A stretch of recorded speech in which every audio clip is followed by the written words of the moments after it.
Sacred Symbols is sponsored by Prize Picks. You and I make decisions every day, but on Prize Picks, being right can get you paid. Don't miss any of the excitement this football season on Prize Picks. And millions of users have already made Prize Picks America's #1 fantasy sports app, whether for football or for baseball, basketball, and more as well. Download the Prize Picks app today and use the code SACRED, that's SACRED, to get $50 in lineups when you play your first $5 lineup. That's code SACRED to get $50 in lineups after you play your first $5 lineup. Prize Picks. It's good to be right. Sacred Symbols, a PlayStation podcast, is brought to you by, well, you. If you want to learn how to support our show, go to patreon.com/laststandmedia.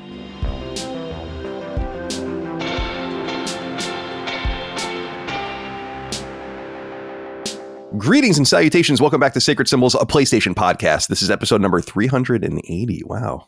Only 20 away from 400. Made no plans for episode 400. So it's just going to end up being an episode that happens. My name is Colin Moriarty. I'm joined as always by my son, Chris Reagan. Chris, good to see you, my friend. How was life? Good. The temperature's finally getting kind of coolish over here. So it's like, it's not a pain in the ass to walk incredible distances anymore. Can finally start wearing jackets, kind of. It's still a bit early to be doing that. It's not as reliably that temperature, but it's getting there. And I can feel it. It's good. I'm a jacket guy. I miss jacket weather. Yeah, I like jackets. Well, I like sweatshirts. Yeah, jackets are nice. Yeah. I can get down with a jacket, a windbreaker, something of this nature. Well, it's good to see you. Dustin Furman, executive producer. Good to see you, my friend. How are you today? I'm just fine. It's been a busy few days. We recorded the Silent Hill F spoiler cast yesterday, recording this today. I'm recording with Tom from Moore's Law is Dead tomorrow. Oh, that'll be fun. Tomorrow also, so I'm spending some time with Tom, but it's also the same day my anniversary. I think we talked about that on the stream. We're going to a place in Pittsburgh called Umami, which is, it's a fancy Japanese place, but so I'm excited. You want to Umami Burger? Umami Burger, yeah, exactly. Chris and I used to go there. Yeah, I love it. But other than that, Chris said it's getting cool. It's finally cool here as well. So I'm feeling my most Dustin right now. Hoodie feels right. I have a little bit of a headache today, but I have a feeling about this show. It's just going to wash over me and heal me. Yeah. Oh, that's interesting. Curative. There's a curative. It's like a tonic that you need. Yeah. It's got a curative quality to it. It's either going to do that or I'm basically going to be dead by the end of the episode. There are two paths. So I'm just kind of channeling the energy into the show. Right. I think it's always a good idea to stare at a bright white Google Doc for 4.5 hours. Right. And an Elgato key light blasting on my eyes. Yeah. These are the best remedies, much like laughter. What was I going to say to you? Oh, yeah, your anniversary. So it's, what is it? 11 years? 10 years? 11 years. You guys are like child bride situation. No. Like, well, that sounds bad because that sounds like you were an adult and she was a child. But what I mean is that you were both children. It was like an arranged marriage, like your nobles, and you were betrothed to each other like when you were 3, but you had to wait till you were 12 to get married. Right. Well, I believe I was 21. Close. I had a beer at my wedding, so I definitely was 21 at that point. But we knew, we already had known shortly after dating that we were going to get married. So it's like, what are we waiting around for? What was it? Like, it was just a simpatico kind of thing? Yeah, I think there's an element where we just kind of, like, this sounds really, I don't want to say shallow, but other girls I've dated, like, within a few months, you're like, there's this thing that really bothers me, but I'm going to choose to ignore it. And eventually you can no longer ignore it. Maybe it's one thing, maybe it's usually many things. It wasn't the case with Holly, And I appreciated about her that she respected the dumb things that I liked.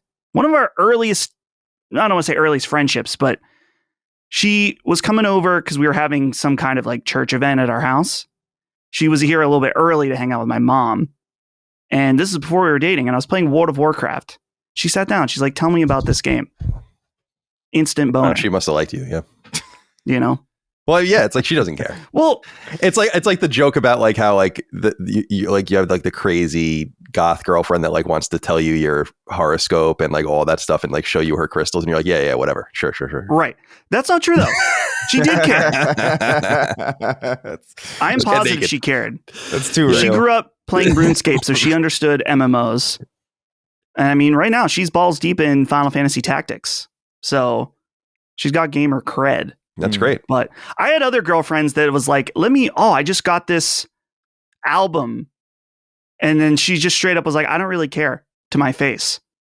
That was the breaking point. Yeah, you can't have that. I mean, I haven't been in that many relationships, to be honest, but like there was something so tragically wrong with every relationship I've ever been in that meeting someone like Micah, where it's like, it's very normal, you know, and like reciprocal. Right. Wherein I totally understand what you're saying. I've told the story about like when I dated a girl a long time ago for years that I actually went to high school with, and we dated later when we lived in California, and we went to go look at engagement rings, and I was like, like I remember thinking at the time being like, I don't know how am I going to get out of this, you know, like, and I did, I got out of it, but actually, I think I told the story that we went and looked at some rings. You know, I was fairly poor at the time. It was like when I was still at IGN. And so we went to like the various like, you know, mall jewelry stores just to see like what they had and like price things out. And then we were it was in San Jose. So there's a Tiffany's in that mall. And she was like, let's go to Tiffany's and look at the rings. And I got really upset. Because I'm like, you are making me look like an asshole. They know that I can't afford this shit. You're making me just go and look at these things and hoping that bothered me a lot. Obviously, because it still sticks with me to this day. 12 years later or whatever it was. This is going to give some people an aneurysm. You know where I got Holly's engagement ring? Etsy. Yeah, that's fine. I got... It worked. She said yes, and she loves it. So... That's all that matters. You know, I really could afford at the time. I feel bad though when people show like a ring and then people make fun of it online, like it's too small or whatever. And it's like, it really is about that happens a lot, actually. It's about the thought. Like, I was so paranoid about, I knew Micah wanted to get married and she would say yes and all that, but like, it's a very expensive investment. I got her a really nice ring. And I was like, I can't do this without you picking, like, I can't buy this ring and just give it to you. You have to pick it. You have to like you have to know, because I need to know that you're going to like it. It's not some dipsy doodle fucking thing, you know? So we ended up actually doing, which was awesome. And I was so glad that she was down with it, because it got her an even bigger rock. And all the rest is that we have this like private jeweler that we're friends with. And she had from an estate sale just a loose diamond that was like never set or anything like that. And so we bought it, and then we had like a custom ring made with the rock in it. Yeah. And then so we had it made and all the rest. And then so she knew it was coming when I asked her to marry me, you know, but I just couldn't imagine going in and spending, you know, whatever people are spending now, $10,000, $15,000 more than that. And just like, I hate this. You can't, like the second you walk out of the fucking store with it, it loses, you know, a bunch of its value. You're never going to get it back. Yeah. So, although diamonds are very valuable. I guess diamonds, I don't know for sure, but artificial diamonds are becoming, or like, you know, the lab grown diamonds are becoming so popular that I think it is starting to undercut like the real diamond thing. But to me, the real diamond is important because it's about the time. It's about the pressure comes deep from the earth. It's interesting. I think the jewel on Holly's ring might be glass. Honestly, I don't know. Oh, that's I have no idea what it is. Interesting. Well, that's all about. Well, you can get her another one. Like, you know, well, actually it would have been like, you know, she doesn't care about jewelry. She has no desire for any kind of expensive jewelry. She finds like vintage stuff every once in a while that she goes for, but she does not want that. I'm like, oh, well, lucky. Great. Michael loves jewelry. Yeah. Most women do. Yeah. Yeah. She loves gold. Gold digger. No, that's not nice. Well, you said you immediately went to gold. Well, she does. She loves gold. So I have a platinum ring. That's about as much as I'm ever going to have. And I did get used to it. I never thought I'd get used to wearing this. I fidgeted with it constantly, like the first month or so I had it. And then it just kind of ends up there. And it actually, I don't know if I've told you guys this. You can't really see it on this controller because it's too new.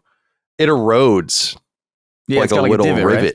Yeah, actually, it'd be on the side. It erodes like a rivet in my a little divot, I guess I should say, in my controller, like where it becomes smooth, like totally smooth. Hey, I Does think yours I do? have that. Yeah, I've never noticed that before. I know like you've rub mentioned it before, but I've rub it never when I'm looked. playing. Yeah, Let's That's see. crazy. I definitely have it on the edge. Hey, dude, you'll never see it on camera, especially on Zencaster, and probably not on the episode. But there is a tiny smooth spot. yeah, that's from your ring. Wow.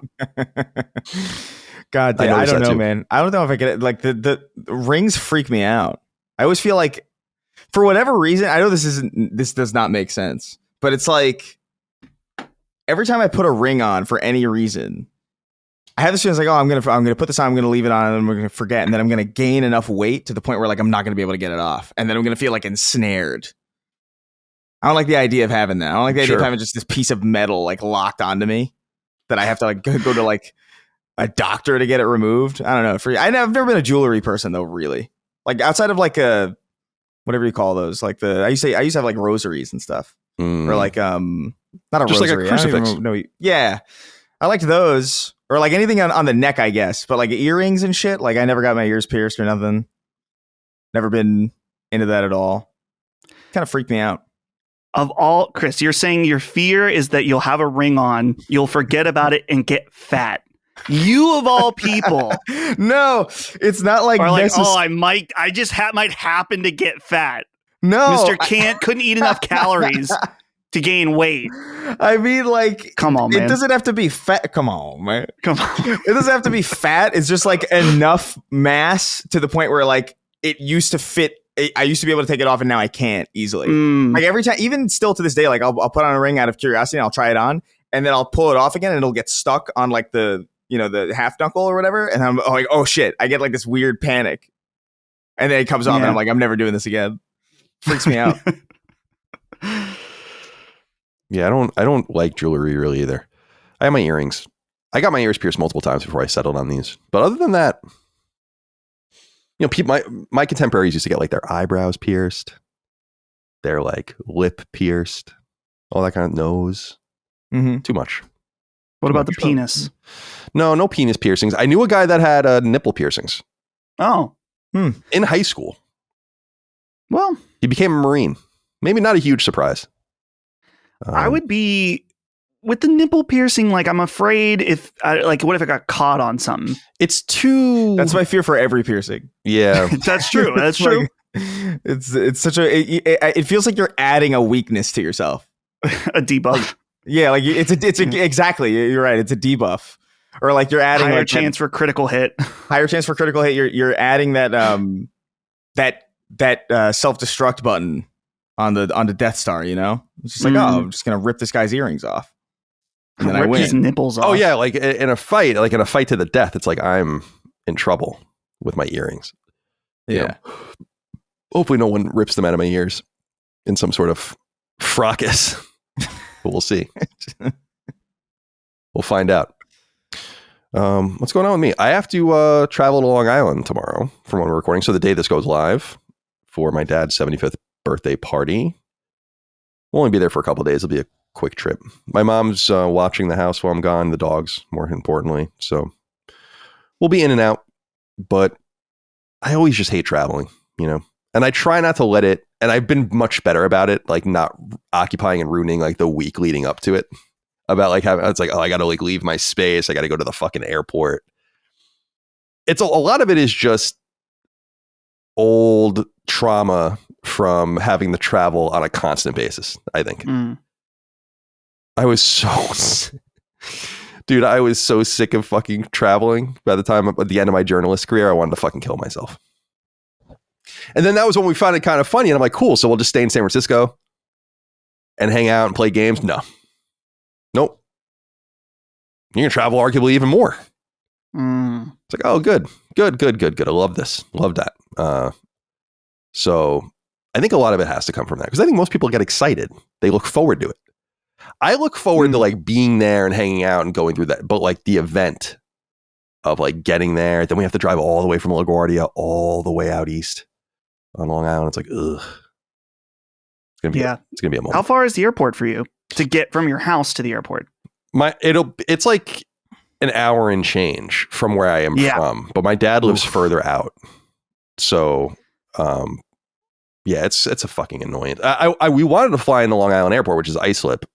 But there's only like one airline that does it out of Richmond, and it's the what is it called? Breeze. The fuck is that? And it's like a new airline, and they're supposed to be really like, it's supposed to be like kind of like a Ryanair. What's a Spirit situation? Yeah. Right. So like, just like it's got bad reviews and stuff. And I'm like, I'm not fucking with this. But that would have cut an hour drive off of our trip. Ubisoft Airlines. I hate with air travel for us. It's like there's a trip to the airport that takes an hour. Then you're on the plane. Maybe you're on 2 planes. And then wherever you get somewhere, then it's probably an hour. I feel like every time I land at an airport, I got to go another hour after the journey. It's a lot. It's just trip after trip. It's like, That's why I'm so surprised. Like, people go like, I'm going to Indonesia or something, and I'm like, okay. And like, they're really excited about it. And then they have to fly to LA. Then they have to fly all the way across the ocean. You like get out of the plane, you're in a different fucking world. And like, this is the thing you're looking forward to? Oh yeah. I don't know. People like it. Yeah, they do. They love it. People like the traveling more than they like being in a new place to me. Like, which is like confusing to me. Like, I've met people like that where they're like, I just like the airports. I like flying. I like looking out the window. I like seeing the world under like all small. I'm like, dude, I don't know, man. I can't do it. Puts it all into perspective, doesn't it? It doesn't. Being on an airplane is like I'm in a tin can fart box with recycled air and people coughing and babies crying and sickness. Just, you can feel it radiating in the air. It's like, oh, now every part of my body is dried out from the inside out. It's like, no, I mean, I love being new places, but sure, yeah. The traveling part sucks. I've always been I think I've talked about this on the show before, but like, it's just, I'm too aware of the fact that I have no business being where I am right now. Like, as an ape, like, I have no business being in a tin can 3,500 feet, whatever, above the ocean, moving at like Mach 10 or however fast you're fucking going. I'm not supposed to be here. This is hubris, is what this is. Nature at that moment wants to kill you. Right. It like, takes it's pushing, it's trying. It's like gravity's there. If you somehow survive the crash, you're going to drown. It might be cold, might be extremely hot as well. There's like every element. It's fight. My biggest fear is surviving something like that. Like, I just like, oh my God. You just end up in like a BioShock scenario and you're just like, okay, great. Yeah, no. Wonderful. There's a lighthouse. You're Splicer. Shit. I'd sit on that lighthouse and die of exposure, probably. Just like, I am not going in this thing. Going to the bathysphere. Yeah. Welcome. Yeah, I don't know. I've seen enough, I'm good. Yeah. The world, it's out there. It's fine. People are doing things. They're living things. They're speaking different languages, whatever. It's all about America, baby. Really, you could just put me anywhere. It's just all about the 10-mile radius around my house. Sure. So yeah, that's happening. It's not a long flight though. No, I will be back. So hopefully everything goes smoothly. We'll see. Yeah, my dad just being 75 is also really crazy. He's an old man. Doesn't act like it, doesn't look like it, doesn't seem like it. Respectfully, old man strength. Oh my God, yeah. The respectfully to my mom, she's the same age, but I feel like she is getting, like, I can feel it, I can see it. She is getting older, slowing down a little bit, getting gray, all the rest. While my dad, I just feel like, is more impervious to time. But time will tell, won't it? Sacred Symbols is sponsored by Prize Picks. You and I make decisions every day, but on Prize Picks, being right can get you paid. Don't miss any of the excitement this football season on Prize Picks, where it's good to be right. Download the app and sign up now with the code SACRED. So fall is in full swing, and along with it, all of the fun that the gridiron brings. For the responsible among us, PrizePicks offers users the opportunity to hone in on the statistical nature of football, and other sports too, by making a series of projections that may or may not net out on game day. Let me give you an example. Say you want to deploy a prize pick slate of these 3 choices.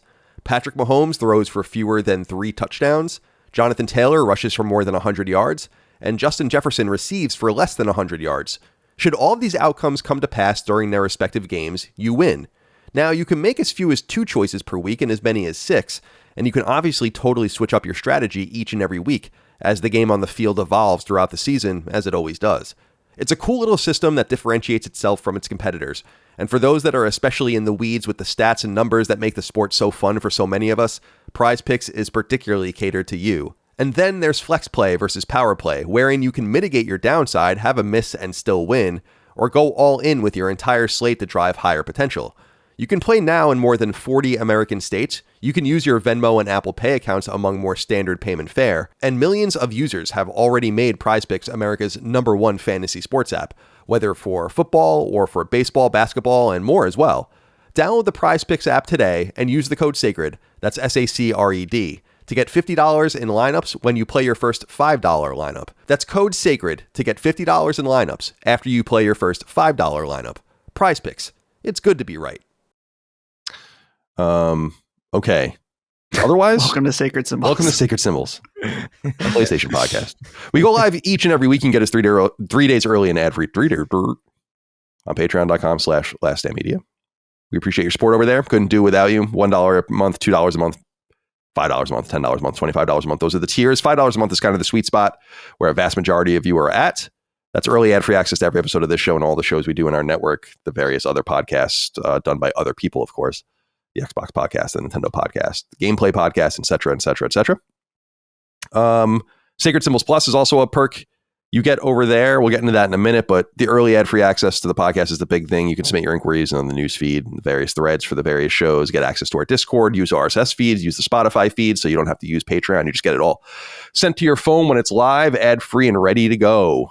As far as Sacred Symbols Plus is concerned, the most recent episode is a Silent Hill F review discussion and spoiler cast. Dustin, you were leading that one? Yep. How did it's that go? Me, Gene, and Brad. And we had a nice conversation about the game. And please look forward to it this Saturday. Cool.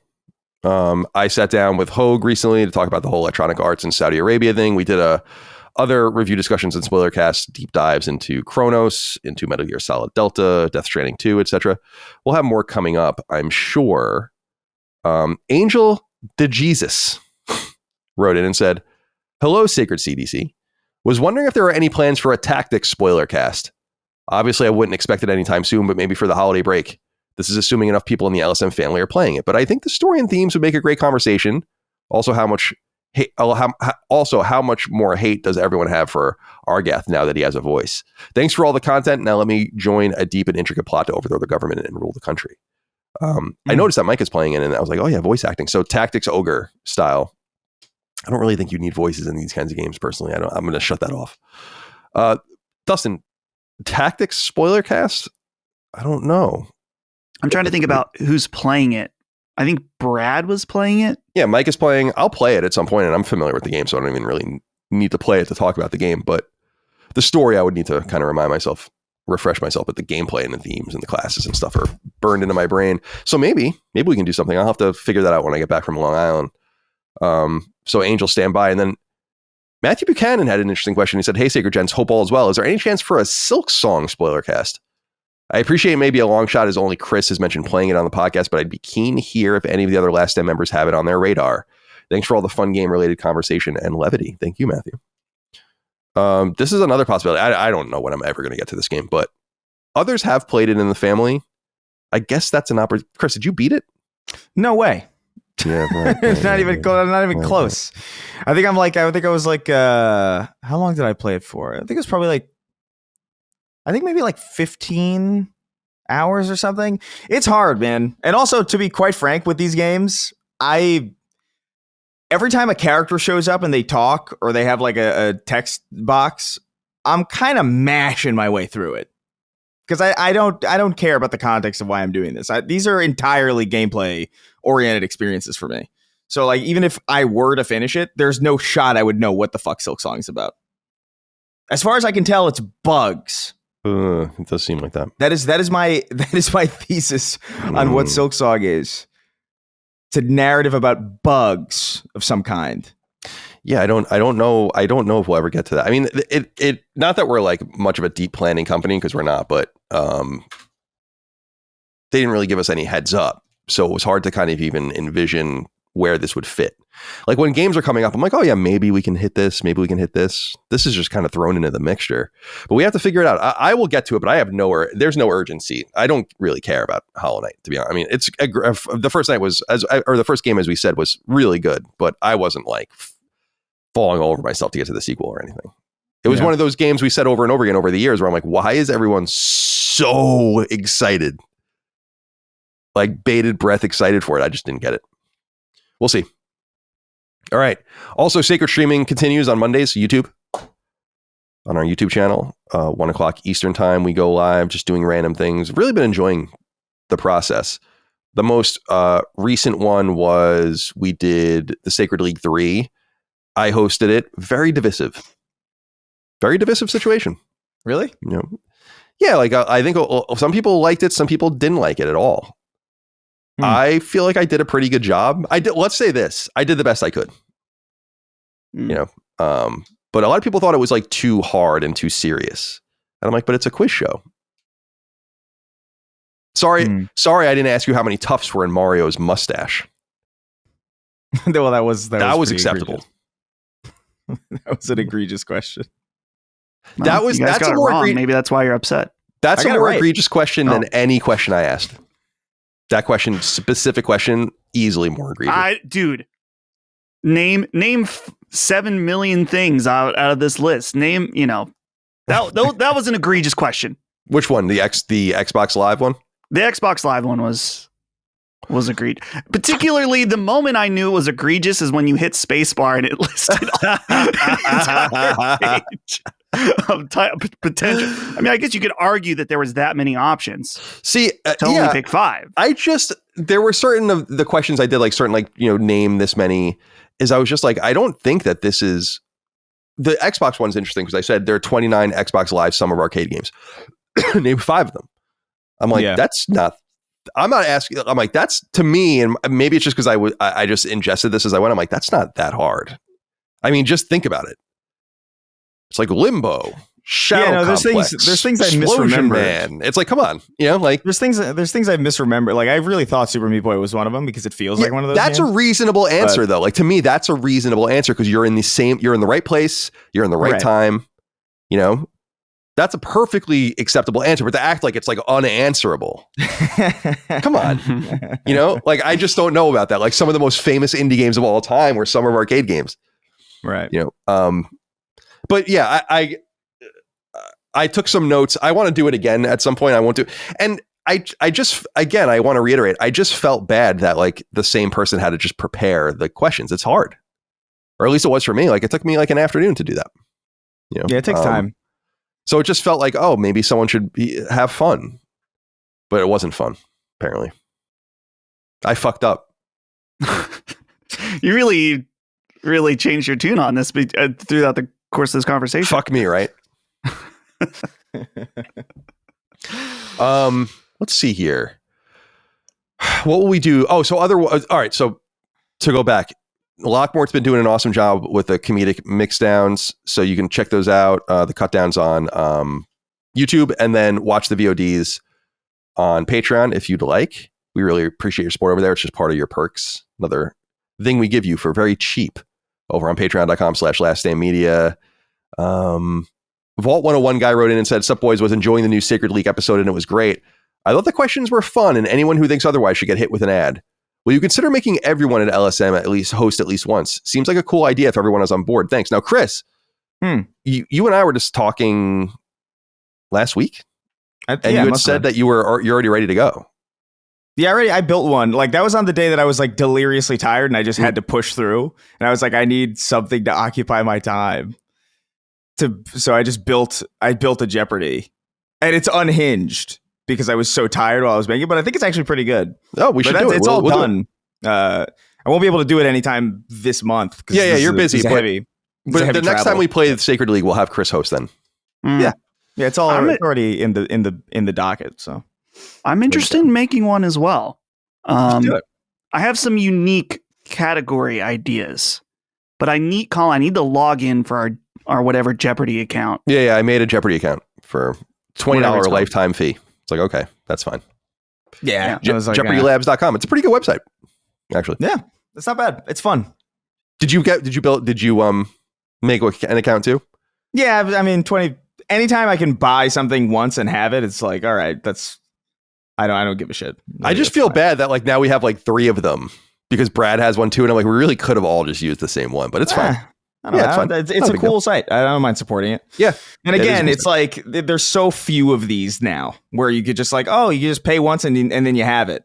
You know, everything's a goddamn subscription service or some weird ploy to milk you until you die and then hopefully like siphon all the money out of your bank account because nobody thinks to log you out of it. So $20. Yeah. Forever Jeopardy. Not bad. What else here? Oh, that Strong Nerd wrote in and said, hey guys, now that Colin is a full-time React streamer on Mondays only, how much longer do we have to wait for him to join the boys in an online session? I hear Dustin always talking about playing online games with his friend group. Colin, just do it. Join them. Have fun. Love you guys. We will. We'll do it soon. I don't know. Maybe Helldivers, maybe something of this nature. There's an awesome multiplayer shooter coming out tomorrow. Battlefield. I'm not going to buy Battlefield. I don't think, just because I don't have time to play. I want to play the campaign, but I just don't have time. Like there's just so many. It's like, a lot. I know. For the stream. What'd you say? We could buy it for the stream. Yeah, we could, but I don't know. You can use you'd have to get PSN. Someone I can't remember where the comment was like, trophies are holding back what's possible on sacred streaming because Colin doesn't want to get low. Oh, I don't even care about that because I want to play Battlefield eventually and I'll get the trophies in it. Right. Okay. There are certain, I know we talk about trophies a lot and I love trophies, but I don't want to like overstate the sickness either. Right. Like I go full, when I'm either looking forward to a game or it just is what it is, I'm going to play it. Like Final Fantasy 16 was a great example. It's like, whatever, you know, like I'm just going to play it. The Last of Us was a good example. Any game, because people are like, oh, you use trophy guides and stuff. And I'm like, really what I look for when I look for a trophy guide is like, there's a thing that always says missable trophies with a question mark. And often it just says no. And then I'm like, okay, don't need to even worry about this. And then I just play the game. Ghost of Tsushima is an example of that, right? And Ghost of Yotei is also an example of that. While Death Stranding 2 is really an example of that. While Metal Gear Solid Delta required like really deep thought in the trophies. But I don't want to make it like I played Battlefield 1, for instance, back in the day. It's crazy to say it's back in the day. It really was. It was 9 years ago. There's a bunch of online trophies and I'm like, well, I'm not going to get these. Gears is a more recent example where I'm like, there's no way I'm getting 10,000 kills online with you sweaty fucking weirdos. Wall doing whatever you do, you know, crouching, and I hate it. I hate even just thinking about what it looks like in my mind's eye. Yeah. And then there's Mind's Eye, which I platinumed. Let's see. Now, Dustin, I do have a request. Yes. We're recording this on October 9th. We'll go live on October 10th. October 14th. It's my birthday. Okay. That's a Tuesday. Monday, I'm getting in Sunday. You had said as Lockmore had noted on the recent, you know, cut down of the stream, your dream, my dream, yeah, was in fact to stream without me. Yeah. So this is your moment on Monday. Yep. Oh boy. Also, it's Columbus Day, and I'm Italian, so sure, dreams do come true, I guess.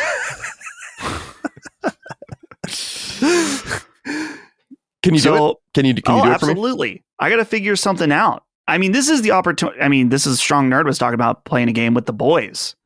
I think that's the move here. I guess I could do Battlefield without you. I could see if anyone else or Chris, I don't know if you're available because I know your schedule's crazy. Yeah, Chris, by the way, Chris told me privately, he's like, I'm just not really going to be available for anything this month because I'm really busy. And then I relayed that message to nobody. Only I knew it. Yeah, everybody was asking me like, I think like it's mainly the second half of the month. So if it's Monday, like the 13th, I can do it. Maybe Monday is repo. Oh yeah. or something, some kind of friend slop like game. a peak or something. Yeah. Yeah. I don't know. You guys, I mean, this will be coming out Friday, so I'm open to suggestions that I may listen to or may just ignore in the comments. Yeah. But yeah, I can do Monday. Okay. We'll figure out something multiplayer. Yeah. Cool. That's big time. Because you know what? Originally, my mind was going in the exact opposite. Well, I went in the exact opposite direction at first. I'm like, well, what I should do is I should reschedule the Monday stream for Tuesday and just do a birthday stream. Then I came up with the idea. I'm like, no, like, I like the consistency of just doing things on the same day. I'll just do it Monday, and then I can actually not do anything on my birthday. And then I'm like, why do I need to make content of everything? Right.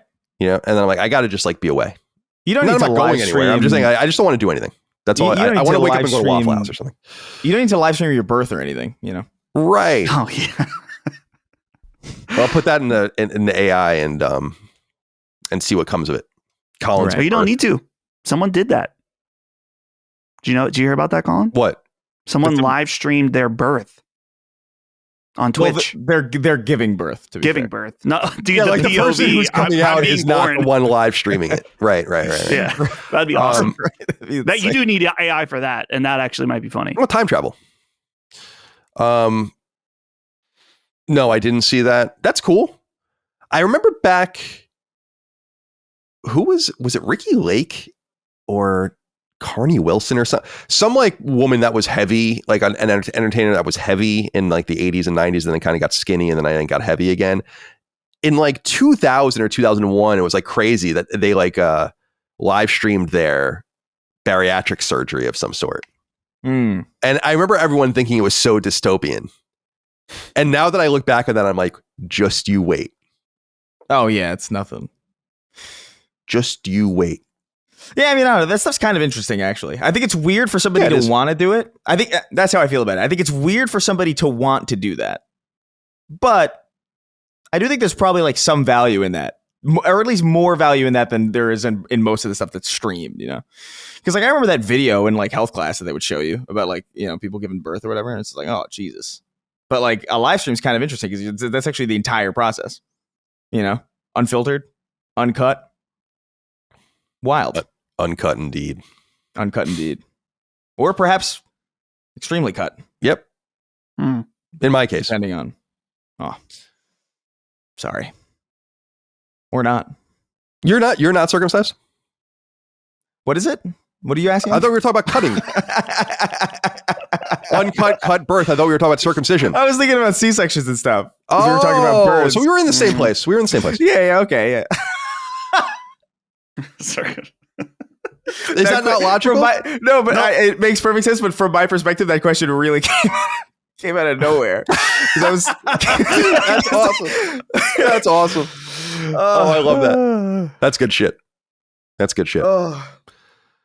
I feel like I'm just like, this show is becoming so, I don't know what it is. Right, yeah. And I don't know why anyone listens to it. Hey, man. But they love it. They really do. I don't know. All right. The other thing, merch. LastStandMedia.store. We have the new sweatshirt up, which is a Christmas sweater style sweatshirt. I think we've reached more than. Yeah. So how many do we know how many we've had a pre-order? We had to sell 150 in order to make them. And we're well above that, which is great. We easily cleared that. So thank you everybody for your initial pre-orders that will be fulfilled. You know, if we didn't reach that 150, we were just going to take your money. Yeah, I was going to keep your money anyway. And not send the product. So it doesn't matter. Now we have to send you the product. But so yeah, it's still going on for another week on Monday because the pre-order was 2 weeks long. So get them in now. And so you can wear this Christmas sweatshirt and have your family ask, what the hell is that at all your different activities. Get it in. LastStandMedia.store. All the other merch is there too. Micah was saying, because I saw her, she was, fastidiously working in her office yesterday and the day before, because like people are just buying a ton of random merch alongside the pre-order, which is great. So we appreciate that. Evan the Poet wrote in and said, good morning, Chris. Good afternoon, Colin and Dustin. Just wanted to give a shout out to a fellow LSM listener in the wild. I was attending the Breaking Benjamin and 3 Days Grace show at Toyota Arena this Saturday. Now, before I continue, Colin, please correct Micah on her Breaking Benjamin slander.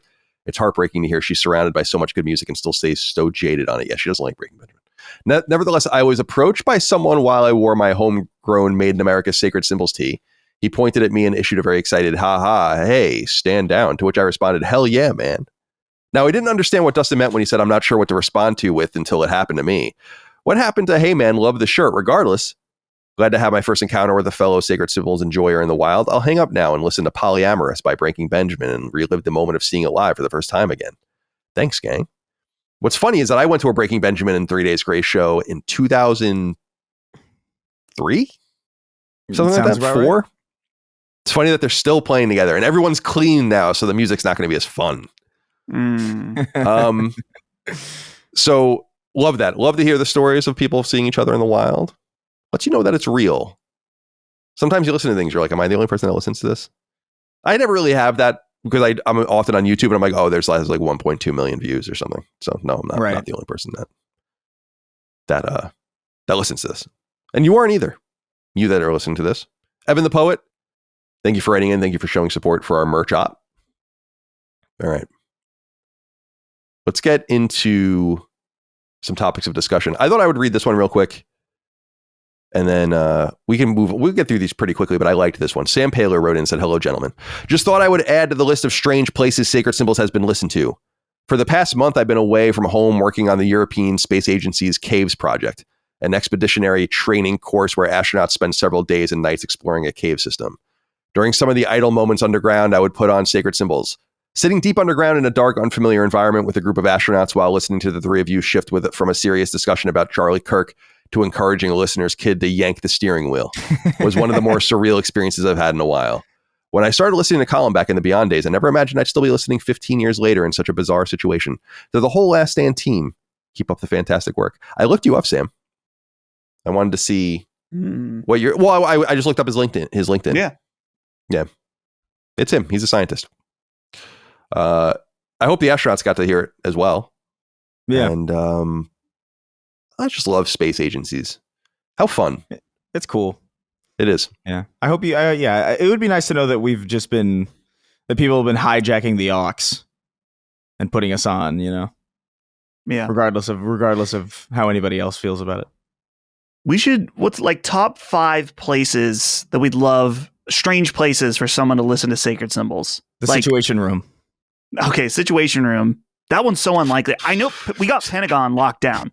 That was a write-in right. A while back. Space, like actual space, on the space station, maybe. Mm-hmm. That'd be sick. What about like a legit battlefield? Space.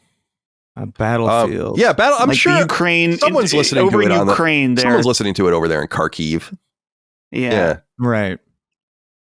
Inside the pyramid. Like on a tour. Yeah. Graham Hancock doing one of his illegal climbs of the pyramid that he always talks about, but listening to Sacred Symbols. I would love to see, like, man, this would be so annoying for everyone else. But like if someone's touring the pyramid, I want to hear it being played out loud. Like maybe get like a JBL speaker because I want to hear the reverbs of our voice inside like the Pharaoh's chamber.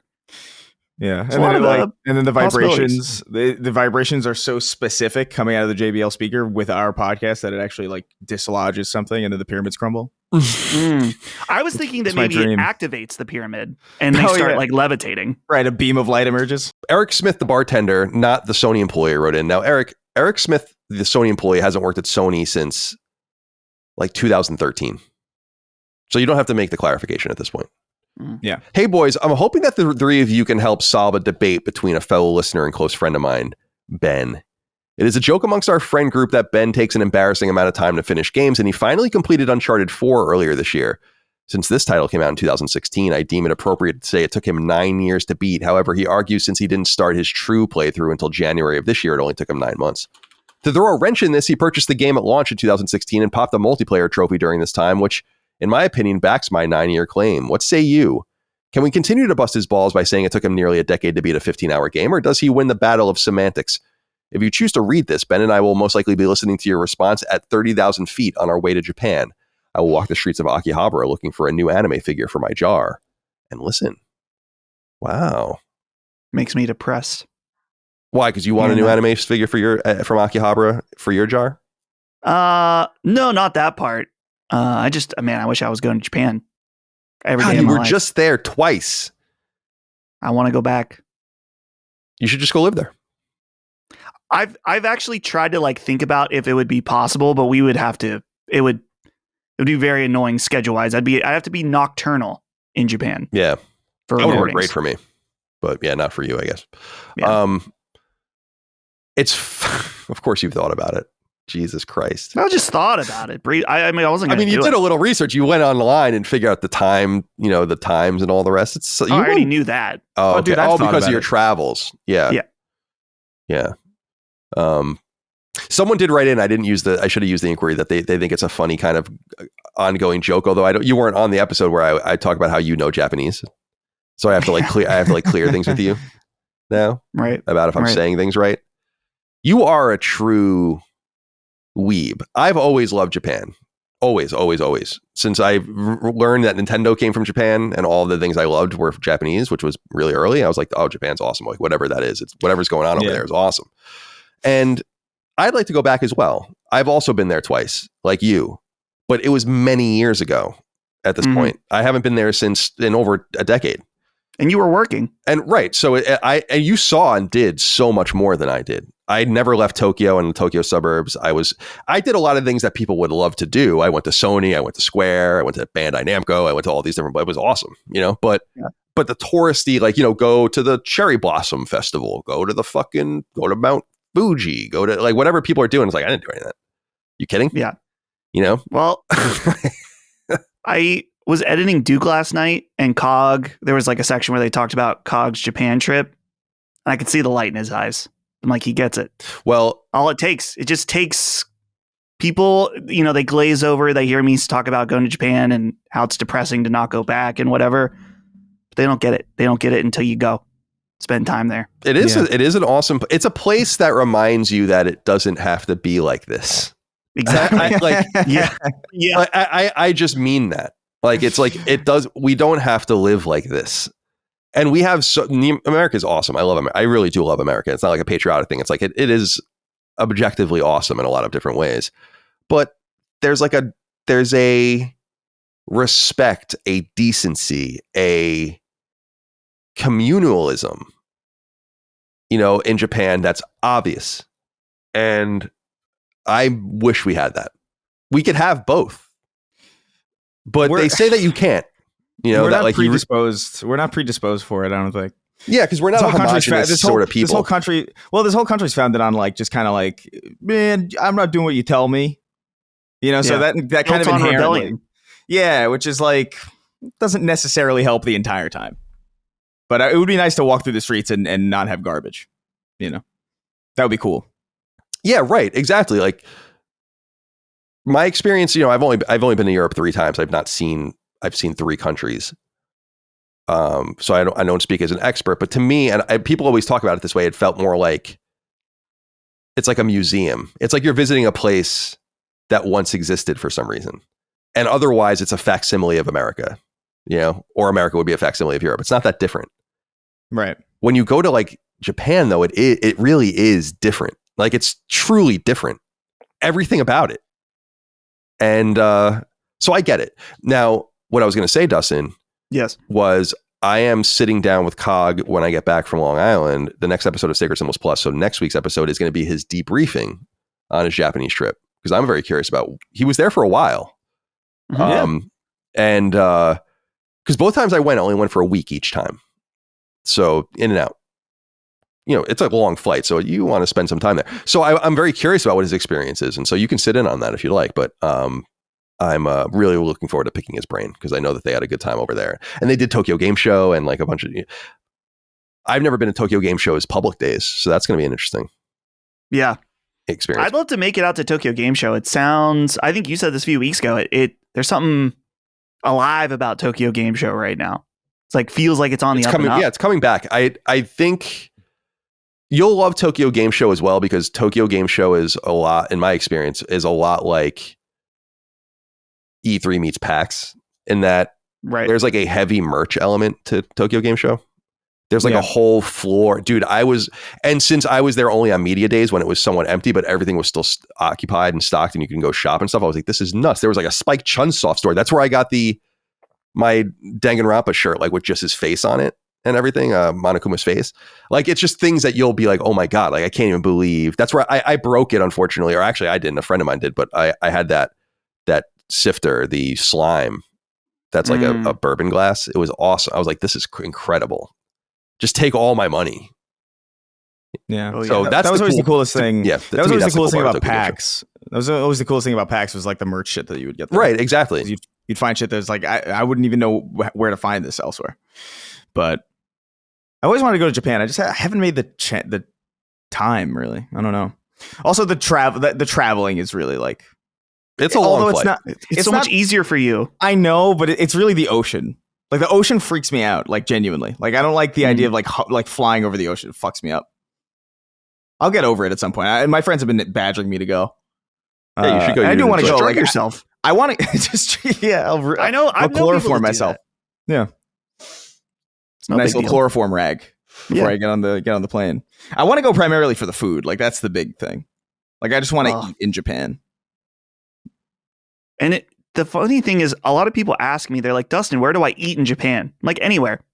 Pretty much anywhere. As long as you're not going to like fucking, and even McDonald's has different food, but it's like, I didn't have a single bad meal there. Anywhere you go, they just have like a food focused culture that pretty much everything fucking rules. It's incredible. Yeah, I agree. I found places that I would just go to. Like I like lived in one of these ramen shops that I just found, where I was like, I'll just eat here constantly. I was so fucking dried out and dehydrated. Hey, you probably spent like $4 or $5 on a giant bowl of ramen. Dude. Like, I love ramen so much. Like I love real ramen. Ramen, some pork belly in there. Yeah, pork Real belly, egg. Dude, I love fake ramen. Corn. I love fake ramen. So like I would imagine that like just fake like real ramen's ramen is like next level stuff. It's so good. Yeah, I love Maruchan creamy chicken ramen. That shit is just. But that was what ramen was to me for when I was a kid. I was like, I thought this was ramen until I saw like a real bowl of ramen. I'm like, oh, so it's like this is like the bastardized, like SpaghettiOs of ramen or whatever. Right. I get it. SpaghettiOs.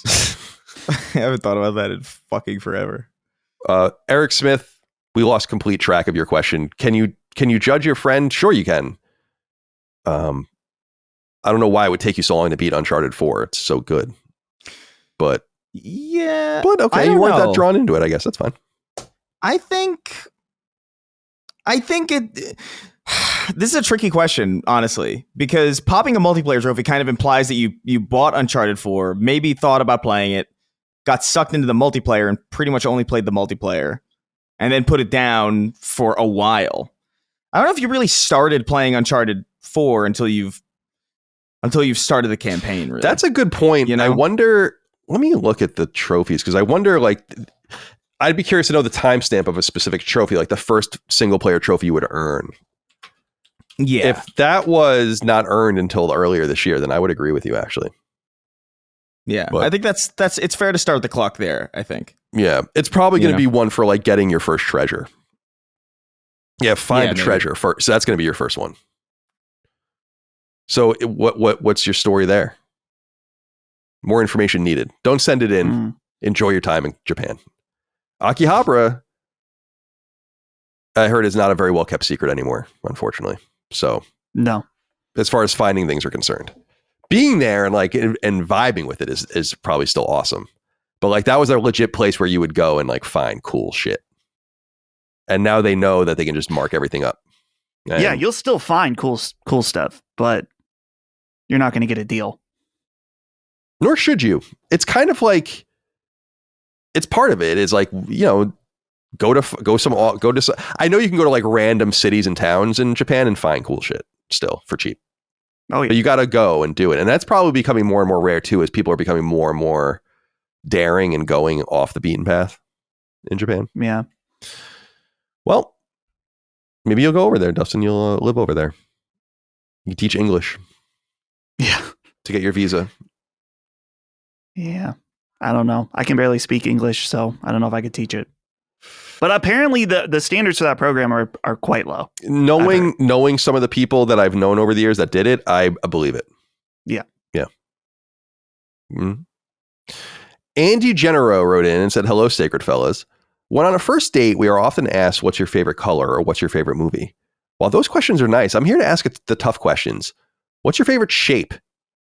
Mine is the circle. There's something about it that just does it for me. Why is it that we almost never ask people what their favorite shape is? Anyway, hope all's well with the crew. Go Steelers. He must be one of your people.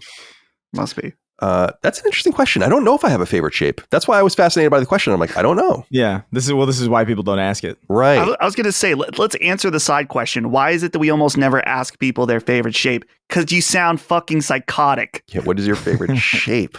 On a date, if that's what you lead with, bro. Dude, that's awesome to ask. Like, yeah, like you're going out with this beautiful woman. She's all dressed to the nines. Rizless. And you're like, so what's your favorite shape? What is? Yeah. I'm trying to think though. What is my favorite? I genuinely shape? Don't. It's like favorite letter or something. Like I don't know. Like I mean, what is your favorite letter? I don't have a favorite letter. I don't think. Exactly. But we have favorite numbers, or at least lucky numbers. Yeah, but I guess maybe. Yeah. There's only 10 of them though, really. Yeah, but the rest of them are combinations. Like yeah, you're right though. You're right. Yeah. Right. That's actually more along the lines of colors because that's about I mean, you could get deeper, I guess, into like fuchsia and like vermilion, I guess. But like it's generally like red or, blue or like whatever primary color you want to choose. I think the second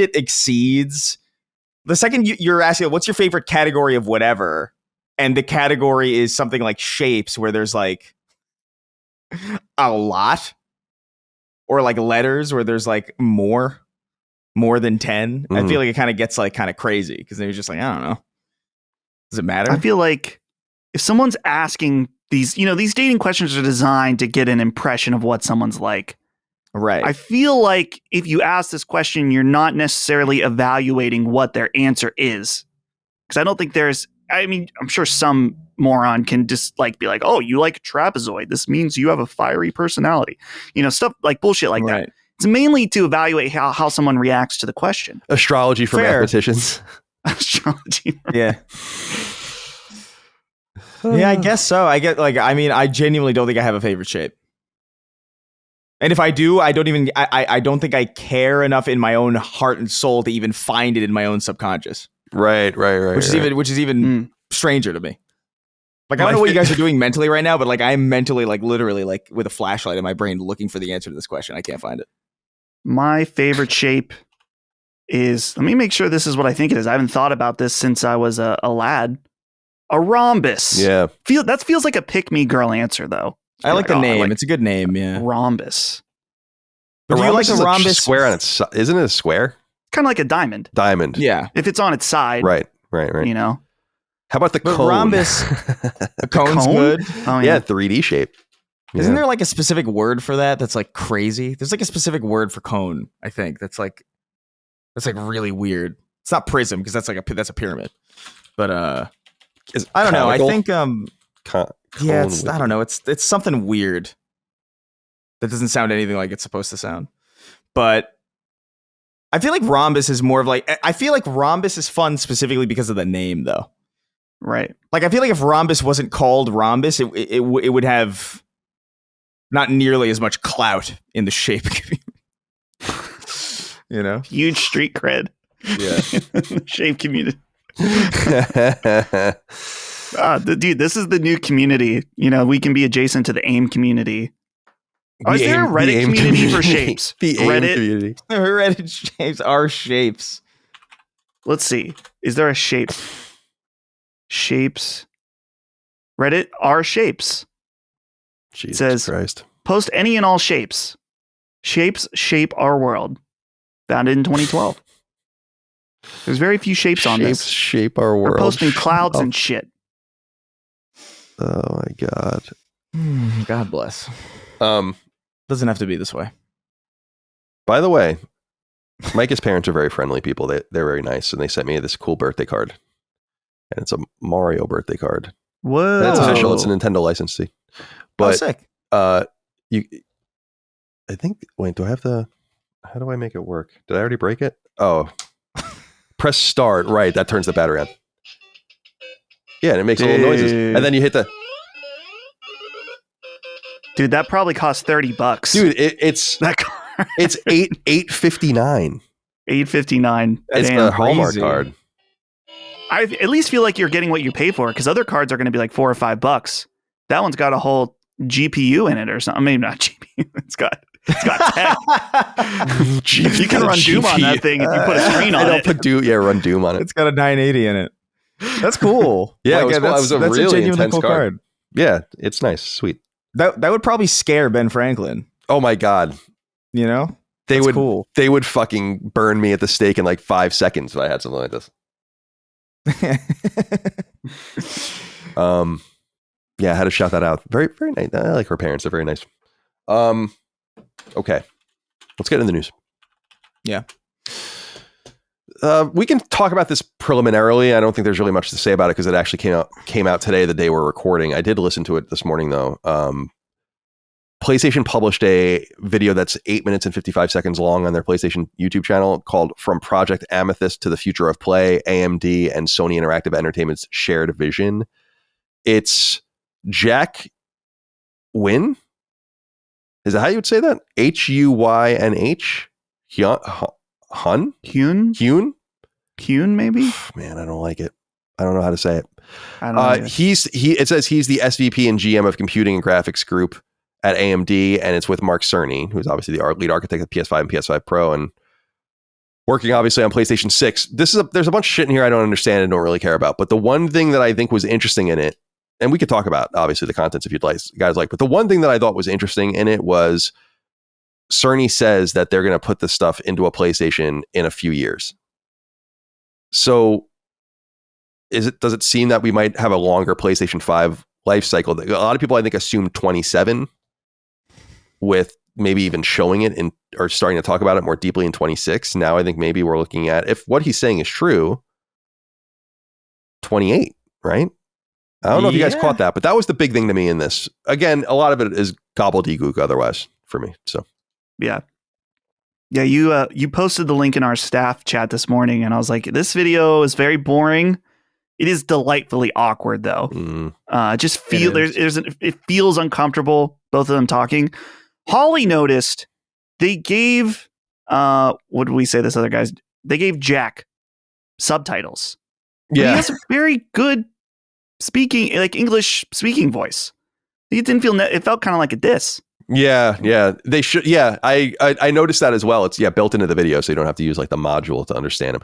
But I don't think it was needed either. But maybe they wanted to just be careful. What I liked about it was that they did this in Austin, Texas. So they made Mark Cerny fly all the way from Tokyo to Austin, Texas for this.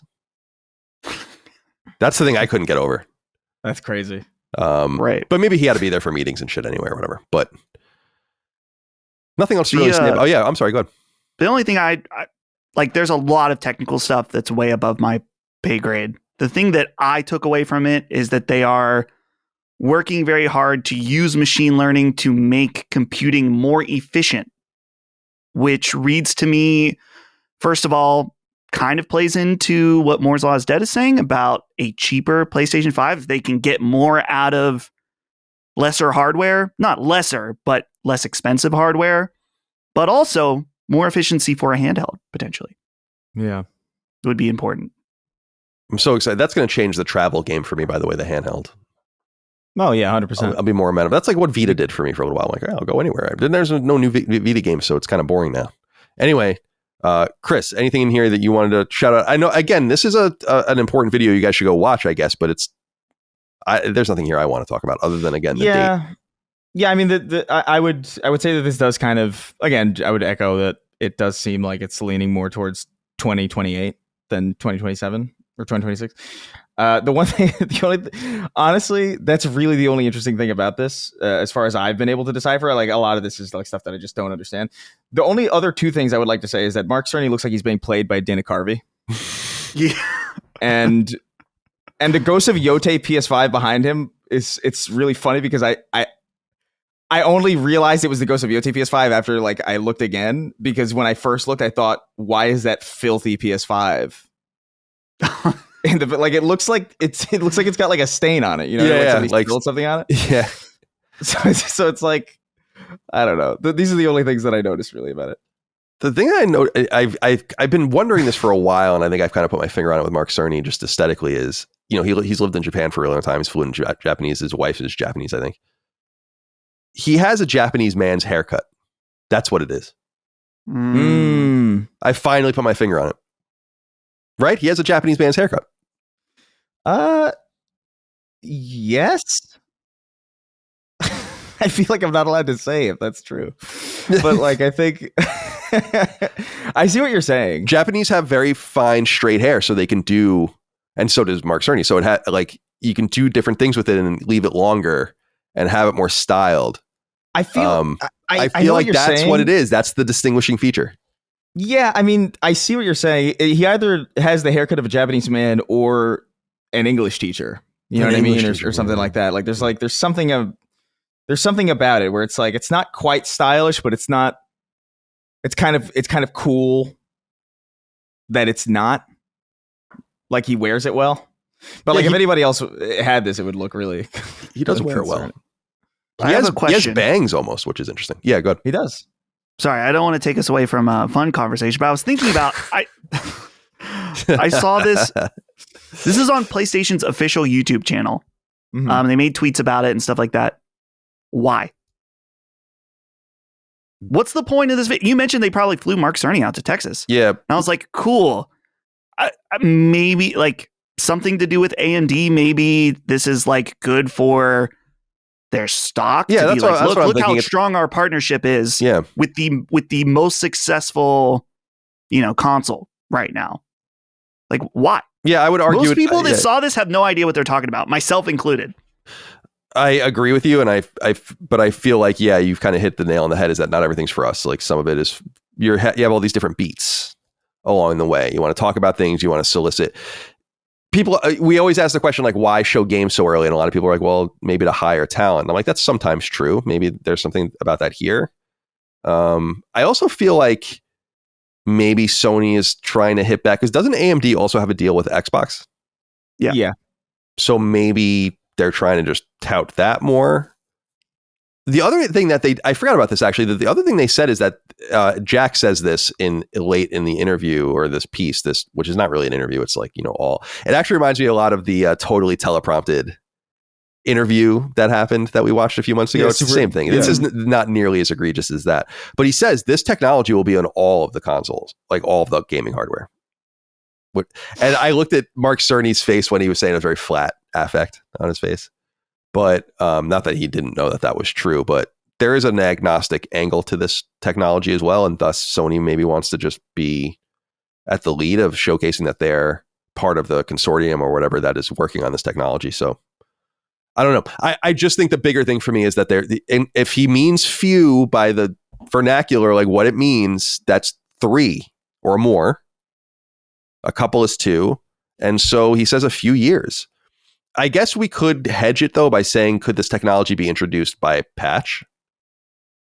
If all of the hardware is there. I mean, that's what they did already, right? With some of the upscaling technologies with PS5. Am I wrong about that? There was a thing in the last few months that there was going to be a major PSSR update. I think what they're talking about in this video is hardware specific, though. Well, good, because then I just want to hedge about, maybe this stuff can be introduced after the fact, but it is my ideal that this PS5 lasts as long as possible. We don't need another generation of consoles. We don't. I want to see it. I want to know what it is and all of that, but we don't need it right now. You got to let this generation breathe and let people sit with the consoles. I think that the fact that tens of millions of people are still on PS4 right now shows that there's just not a massive appetite to move on. When you think about the old time frames in which people would get games out and hardware out, and how a lot of consoles and hardware, there's hardware that lasted 3, 4, 5 years basically on the market. Look at Game Boy Advance. I always think about Game Boy Advance. Man, they just cannibalized that thing for no reason. Now the DS was great.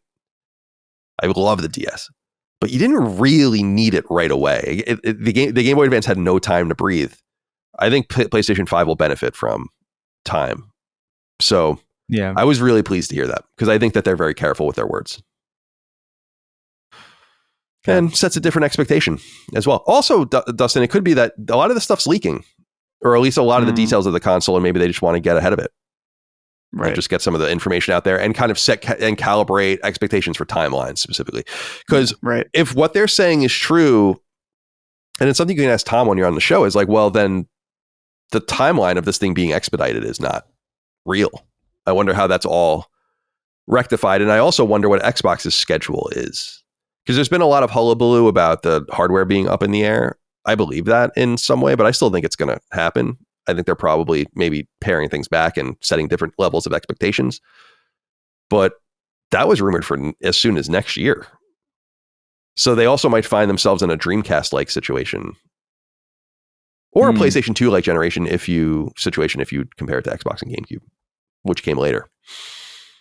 All right. It's called From Project Amethyst to the Future of Play, AMD and Sony Interactive Entertainment's shared vision. You can go Google it or just look for it on YouTube. You'll find it on PlayStation's YouTube channel.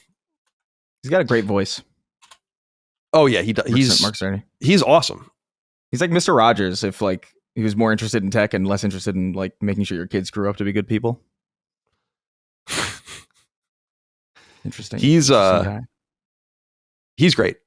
I like Mark Cerny a lot. Very, as I've said in the past, I'm very intimidated by him.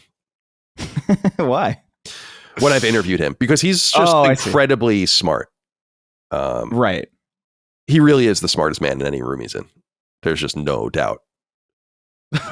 Oh, somebody in the comments actually wrote about like Mark Cerny looks like Dana Carvey playing Mark Cerny. That's crazy. Awesome. Great minds. All right. This was what I wanted to lead off with before that news broke, which is not really news, of course. And this is not really news either, but it's something for us to discuss. Matt Piscatella over on Blue Sky, he's, of course, the data analyst over at Circana that seems to deal mostly with games. He deals mostly with games. He tweeted out this graphic. It says video game purchasing frequency. And it's a bar graph. It says approximately a third of video game players purchase a new video game less often than once per year, while about 36% purchase a new game once a quarter or with higher frequency. So they asked players, how often do you typically purchase a game? More often than once a month is 4%. About once a month is 10%. So therefore, 14% of players buy a game at least once a month. About once every 3 months is 22%. About once every 6 months is 18%. About once a year is 12%. Less often than once a year, 33%. So on the other side of that, a third of all gamers are buying fewer than one game a year, while another 12% are buying one a year. Just wanted to know what you guys thought of this. I think this is fairly eye-opening. Maybe not eye-opening for me because I've been beating this drum for so long, but certainly reaffirming into what I've been saying, which is this purchasing behavior is going to undo the AAA and AA market as we know it if this continues. It doesn't mean that those markets won't exist anymore. People like us sustain those markets. I buy a shit ton of games. We all do. And a lot of people that listen to this podcast do, but we are not the prevalent gamer on these platforms anymore. And so this just reaffirms that to me. I wonder if anything comes to mind, Dustin, when you see this graph, if you want to pull at any thread, I don't know. My main question on seeing this data is their survey process. It says it's from their Future of Video Games Custom Survey 2025 Q3. Because I see some data like this and I'm like, okay, but who did you ask? That's like we've talked before on the show about how it's like, oh, well, 50% of gamers are women. It's like, not really. Not what we consider, not in any kind of elitist way, but like gamer, right? So did they ask this to people who play mobile games? What percent? I just am curious about where the data comes from. Less often than once a year, it's like, well, was this in a more hardcore enthusiast circles where maybe some of these people represent Game Pass people that maybe just use Game Pass but play many games? I just would like to know more in order to be able to, then just take it at face value. I think Matt does bring up a good point in a follow-up post where he says, pro tip for applying, know that even seeing this post likely puts you in that hyper enthusiast bucket. So the actions of you and your immediate cohort are likely do not match those of the general gaming audience. Right. Yeah. So that's my question. How wide was the net? Who was asked? Because I think that greatly impacts how we should interpret the data. Yeah, I like this term, the use of this term price insensitivity as well. It's basically a way of saying like, it doesn't matter how much something costs, you're going to buy it. And in reality, with games, I've been fairly price insensitive my whole life. Long before I had any money. It was right. Like things just cost what they cost, unfortunately. Obviously, you would have to hedge and make certain bets as far as like what you wanted to buy, or if you're going to rent something or borrow something from a friend. But I've always been fairly price insensitive, so I guess I've always fit in that smaller but more enthusiast cohort. But it is important. And Chris, I'm curious what you think about this, but it's like, to me, it just clearly says that studios or publishers and platform holders that don't chase a certain type of gamer are going to be left in the dust. And I really feel like a lot of people are not getting it. They're still not really getting it. And I think people also conflate getting it with wanting it. So I get what's happening. I don't want it to happen, but I get it. It's not about me. What are your thoughts here? Yeah, I mean, it's a 2025 survey.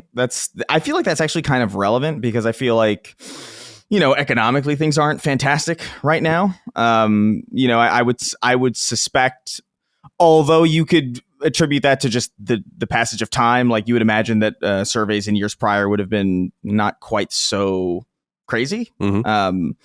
But yeah, I mean, people aren't willing to spend their money right now, and that makes perfect sense. I mean, you saw like tourism, I think in Vegas, like dropped like 50%. All sorts of and people only do those things when they have, the income to do it. And I think games they're more expensive now, technically, than they were. $80 is kind of like the new price point. There's new machines out. I'm not necessarily surprised by the fact that like such a large percentage of people really buy or engage with games less than us.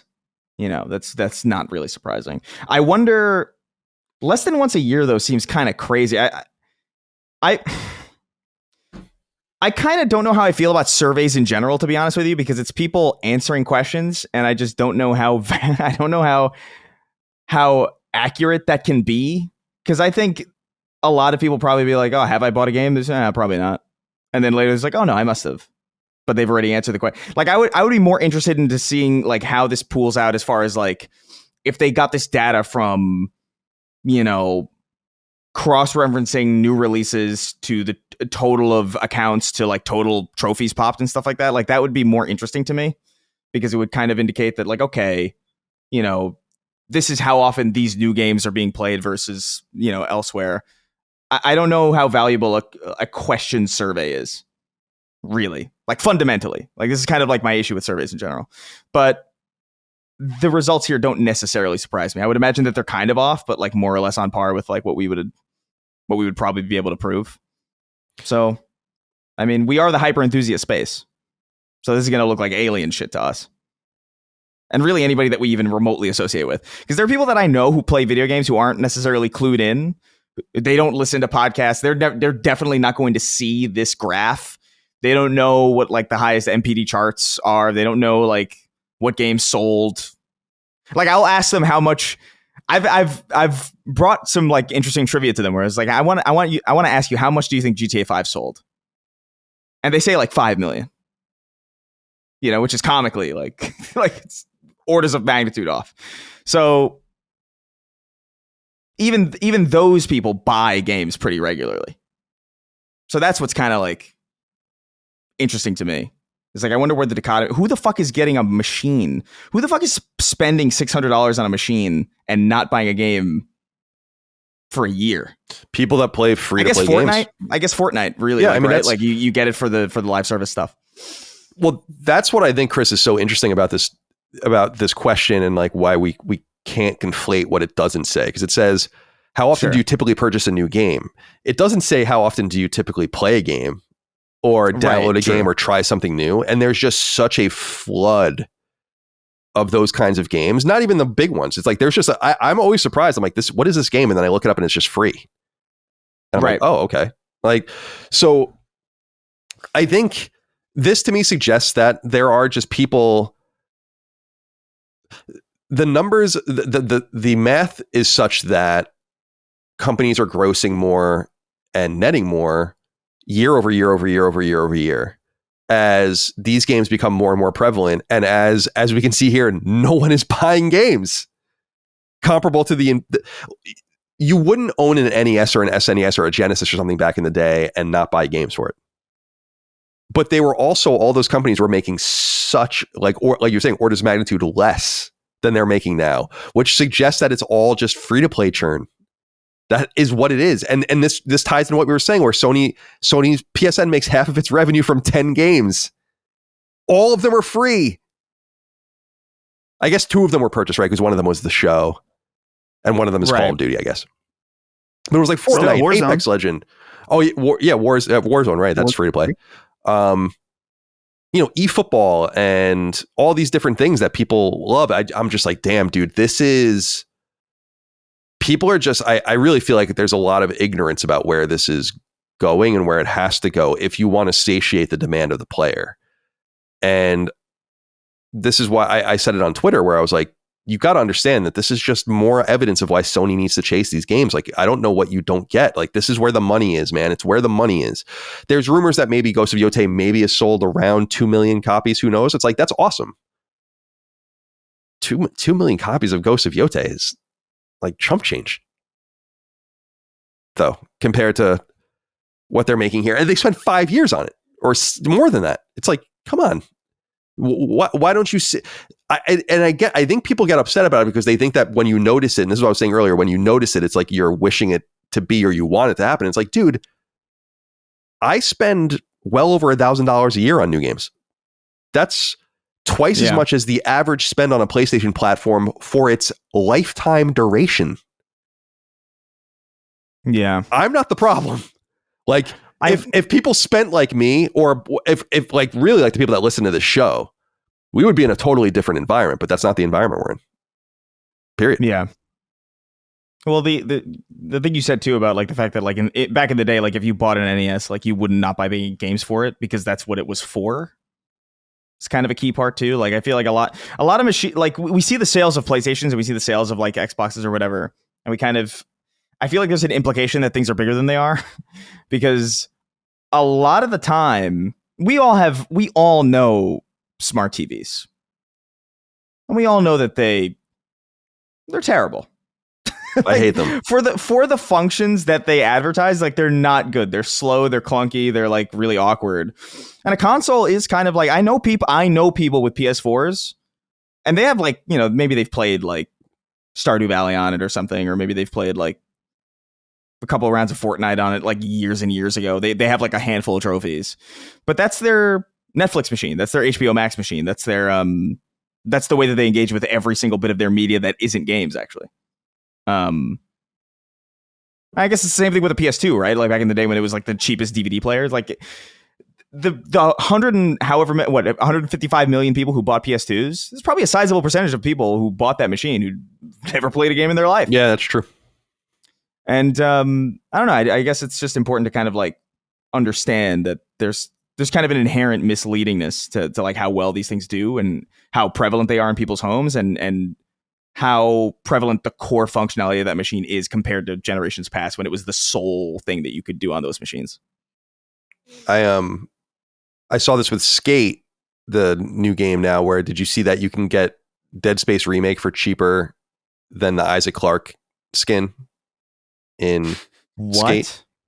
Wait, hold on. Wait, say that again. That's like really... There's like, apparently right now you can get Dead Space Remake for cheaper than the Isaac Clarke skin in Skate will cost. Oh my God. God help us. That's so crazy. Yeah, it's $35. $35 for the bundle. It says, this is IGN, Dead Space fans have reacted in dismay at the cost of cosplaying as series star Isaac Clarke, blah, blah, blah. Skate's new Isaac Clarke bundle, which includes a homemade style class cardboard Isaac Clarke costume for your skater, a themed skateboard, the Necro Stomp emote, and a bunch of stickers, is priced at 3,350 San Van bucks, which is $35. Jesus Christ. Oh my God. I mean, 35, that's crazy. Because even Fortnite, when I bought the Gorillas skin, I got 2 skins, emotes, and all this other stuff, and it wasn't $35. Yeah, it was like 20, right? Like I feel like I'm trying to. That's the standard. I know that's the standard price for them, as far as I know, which is also crazy, by the way.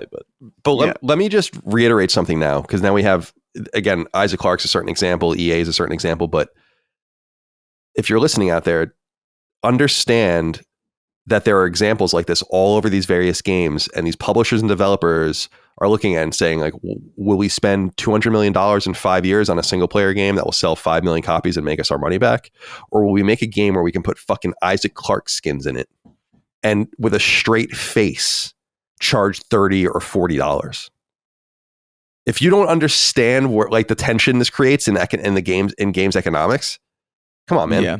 It's like, obviously the big publishers, again, I don't want that. And I also should be clear, it's not going to erase the existence of the single player games and the smaller and AA games and indie games that we love. It's not. It just means that there's going to be a lot of losers. And that this whole glut of games has to let up. Because it's going to be just destruction on the market. No one's going to like voluntarily be like, I'm out. Everyone's going to learn the hard way. And presumably we've already had losers. Like, and by the way, not losers in the sense that these games are bad, but losers in the sense that like they're not capturing. Like, I think Chronos: The New Dawn probably is not.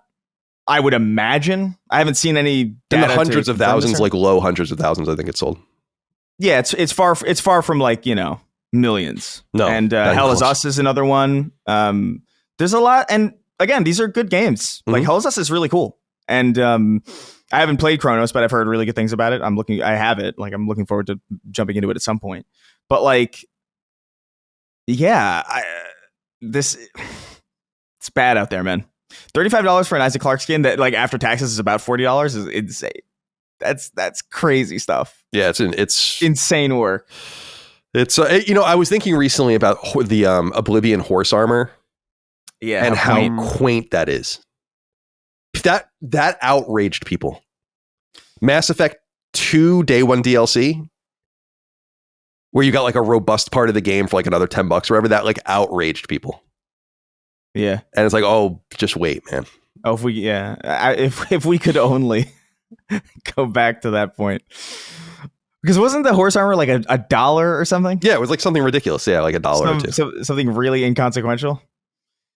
I get it principally, like that is dumb, but we'll take the horse armor back. I'll take the horse armor any day. Dustin, the other thing I wanted to speak about before we move on from this is you were saying, and Chris, you brought this up too, was like the nature of the survey. Like, who are they talking to? They do say here, because this is in quotes, like this is the question as presented. But like it catches you in the moment. No polling polling does try to scientifically and mathematically account for people lying. I'm of two minds with polling, where on one hand, and it's from, taking some poli-sci in college and just being exposed to polling in that kind of more academic sense, although in a very low level, of like, there is a method to the madness and there are people that are incredibly good at it. Sure. And it's about sampling and margins of error. And I think we brought this up in the past on the show, that because people are like, who did they ask? They only asked 1,000 people. And it's like, actually, mathematically, it's better to ask 1,000 people than it is often to ask 50,000. Like, if you're trying to like sample towards a certain group, there's like a very specific number you're going for. You can actually oversample and ask too many people and start to dilute the data or whatever. So there is a method to it. And some people are, again, really good at it. You see it in politics. Some people are great. Some people are really bad at it. The bigger question I ask is like, to what end are you polling?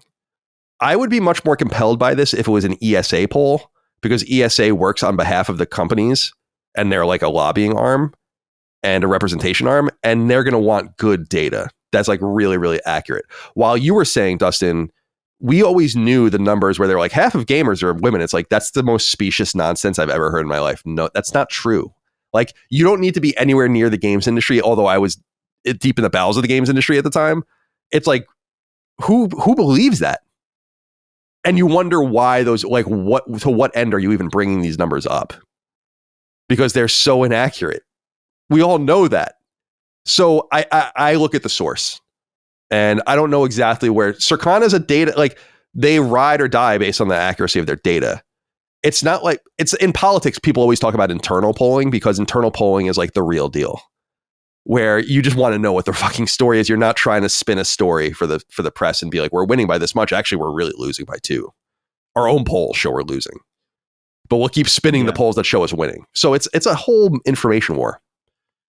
But I think that this portends poorly for not the vibrancy or health of the space, which is only getting more vibrant, but for the traditional way of doing business in our industry. But you can only, dude, how much can you bring the horse to water, right? I mean, like, you're on PSN, you're on Steam, you're like, there it is, there's the fucking water. You have to drink it. And if you choose to drink the Fortnite and the Apex Legends and the Rocket League, cool. But that's what people are doing, by the many, many tens of millions. And then another huge group of people only buy one game a year. So like FIFA. Right. Or Call of Duty, Grand Theft Auto, or 2 games a year. So it's like, oh, The Show and Call of Duty, NBA 2K and WWE. Like, we are just a vanishingly small group of people. All right. Let's see. Chris, you both have interesting things to say about this, I guess. Marathon has reemerged on the marathonthegame.com website, which is the official website for the game. They write about a marathon closed technical test, and they say the following, quote, and this is, of course, Bungie, the developer owned by Sony now. Quote, since June, we've run several closed playtests to gather feedback on Marathon. We're now opening applications for more players to join us for a closed technical test from October 22nd to October 27th. This is a limited, invite-only playtest for players in North America and Europe on PlayStation 5, Xbox Series X and S, and Steam. As with recent closed playtests, this test is under NDA. So you can go to the website, and it'll have a big button, click to sign up.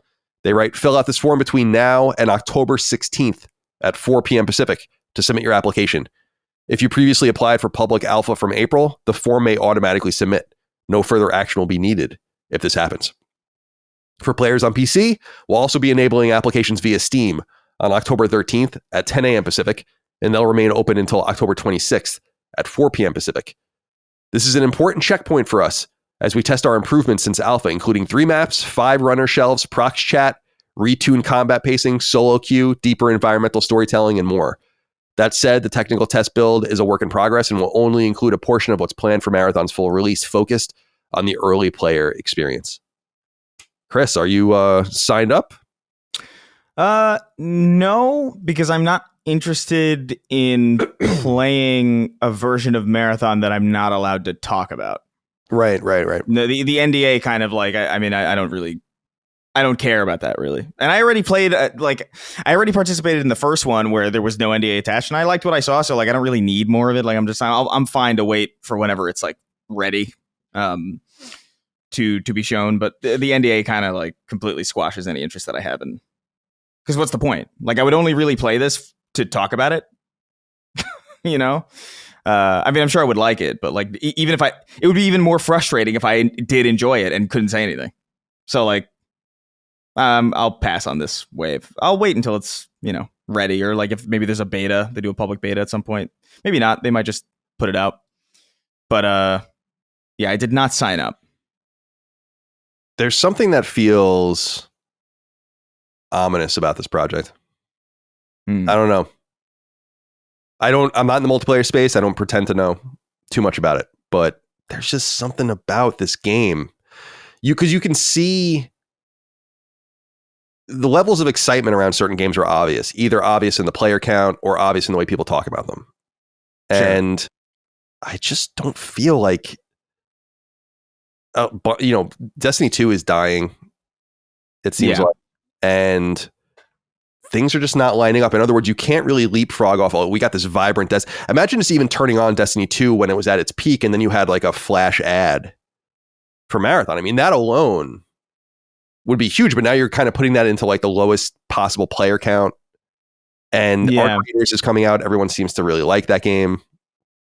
And true, yeah. You have this whole art controversy. Bungie is just not that cool anymore for a lot of people. It's very interesting to watch everything. That things just turn like that in this industry. Yeah, it's interesting. I don't know. I would imagine that this is going to be out probably like what? This feels like maybe like a February or like a March kind of game. Yeah, I would say Q1. Like, I would, Q1. Like I would imagine that that's kind of where it's going to come out. Arc Raiders looks. I think Arc Raiders is such a fundamentally different game, though. It's so weird. Like they're both extraction shooters, but I remember playing both of them like kind of like side by side. They both had their technical tests, and they're going for very different things to the point where like I think Arc Raiders is technically better, but it's less. I don't know. I can't imagine. Here's ultimately the issue with Arc Raiders that this is a PvP loot based game where you can get all of your loot stolen and have entire runs ruined, and it's third person. Like that kind of inherently like really fucks a lot because people are just going to be peeking around corners and shit. It's like, it's not, there's going to be like a certain element of like hardcore players that are going to be playing this and they're going to be like, this is cool, but like, I don't know. Marathon also has that stink on it with like the obviously Bungie in their position, Destiny in its position, the art thievery that happened, which was like a handful of decals, but it's still like it was a high profile enough case to notice. And so, yeah, I wonder, I don't know. I've heard people talk about it internally that seem pretty amped about it, but at the same time, like I'm like, it was wise to push it forward. It was wise to push it forward. I think getting it away from Arc Raiders and giving people time to kind of get bored of it and look for something else, I think is wise. It seems like they're reacting in all of the right ways. I guess I'm just curious as to like what the appetite for a game like this is. I really enjoyed my time with it. I think it's cool, but extraction shooters are inherently a very difficult sell. I would have almost imagined that you put this out as a free to play game, because I feel like your potential is actually pretty high in that sense, because it is like a Sony first party experience that you're getting. People are going to have less excuse not to try it out. I think there's a danger of walking into a Concord situation at the $40 price point, especially post Concord. Pre Concord, maybe not. If this came out before Concord or whatever, and it was like in good shape, like I don't think maybe it would be that big of a deal in comparison. But like the situation where it is now, especially in the Destiny community, where a lot of people, rightfully so or wrongfully, a lot of Destiny players are kind of not keen on Marathon because they view Marathon as the reason why Destiny 2 is suffering. They view it as like a lot of resources are being pulled away from Destiny in service of this thing that nobody asked for, in service of this, reignition of an IP that is so far from what the original version of the IP was. There's no single player campaign in Marathon. There's no team deathmatch kind of like traditional multiplayer. It's an extraction shooter with one mode and a handful of maps, which is standard for extraction shooters, but it's Marathon. It's kind of a sacred, it's like a really old school, like sacred IP in that camp where there's like a lot of people who care about it. And so to see it represented in this way, and then on top of that, to have it associated with Destiny 2 kind of crumbling under the weight of its own structure and a lack of support and, X, Y, and Z decisions being made that kind of make the game worse. It's been a while since I played Destiny 2. I'm not really in tune with what those criticisms would be or what they are. But there is an energy around this right now that is not good, And that's, by the way, irrespective of how good I think the game's actually really good. But like, again, that doesn't matter at a certain point, And I wonder what the environment will look like in March when there is time and when there's proper marketing and when we get to see more of it. And when it's not like immediate comparison with Arc Raiders. Because I think I remember seeing videos like a couple weeks ago or like maybe a month ago that were like, souring on arc raiders already, and I'm just like, well, you can't win anything in this industry. It feels like any kind of win is immediately subverted by the next like loss. Like it's just gone. It's erased as if it never happened. And so I think arc raiders is going to be the big winner this year for a little bit at least. But I don't know, man. $40. It's a lot right now. Well, speaking of that price, there were rumors before they confirmed that it would be a price but not fully priced game over at Bungie, that it would be a $40 game a la Helldivers. Yeah, we figured, I think, on this show that it would be $40. Right. And now and I put this in the document as well, that over on the website, the Game Post, they kind of got together a bunch of different leaks from the specific leaker in the Bungie space that data mined Marathon and basically confirmed that Marathon will be $40. So, by the way, this leak has things that I consider somewhat spoilery, in that it has like a full list of all the weapons in the game and shit like that. So I'm not going to include any of that here. But the stuff that I think is relevant and not spoilery at all is like what you can expect when you're buying the game. And they say the standard edition will be $40 and the deluxe edition will be $60.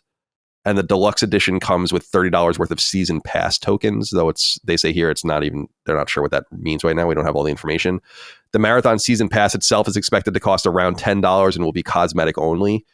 And they know that these details line up with what they heard recently, that the $40 price point is all lined up. I mean, because this is basically what Helldivers did, where they had you pay like a high price or higher price coming in and then kind of subsidize the cost of the DLC or the different expansions or whatever that you would buy, the options. I mean, cosmetics specifically, but weapons and other things too. And they also note here that there are pre-order bonuses that you'll get in Destiny 2 if you pre-order Marathon, according to this data mine. Oh, yeah. But Hamstroker's Ejacula wrote in and said, "Hey, Sacred Colons, looks like Marathon will be $40 when it comes out. The justification for the price is that it's a premium multiplayer game. My question is, what makes it a premium game? They will have very few maps and weapons, not very much customization, and will also contain microtransactions. Why would anyone abandon the other popular free-to-play shooters for a new, most likely buggy game for $40? The only thing I can say about the $40 price point is that I think if it's done right, it shows a little bit of a belief in the game, a buy-in for a better product. I think it worked for Helldivers 2. It's just unclear if it really worked for Helldivers 2, or if it was kind of the exception to the rule and that a lot of other games will fail. For instance, if Fair Games is really going to come out and it comes out at $40, I think I don't know what that means for that game. Fair Games, I think, would be cooked at $40. I mean, look at Concord. Yeah. I mean, it's weird because the data isn't good, for the $40 price point as far as Sony games are concerned, because we have Helldivers 2, which is a sequel to a game that existed already. So there was already like kind of eyes on it. It was like kind of an existing IP. It was a transformative version of that IP. The first game was like nothing like Helldivers 2. At least in like it's a completely different genre of game. And so that did well. Nobody expected it to do well. Concord is an Overwatch ripoff with a completely new IP. No strings attached to it from any kind of community at all. That fails. Fair Games is kind of in a similar box as that. Marathon is an existing IP tied to an existing studio with an existing hardcore fan base.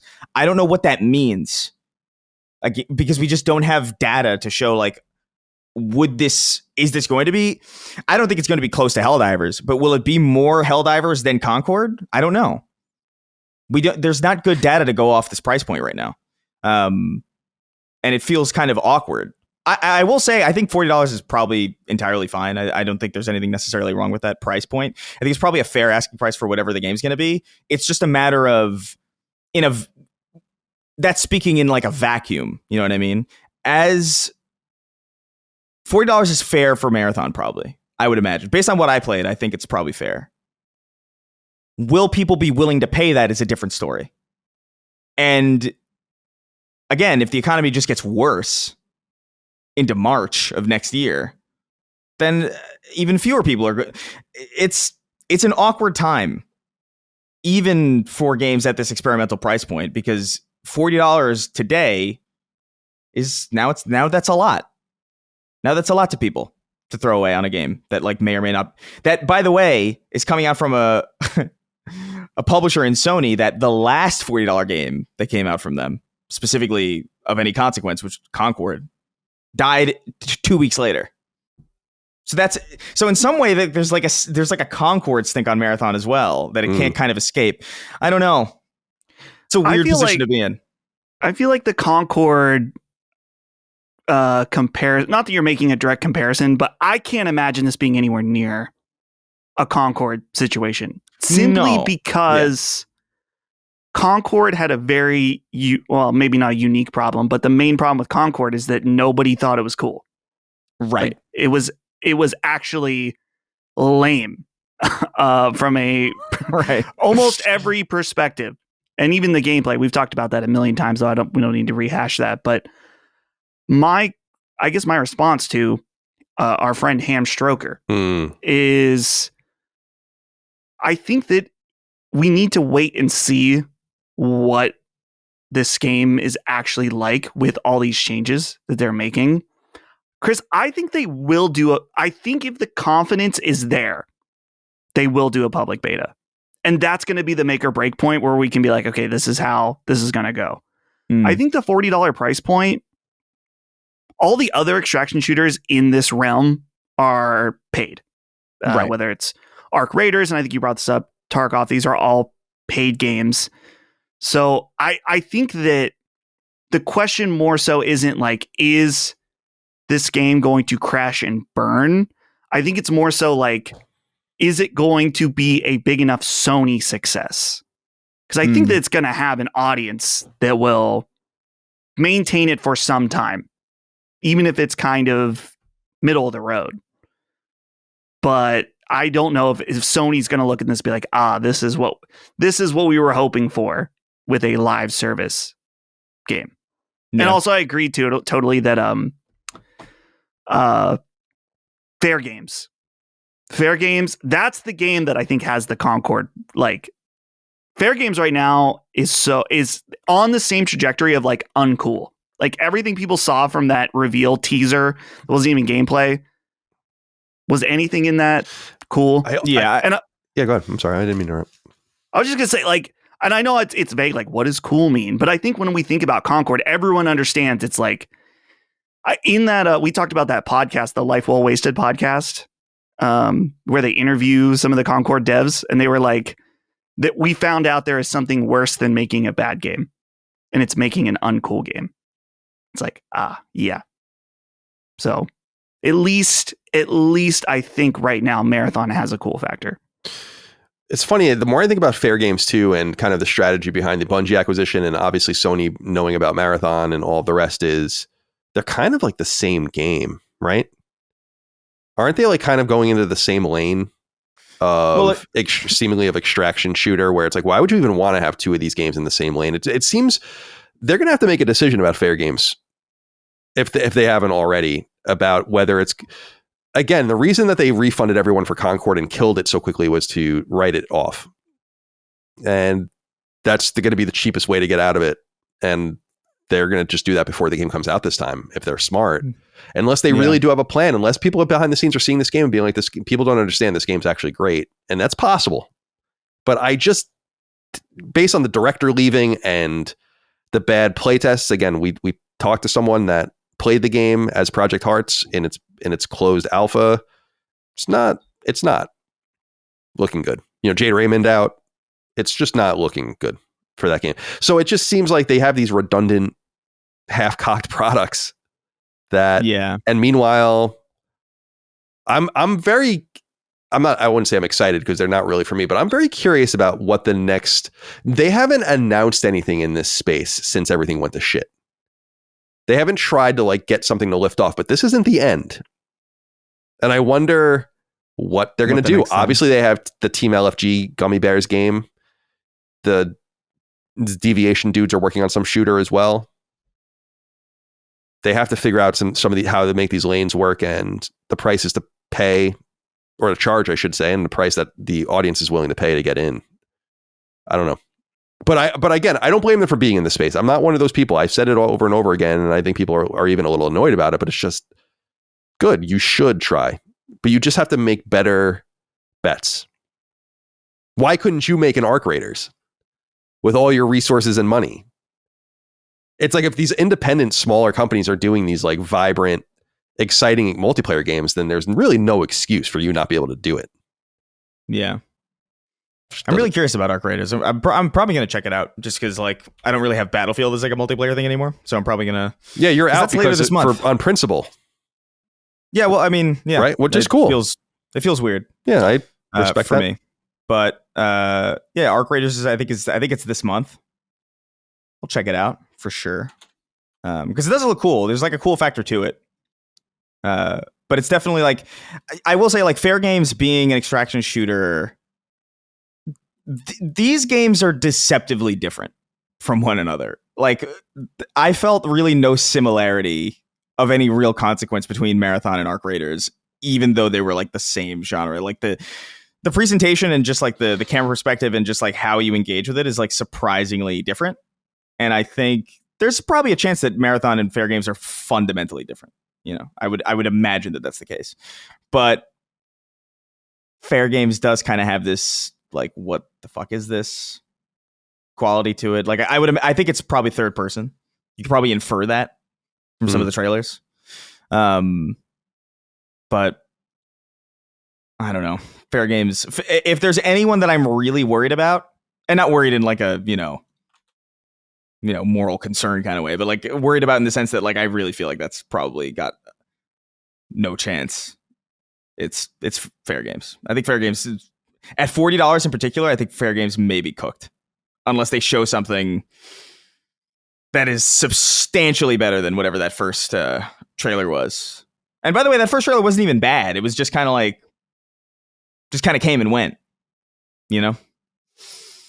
Well, is there anything else that you want? That's we heard from you a little bit, but is there anything else you wanted to say, or are you gonna try to get into this test? I signed up just because I was curious if I would be given the chance to. I don't know about playing. It's going to be weird on the show if I like am like, oh, I'm under NDA for this, but I am curious about it, and at some point playing it NDA'd would inform opinions later on when you're no longer under NDA. But I am willing to bet they will not let me in. So we'll see. Well, for people that want to go try to get in, again, marathonthegame.com. You can sign up for the closed technical test, which will be under NDA across all platforms, October 22nd to October 27th. Okay, I thought this was an interesting piece here from the game business, which is the Jeff Keighley funded, or at least aligned, Substack. That doesn't seem to get a whole lot of play, but I think they have some interesting stuff over there sometimes. And so basically what they did was they sat down and did an oral history of PlayStation 1's incredible success in Europe. And obviously in Europe and mainland Europe and in the UK alike, the PlayStation brand is a dominant brand and has been since the very beginning. And a lot of it has to do with the kind of local angle towards PlayStation and how PlayStation almost felt like a European brand for a while, especially in the PS1 and PS2 era. So there's a lot of interesting stuff to read in here if people want to check it out. But I pulled out these three things that I thought were most interesting. And if you guys want to pull anything out, you can as well. The first one was that Sony almost acquired Bullfrog, apparently. For people that don't know what Bullfrog is, Bullfrog Productions is a famous game studio out of Britain that was acquired ultimately by Electronic Arts in the 90s. But it was Peter Molyneux's like first studio. He would obviously go on to found Lionhead later on. And I was thinking they were, Dustin, for you're a theme park. Are you like theme park, right? Or wasn't that? You like those kinds of games. I know about it, but I'm a roller coaster tycoon man myself. And they did Populous.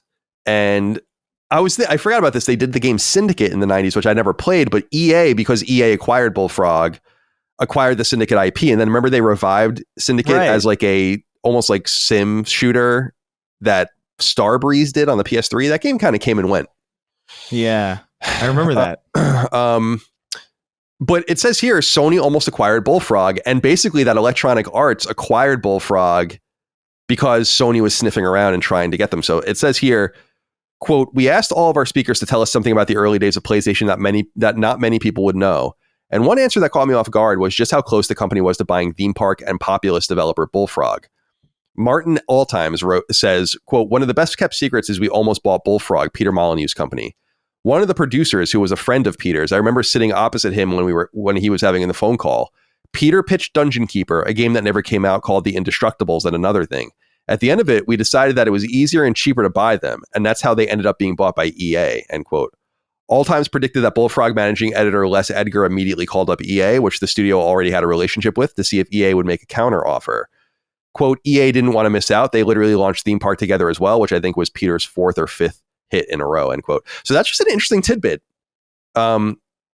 We always talk about Sony's purchase of Psygnosis, which we're going to talk about in a minute, was a pretty big deal. And it was really Sony's only example until recent memory, until this generation of them buying a studio that they didn't have first worked with. And that's kind of necessary. You have to get the chicken and egg thing going a little bit. To get a first party, you need to buy a first party.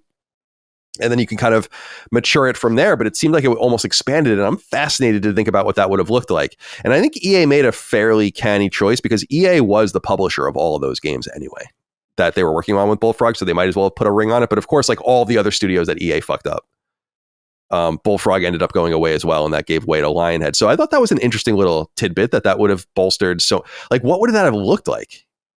Because a lot of those games were so PC centric. They all were ported to all sorts of consoles, but like SNES had a bunch of these games. So that's the first one. And then also Sony kind of making a play for the FIFA license I thought was interesting. They write here, quote, hot on the heels of the Bullfrog revelation came another surprise. PlayStation's internal teams were working on a football game and held talks to secure the FIFA license. Juan Montes, VP of software development at PlayStation between 94 and 2000 says, quote, we were creating a football game at that time. The technology was there. It was pretty good. And we were very close to getting the FIFA license. Very, very close. But in the end, we decided not to pursue it in order to have a good relationship with a third party. But we were very close to being in that space, end quote. So he's talking about how that would have fucked up their entire relationship with Electronic Arts. That's an interesting tidbit too, that they kind of like backed off because they didn't want to screw with EA, who was such an important early partner for PlayStation. So I thought that was fascinating as well. It's especially interesting because when I wrote the history of San Diego studio a long time ago at IGN, I asked them, specifically Christian Phillips, who ran the studio at the time, if they had ever made a play for any of these exclusives. We were talking specifically about Madden and the NFL license, and he talked a little bit about that. So that never came up there. And then the third thing that I thought was interesting. So they talk about Psygnosis and the success of Wipeout, but they talk about Wipeout 64. Now this game came out recently, this game came up recently because we were talking about how Sony actually owned a studio that was just randomly releasing games on other platforms willy-nilly while it was during the PS1 era. And it seemed like it was being done with Sony's blessing, but it might not have been the case. They write here, quote, Psygnosis' slightly rebellious independent nature did create friction between the developer and its parent company. An example of that is when Psygnosis decided to make an N64 version of Wipeout. Welsman, who's one of the guys they talked to, says, quote, yeah, let's talk about that. What was Psygnosis doing on the N64? Traitors, he said as he laughed. And then O'Connell added, quote, Psygnosis, while very much aligned with Sony, ran as an autonomous company. That was down to the founders. They loved the Psygnosis independent spirit. So we carried on making games on other platforms. The first two Wipeouts principally were on PlayStation, but they also appeared on the Sega Saturn, which I don't think was an issue for Sony. But certainly at one of the E3s when it appeared on Nintendo, it just arrived at the booth. And there were some faces that were going like, what's going on here? That was down to Psygnosis managing to retain an autonomy to make the games they wanted. But that maverick spirit perhaps created some challenges later on within the wider Sony group, end quote.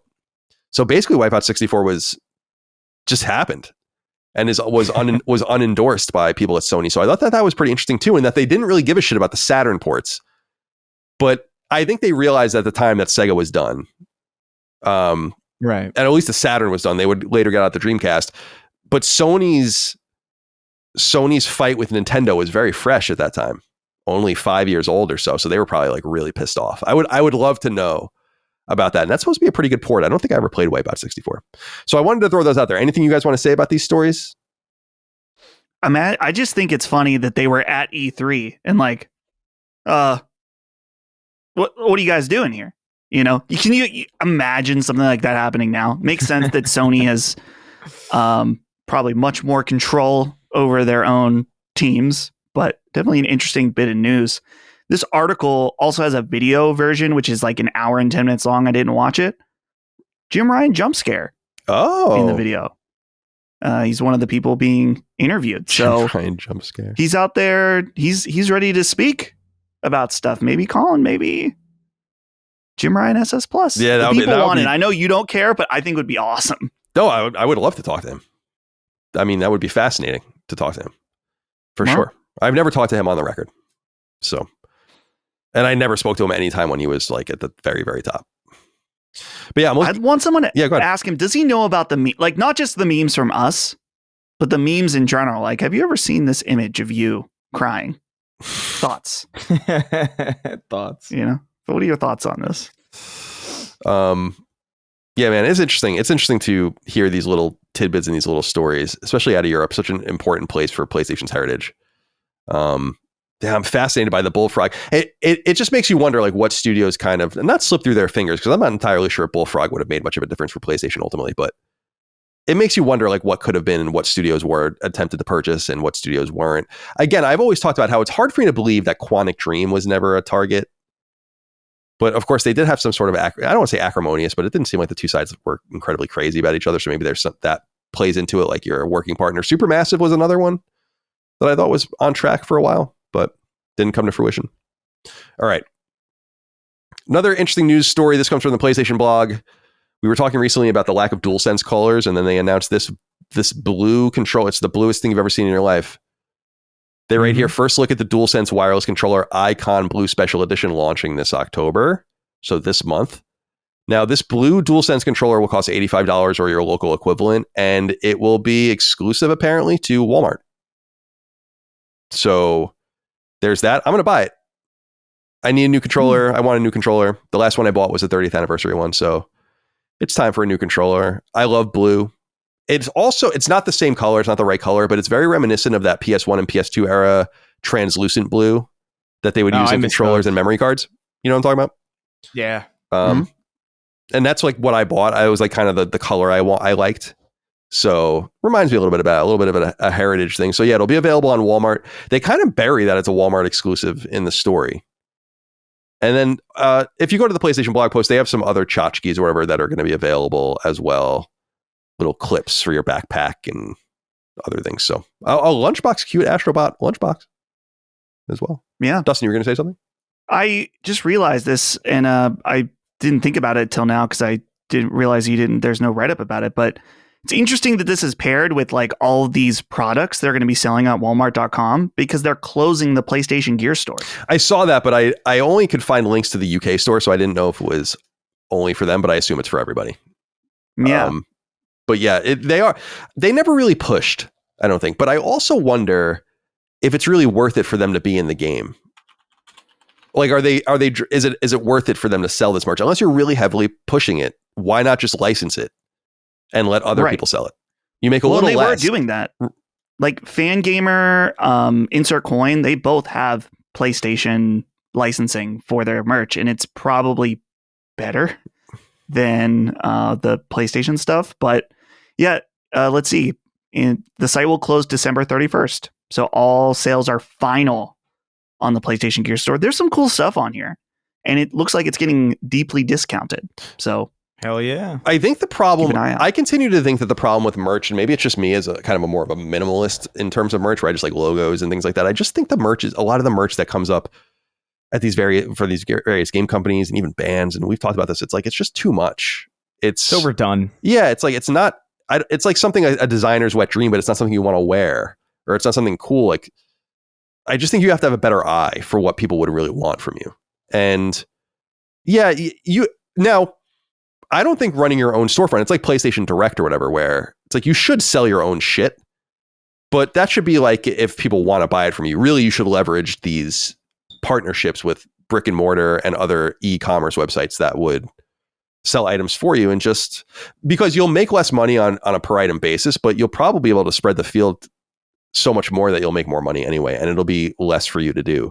And it's funny that this comes up because I met recently with a listener who has a great idea for a licensed product, and he wanted advice, and I was like, dude, Sony is readily open to licensing. You have to just have the idea. Like they made like a Horizon fucking board game. I think there was a Bloodborne board game.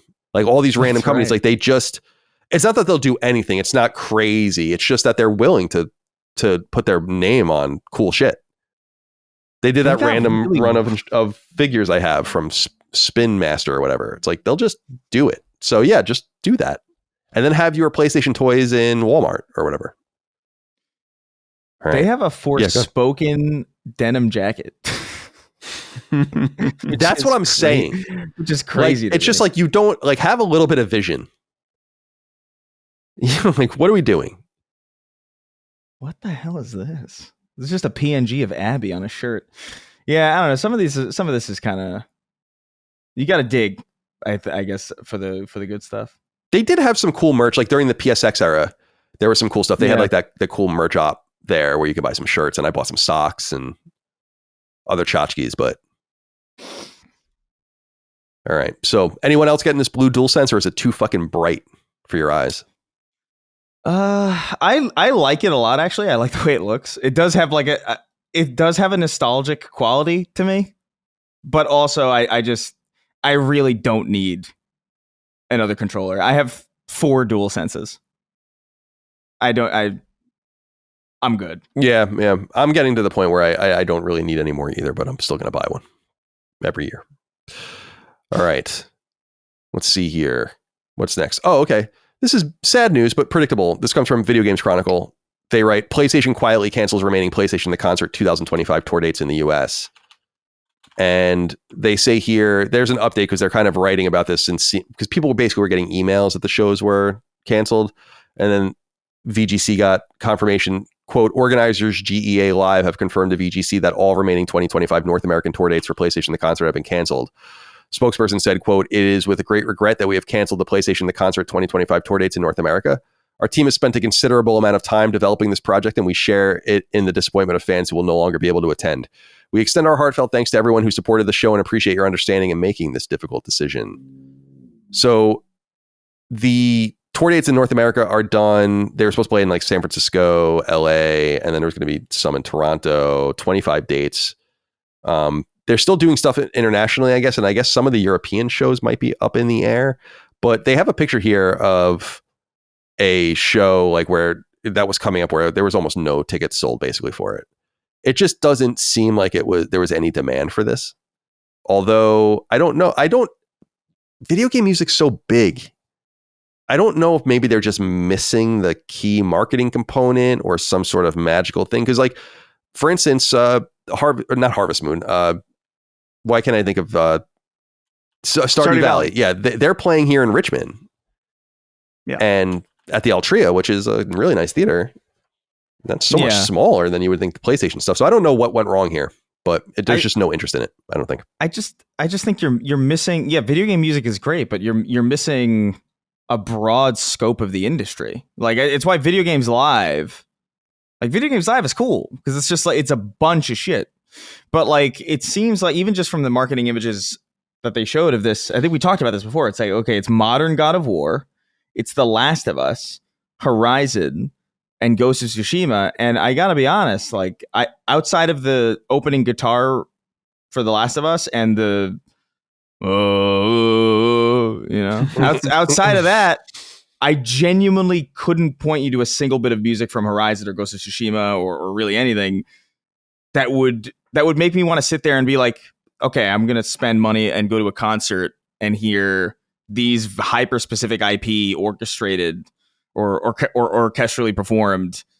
It's not enough variety, and it's two things, right? It's both not enough variety, but it's also, if you wanted to go in the opposite direction, it's not focused enough. You know what I mean? If there was like a God of War concert or something, and they kind of scoped that out as properly as they could, like maybe not play in like absurdly large arenas, but like kind of play relatively, in different places, you probably could have sold that more successfully because you're clued in on like a specific kind of fandom or something. You know what I mean? There would be like more incentive to go. Whereas like, let's say I'm a big God of War fan. Okay, I'm going to go hear the theme, and then I'm going to sit through a set list of a bunch of other stuff that I don't care about.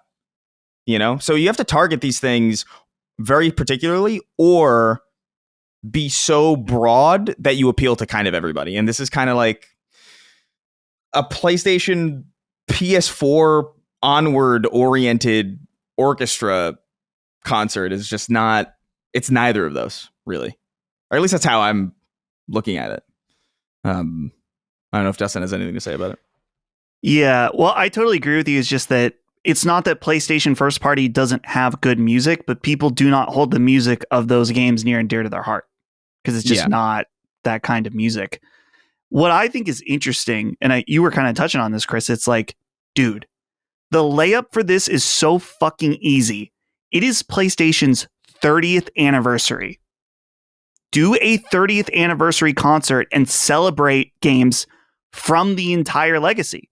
Yeah. And maybe even go a little bit extra and do games that you maybe don't even own.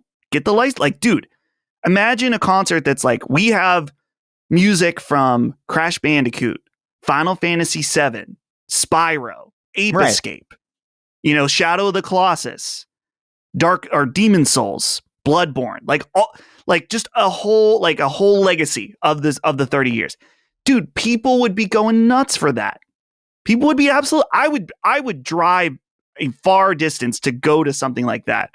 But to go see God of War, Ghost of Tsushima, Horizon, Last of Us, it's like, and also I wonder too, just if the pricing on these tickets, I saw Gene posted something about the pricing. He has deleted the tweet, so I don't know, maybe he was off base or something, but it's got to be more appealing than that. And it's just unfortunate. Like, man, it would be so cool for a 30th anniversary concert. And that's just not what it was. Like, it's so easy. I would have definitely gone if it was like something more broad like that. But then there's also there's also a fundamental side reality to this. And I know it's going to be annoying to hear about it constantly, but there is also the reality that like people aren't going to be spending their money on frivolous shit like this right now. Like, this is not really the time to have a concert like this either. A video game concert in the middle of a Gilded Age is kind of rough. So I feel like that also doesn't help. But I think ultimately it's not broad enough. And if they didn't want to go in a broad direction, it's not focused enough. And it's just too middling in any direction. It's focused in the sense that, it's PlayStation music from PS4 onward. But it's also broad, where like it's just these specific games.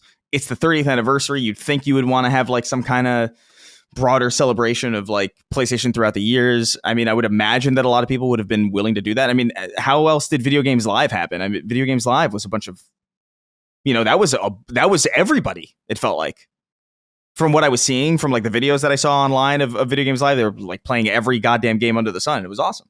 People loved it. But yeah, it's an ill-conceived project and a poor time for it, I think. Well, sorry to anyone out there that was going. You got your money back. Yeah. Actually, Sony's just taking your money. Yeah, bye. All right, I'm very excited to see what you guys think of this next story, which broke yesterday. It's a really interesting scoop. Comes from Stephen Totillo's GameFile Substack. He writes, "Scoop, Ubisoft canceled a post-Civil War Assassin's Creed last year." He writes, quote, "In July of last year, word began to trickle through Ubisoft that an ambitious new installment of the company's top franchise, Assassin's Creed, had been canceled. The new game would have brought the history-spanning series to one of its most modern settings, the American Civil War, and more so, the Reconstruction period that followed in the 1860s and 1870s. In this Reconstruction-era Assassin's Creed, gamers would play as a black man who had been formerly enslaved in the South and moved west to start a new life. Recruited by the series' assassins, he would return to the South to fight for justice in a conflict that would, among other things, see him confront the emergence of the Ku Klux Klan. That's according to interviews with 5 current and former Ubisoft employees who spoke to..." Can you hear the dog? No. Okay, good. No. That's according to interviews with 5, because this is like a bad time for the dog to be barking when we're talking about something somewhat serious. That's according to interviews with 5 current and former Ubisoft employees who spoke to GameFile on the condition of anonymity because they were not authorized to speak about the project, and Ubisoft did not respond to a request for comment for this story. The people were enthusiastic about the game, but were also frustrated by its cancellation, which they perceived as Ubisoft bowing to controversy. 3 sources told GameFile that word filtered through the company late last July that management in Paris had stopped development of the game for 2 reasons. 1, online backlash that spring to the reveal of Yasuke, a historically inspired black samurai, as a protagonist in the company's then upcoming Assassin's Creed Shadows, and 2, concerned that the political climate in the United States was becoming increasingly tense. There's more there if you want to check it out on GameFile. I don't have a subscription, so I can't read much beyond that. But there's much to say about this. I want to hear from you guys first. Chris, it seems like you're eager to say something. Yeah, I mean, well, first of all, let me say it's kind of interesting that at the mere mention of a black man sent your dog barking. I know. It's very... I know. It is strange. I don't know what that's all about. I'm sorry. But no, so yeah, this whole thing this is weird. So like, I love this idea. I just don't love this idea for Ubisoft or Assassin's Creed. I just don't think, based on what I've played, both of old school Assassin's Creed when I did like it, and modern Assassin's Creed where I've just kind of fallen off and I don't really care anymore.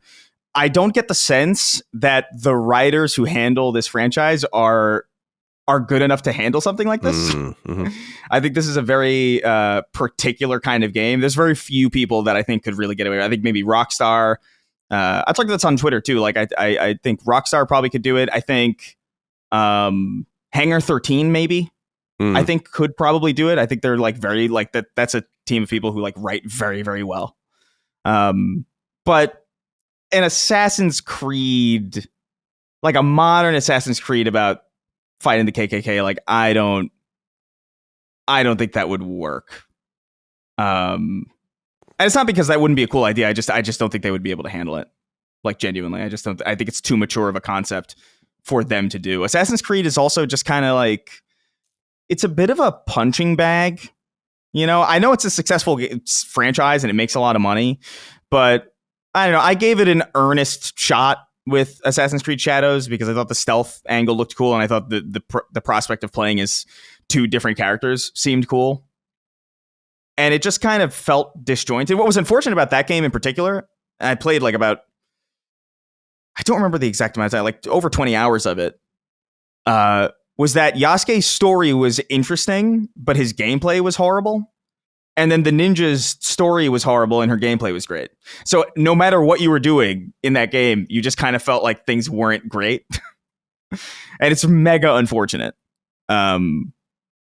So again, great idea. Like a Django Unchained video game sounds sick. I just don't think, not them. You're not that guy. Yeah, you're not that guy. You know? Dustin, what do you have to add?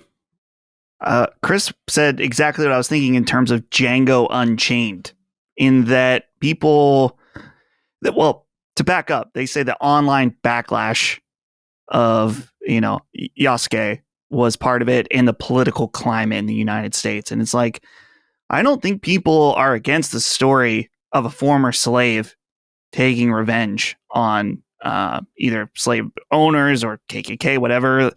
Chris is exactly right that it's like, it would be the Ubisoft version. So he'd, be all, whether it's like, oh, well, he's also gay and he's also trans, or like, you know what I mean? It's just like they would have to take it gay. He would definitely be gay. Yeah. They would take it too many. I'm not saying it's like it's too far to have a gay man in your game, but everyone knows. Tell us how you really feel. They don't know how to write well. They they can't handle a topic like that. They just can't do it. Yeah. I've seen it. Like I played a significant portion of the most recent Assassin's Creed that deals with some element of racial storytelling, and it's fine. But like, I don't know. That's too good of an idea to waste on Ubisoft, I think. And it's also just like, yeah, I think maybe at some point you could have that game, but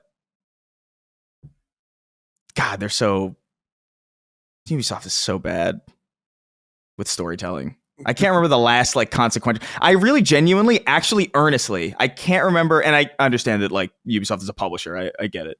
But like, I can't remember the last consequential, maybe Far Cry 5 was like the last like kind of interesting, because that was dealing with like somewhat kind of controversial territory. Yeah, like right-wing terrorism, basically. Or yeah, so they wanted to make it seem.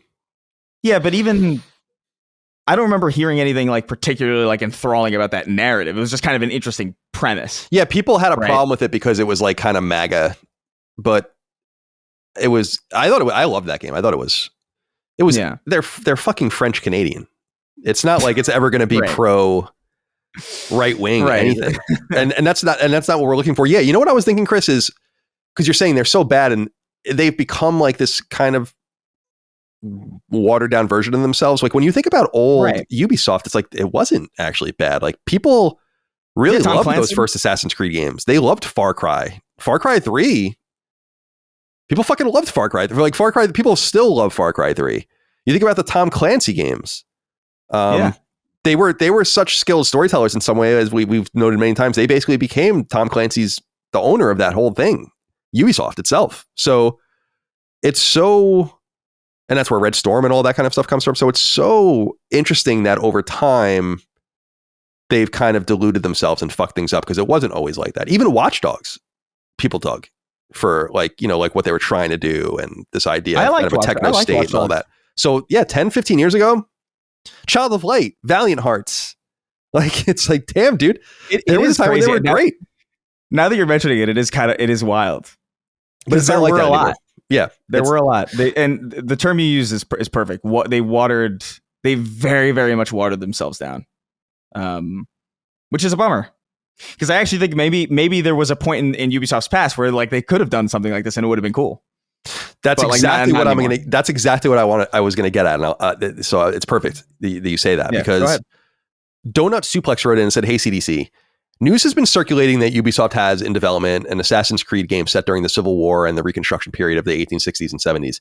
Reports state that Ubisoft canceled the project last July in response to the controversy surrounding the Yasuke reveal and AC Shadows and the ever-growing tense political climate of the USA." Just to put a period here real quick, it's interesting that they identified the climate in the US long before Trump won. So they were feeling something, some way about it. Beforehand. So a little bit of prescience there. Is anyone else confused if this is the true reason? I personally find that a game where you play as a once enslaved black man, she's barking again, returning to the South to fight against injustice and emergence of the KKK. Does she realize a black person lives in this house? Of the KKK sounds really fucking cool. It's a time in American history that has been explored in numerous films and books, but not so much in video games. Ubisoft has even tackled themes of slavery with their previous Black Flag DLC Freedom Cry. This is a little odd and comes off as very spineless if that's truly the case. Thanks for all you do. This gets into my whole thought, Chris, and it's what you brought up, which is there was a time and place where they could have gotten away with this. And I really think that they fucked themselves through bad, ham-fisted decisions that people don't take them very seriously anymore. Assassin's Creed 3 is and by the way, this would have been an Assassin's Creed game where I'm playing that. Like for me personally, It was the same thing with Assassin's Creed 3. Now it was a little different with Assassin's Creed 3 because we had Revelations and Brotherhood and then AC 1 and 2, which I did play, but I never played the interims. But AC 3's concept and setting was so compelling to me, the Revolutionary War, that I was like, oh, I'm definitely playing that. And I did.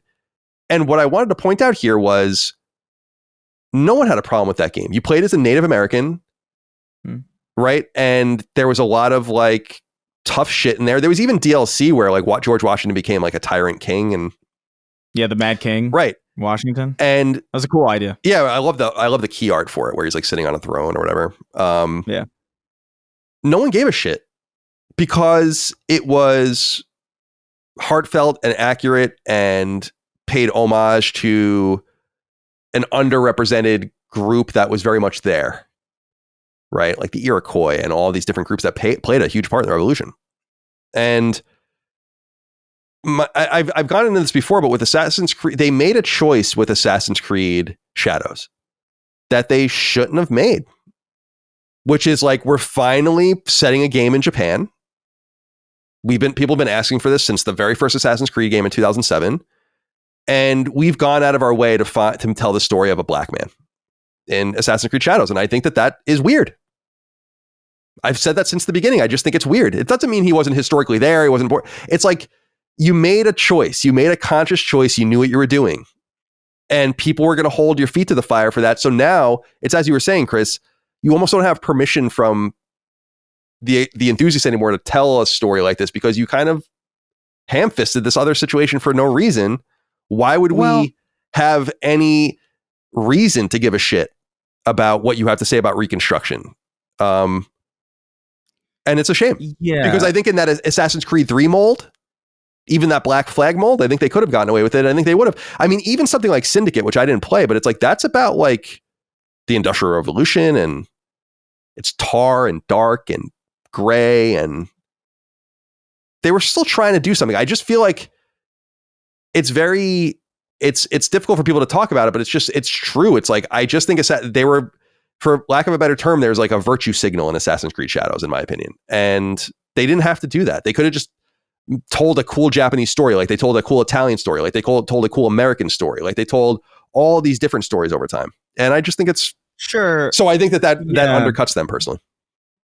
Yeah, I don't know how I feel about that still, because I really do earnestly feel like there's so many games, like even Ghost of Yotei is Assassin's Creed Shadows, but I think there's like a weird, I don't know. I feel like there was probably an earnest idea there where it's just like, there's a lot of games set in feudal Japan right now that is just what people are expecting us to do. Yasuke is a real figure in historical Japan. This could be interesting in comparison to doing like the same thing that Sucker Punch is doing, or what like XYZ company is doing. I think this has a chance to set our game apart in some way, and being able to, multiple characters is kind of an interesting experimental angle as well. It keeps people from saying that we're going stale.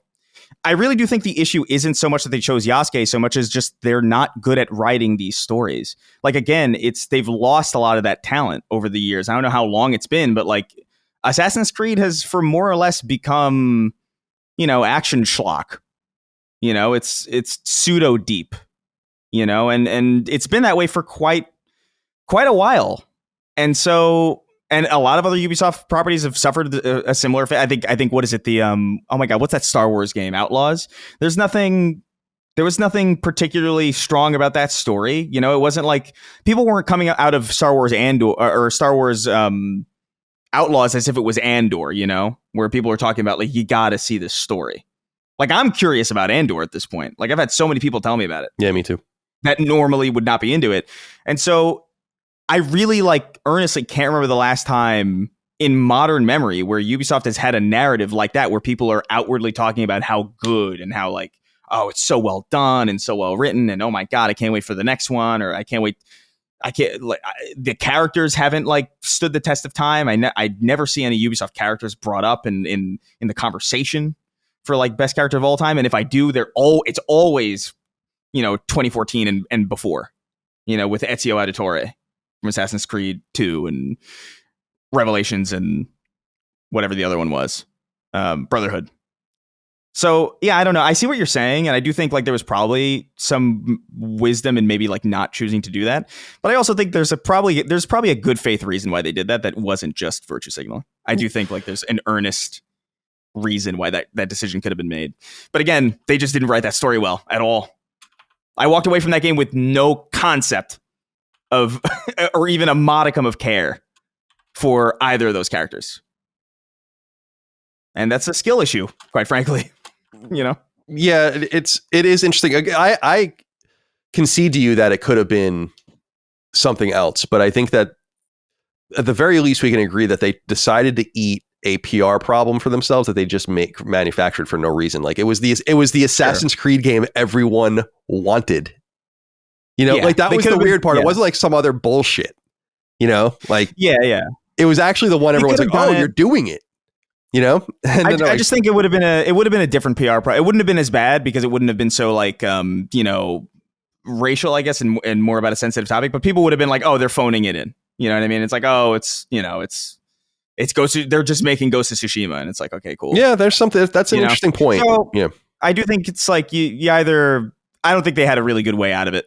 Really, they waited. My real issue with Assassin's Creed Shadows and Assassin's Creed set in Japan is that they waited way too fucking long to do it. Oh yeah. They waited a long time. So by the time it comes out and by the time they're hey, we're doing an Assassin's Creed game in Japan, it comes across less as you doing what everybody wants and comes across more break glass in case of emergency. Oh, we're not doing too well. Let's do the thing that everybody wants. But also, we don't want to be too safe and do the same thing that everybody else is doing now that the thing that everybody wants is being fulfilled by other companies. So let's let's do this experimental stuff, which again, I appreciate. I appreciate the experimental angle of that game where like, oh, 2 playable characters is interesting, but they did not land the plane well. They did not write the game well. Just a mess. And they were too late. They were too late to it. Even because I feel like it didn't really pick up until like maybe Sekiro around that time. Like maybe Neo era, where like you started to see this a lot more often. But they had a huge fucking window between Assassin's Creed 3 and Neo, or like, you know, the beginning of that trend where they could have easily done the Japan thing, gotten it over with, did the thing that everybody wanted, and not had this situation. Oh well. Dustin, what say you? Yeah, I agree that I think with the story of Yasuke, there is an interesting idea there about, okay, well, there was this samurai, or I guess that was the big debate, is like what actually was Yasuke, what degree.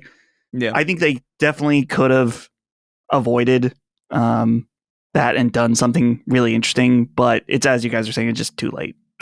It's too late, especially when Assassin's Creed is just kind of, I don't want to say it's just it feels like it's just existing to us because we don't care, but clearly it's sold very well. So it doesn't, ultimately everything we're saying doesn't really matter. Yeah, that's the true. whole show, actually, now that I think about it, maybe just does not matter. Yeah. Julio Mendez wrote in and said, "Hi, CDC. Greetings from Venezuela. I have mixed feelings about the cancellation of the Assassin's Creed game. On one hand, Reconstruction is arguably the messiest period in American history and was also a failure. So you can really tell a very compelling story. You can really tell a very compelling story set in this period. At the same time, I don't trust Ubisoft writers to do justice to the setting and apply the levels of sensitivity and nuance that such a period requires. Colin, you being an American history buff, how would you handle a game set during that time? Please take care of yourselves." What's so fascinating about this is my mind immediately went towards the end of Reconstruction and this idea that, because you guys would know better than me, does Assassin's Creed still focus a lot on like the conspiracy angle of the modern day stuff, and like there's like these inflection points and things happen? Because I was basically thinking about the 1876 election that's between Rutherford Hayes and Samuel Tilden, and it's a really interesting election if you read about it, and that was the end of Reconstruction. Basically, Reconstruction was ended as a result of that election and the deal that was made during that election. And I was thinking about that as being like the nexus point of like massive change, or like this thing that happened, and that obviously shepherded in the Jim Crow era, which is a really dark time in American history. So from a story perspective, if they're still doing that sort of thing, where there's like this thing you're trying to observe or participate in or whatever, could be cool to have a conspiracy around that. But yeah, it's funny that Django Unchained came up, because that movie is so fucking good, and like unreasonably good. And even at this heightened time in race relations, in political relationships, and so in society kind of bubbling, I really don't believe that anyone would give a shit about a black dude just obliterating hooded KKK members. I just don't. I think people would dig that. Again, I think it would need to be done right by the right people, of course. But I think there's this idea that it's like, oh, people, it's like relitigating the Civil War, and people, it's like, no, dude, everyone hates the KKK. Like I think everyone would want to kick the shit out of them. They're an irrelevant group today. But in the 1860s and 1870s, and 80s, during that era where, you know, where the Confederate soldiers were the ones founding it, you know, Nathan Forrest and all those guys, you know, old civil, you know, Confederate generals, that's the real fucking KKK. Those are like real bad guys. And so there would be a real cool way to, I think, explore that in a game, in a really violent game. And it reminds me of Django Unchained. Everyone fucking loves that movie. Yeah. You know, so I just think it's a very amorphous thing to say it needs to be done right, and we've been saying that over and over again. But that's what it's all about. I don't think any subject matter should really be off limits. And I'm sad that, again, my theory of the case is that I'm sad that Ubisoft spent so much of their social capital on so many things that didn't matter. And now they have to deal with the repercussions of that, which is canceling a game like this. Yeah. So. And you could do it like like you said, like anybody could do it, I guess, but like to do it well is another thing entirely. Like that's why I actually earnestly think like like Hangar 13 could probably do a really good job on something like that. Like it would be more linear, I guess. It wouldn't be like the same type of game. But like from what I've seen from their narratives, it's like I think they have a pretty good grasp on a lot of stuff. And based on even just some of the stuff that I've seen from Mafia 3 that I find like mega compelling, even though I'll never play that game because I know the bloat will kill me. I don't know. There's definitely something at that studio that I feel like maybe I don't know why I trust them with more mature things for some reason. But yeah, no, Ubisoft. It's unfortunate. Well, someone will probably do something like this, I assume, at some point. I mean, there's just not enough. There's like strategy games and war games and stuff, but just Civil War era, post-Civil War era is rife for storytelling, in my opinion. And especially with, as I was saying, like alternate history things, such a cool time for. Because you could even, it would be cool to set it during Reconstruction. It would be, and that's why I was saying, like, going and changing things and changing timelines and stuff. Like, what if it's the most overdone thing in fiction, but what if the Confederacy won or still existed kind of thing is also an interesting thing to get into. So anyway, nice reporting there from GameFile. All right, just a few quick things here to get through: sales data and so on and so forth, and some release dates that I want to talk about as well. So I just have a press release here that I put into our document. Claire Obscure Expedition 33 has sold over 5 million copies, and it's getting a bunch of updates, including a new playable environment, taking the characters of Expedition 33 to a brand new location with new enemy encounters and surprises to discover, challenging new boss battles for late game players to overcome, new costumes for each member of the expedition, new text and UI game localizations that bring supported languages to 19, and so on and so forth. Neo JD wrote in and said, those who come after. Expedition 33 has now sold 5 million copies. Sandfall announced the game is getting a free update featuring a new dungeon, new enemies, new bosses, and new costumes. Is this something you guys are looking forward to? Or are you still drowning in the ocean of game releases? Thanks, I'll go back and listen to Ben Starr cry some more. I'm not going to go back to this game, I don't think, anytime soon. I think one day I'll go back to it because I really liked it a lot. But these new additions are cool, but they often come too late for me. So...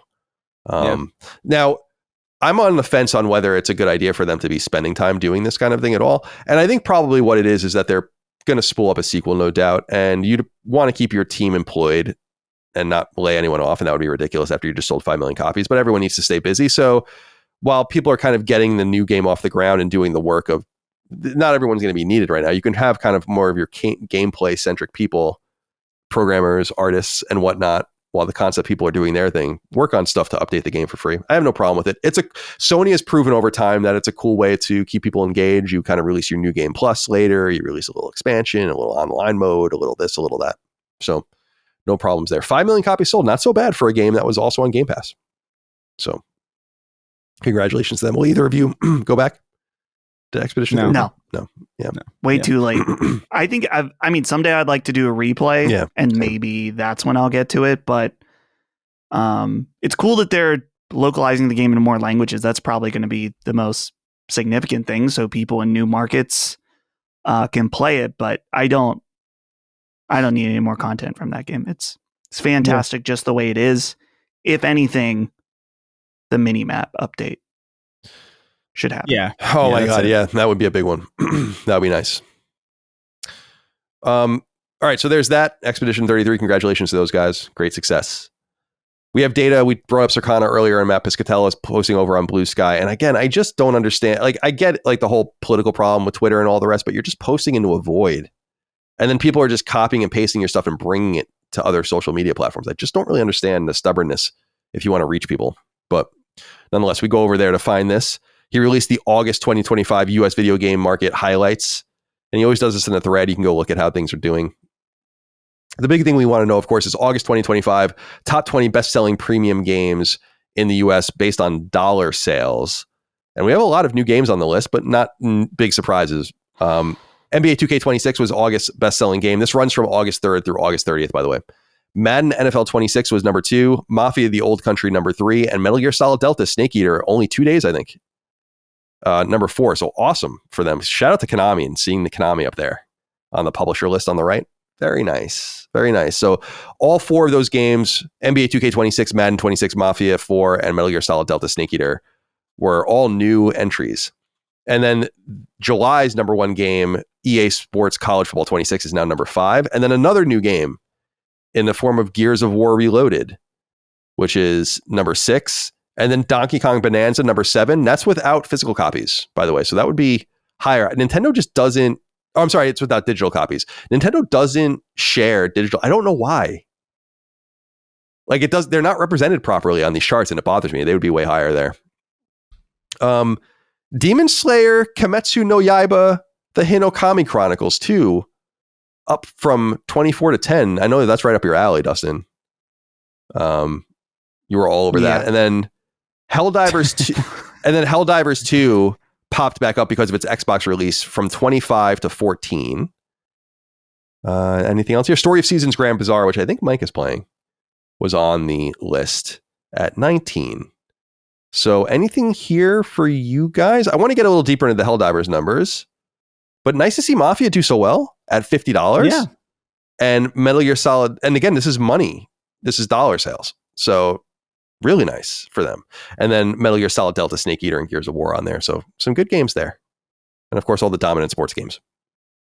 Yeah. I guess I'm not surprised by Gears of War, but it's important to remember that most of the Xbox fan base probably played that on Game Pass. So probably a lot of that money from PlayStation. Yeah, PlayStation gamers. So Microsoft must be thrilled with how well, their a shit's note, doing. something that's worth noting too is that like if you bought the Ultimate Edition on Xbox, like you got Gears of War Reloaded already. Like even Game Pass or not, like it would kind of update automatically. Right, that's right. So it's kind of double impressive actually. Yeah, it's nice. That's cool. I mean, I'm happy to see that. Bummed at the ultimately like what it is, but you know, I mean, it's good. It's a good spot for them. We're about 5 weeks out of date now in real time because this goes through August 30th and it's October 9th when we're recording. But from the beginning of the year through August 30th, these are the best selling games in the United States in that cumulative time. Monster Hunter Wilds, number 1. EA Sports College Football, number 2. The Elder Scrolls 4 Oblivion Remastered, number 3. That's a $40 game, isn't it? Yeah, I believe it might be, but not 60 or 70. Let me check. Yeah, go ahead and check. No, it's not. Yeah. Black Ops 6 4, NBA 2K26 after 1 month is number 5. MLB The Show 25 at number 6. Night Rain for all the Dustins of the world, number 7. Other interesting games here. Kingdom Come Deliverance 2 is at 9. Split Fiction is at 11 for the year. Forza Horizon 5, based on its PlayStation sales, 12. Civ 7 is 16. And Doom in the Dark Age is holding on at 19, although I imagine it's going to get bumped. Yeah. So pretty good performance all around Oblivion here. Oblivion is 50, by the way. Oblivion is 50, thank you. Okay, good to know. And then if you're curious, PlayStation platforms, sales by PlayStation platforms, the top 10. This is the top 10 best-selling games by dollar sales for August. NBA 2K26, Madden 26, Metal Gear Solid Delta Snake Eater, Mafia the Old Country. So it's interesting, it's inverted based on the main chart. Delta sold better on PlayStation, but Mafia sold better overall. Number 5 is EA Sports College Football 26, Gears of War Reloaded at 6, EA Sports MVP Bundle at 7, EA Sports Kickoff Bundle at 8, Call of Duty Black Ops 6 at 9, Demon Slayer Kimetsu no Yaiba, the Hinokami Chronicles 2 at 10. Again, Dustin's game, his favorite game. So nothing too exciting here, but I'm curious what you guys think about, and do we have, oh no, we didn't get a letter from this. This is the thing that people are circulating right now that are confused about. Xbox platforms. So we know, of course, this runs through August 30th and Helldivers 2 came out August 26th. So 5 days would be plenty. For instance, we have just said that Snake Eater was only counted for 2 days and is one of the best selling games. So no excuses. You sell most of your games very early. If you read the top 10 Xbox games, no Helldivers. And I was talking to some people behind the scenes about this, and I even said it on Discord. It's like, this has to be a mistake, right? Either if this isn't a mistake, then that Alinea Analytics or whoever put the analysis out for the Helldivers numbers is totally wrong. Like, Helldivers 2 didn't sell more copies than Demon Slayer Kimetsu no Yaiba, the Hinokami Chronicles 2 on Xbox. How can that be? So I think that I think Circana had said they're going to go back and check the numbers because they agree that it's weird. But this is a pretty interesting thing. Like, where is it? Yeah. It has to be there, right? You would imagine. It's like a high profile release. I would have assumed it would sold hundreds of thousands in the US, which would have been plenty to get it on this chart. Yeah. So something is going on there. I just thought I'd throw that out there. Did you guys notice that or think about that? I was confused about that personally. Yeah. Yeah. I mean, I saw you and Maddie talking about it in the Discord. It definitely seems like if something certainly seems wrong with the data, or one of the two parties where someone is wrong. If or this Sony is didn't report it, because it would be up to Sony to report these numbers. But Microsoft would know on their end. But I think it would come from I don't know. No, it would probably come from the publisher. They must have some sort of back end access, because maybe these numbers aren't reported at all as much as they're like kind of relayed through the hardware manufacturers. And the reason that there's no digital data for Switch is because that digital data is simply not available publicly. But I'm fascinated by that because there's something totally wrong. And by the way, I want to be clear. My theory of the case is that there is an error here. I don't understand how that could be. And again, if that's true, Helldivers didn't do shit on Xbox. And that all of the bubbling of like the player count was people kind of signing in that day or that week for anticipation over the sales. But I just don't believe it. And that would be that would be devastating to the analytics firms that got it so wrong as well. But so I don't think that that's true. I think that there's got to be a reporting issue. We'll see. Yeah. All right. What else? PlayStation Store download data. This is for September, so this is going to be newer data. The top PS5 games downloaded off the PlayStation Network for the month of September. NBA 2K26 was 1. Borderlands 4 was 2. EA Sports FC 26 was 3. Silk Song was 4. Madden NFL 26 was 5. So Silk Song higher than Madden in their opening months, which is pretty wild. Dying Light the Beast. Happy to see that at number 6. GTA 5 at 7. NHL 26 at 8. Silent Hill F at 9 after a few days on the market. EA Sports College Football 26, 10. Ready or Not 11. Helldivers 2, 12. Forza Horizon 13. Minecraft 14. Metal Gear Solid 2 Delta Snake Eater 16, or that's 15, 16, 17, 18, yeah. Sonic Racing Crossworlds 16. No Man's Sky, based on the new DLC probably, 17. Gears of War Reloaded, slowing down at 18. Final Fantasy Tactics, The Ivalice Chronicles at 19, and Hell Is Us at 20. Nothing really interesting here on the PS4 chart, except for this Hollow Knight Voidheart Edition, which is the Hollow Knight port from 2018, I want to say, was the second most downloaded game on PS4 for the month. So that's not a huge surprise.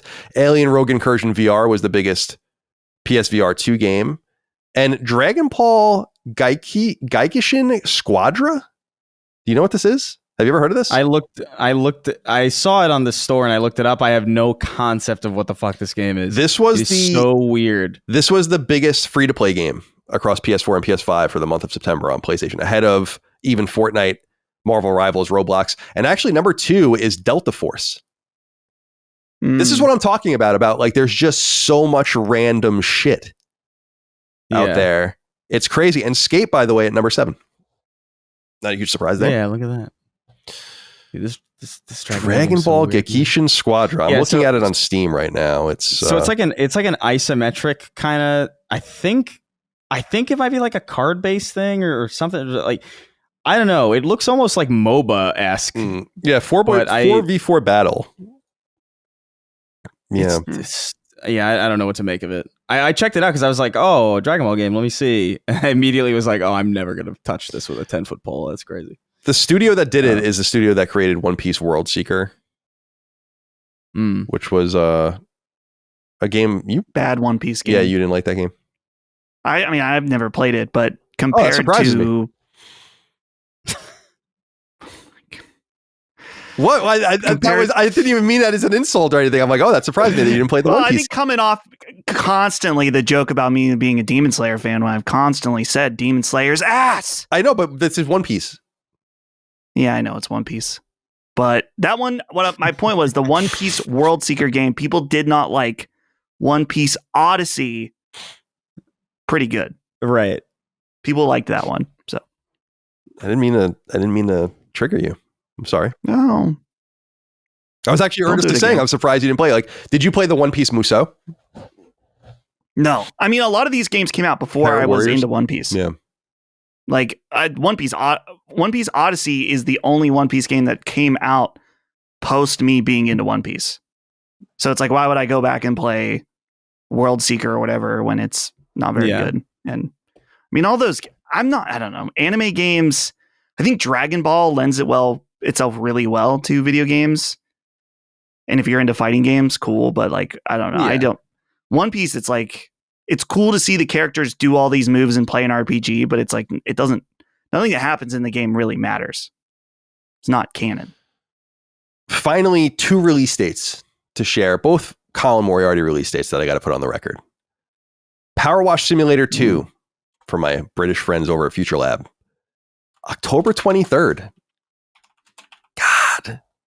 I thought it was going to be a December release or something. It seemed like it was barely going to make it. So this is a surprise because they were like refusing to put a date on it. So I was like, oh, it's probably going to get delayed.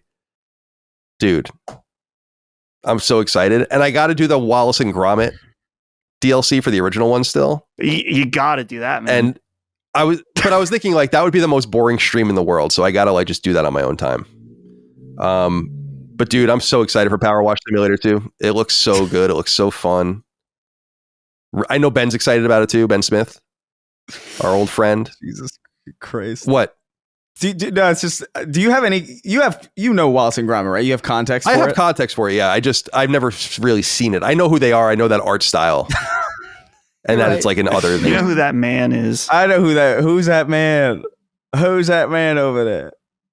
So I just love the idea of, it is so endlessly funny to me that you spend time in these like DLC worlds and you just have no through line of connectivity to any of it. You're just cleaning a giant pineapple underwater and you're like, a job's a job, you know what I mean? Like, I'm not here to like I'm not here to get involved in your business. You know, I'm here to like you're paying me to do something, and I'm trying to get it done for you. A job's a job. You're actually technically having probably the most lore accurate experience, right? For anybody in that world, because you're like, you don't know these people. Yeah, I'm just a guy who's like coming like I run my own little LLC, and I'm just trying to make ends meet. You know, right?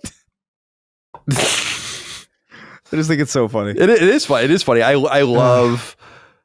I wonder how many. Probably not many people are like me because I'm a little disconnected. But obviously there was 5 DLC packs, and I think I had a connection to 2 of them because they did Back to the Future, which I know, and then right. And what is the other one that they? Alice in Wonderland, which I know. But yeah, they did SpongeBob, which I didn't know, and they did Warhammer. Which was probably the most intense one because of all the little gadgets and gizmos and shit. And like it's like so annoying. Actually, it was like actually the one where I was like, this is fucking annoying. But the Wallace and Gromit one, I think I'll get into that next week and clear the board and prepare myself. And I was just power washing the garbage cans. I power wash anything I can at this point. So it's fun. Mm-hmm. Oh my god, it is. And Shrek. So 6, yeah, Shrek. I didn't know that one either. But again, a job's a job. Shrek. I know that, Colin, you're a millennial as well, but you are an elder millennial. For Chris and I, Shrek is so deeply imbued into our cultural identity growing up when we did that it's crazy to me that you're like, I don't know. Yeah, I think I was a senior in high school when Shrek came out. So I was like, it was a thing for people. People saw it and liked it. I just, for some reason, somehow never saw it. And then it was off to the races at that point. Well, a job is a job. The job, right? I mean, I got kids,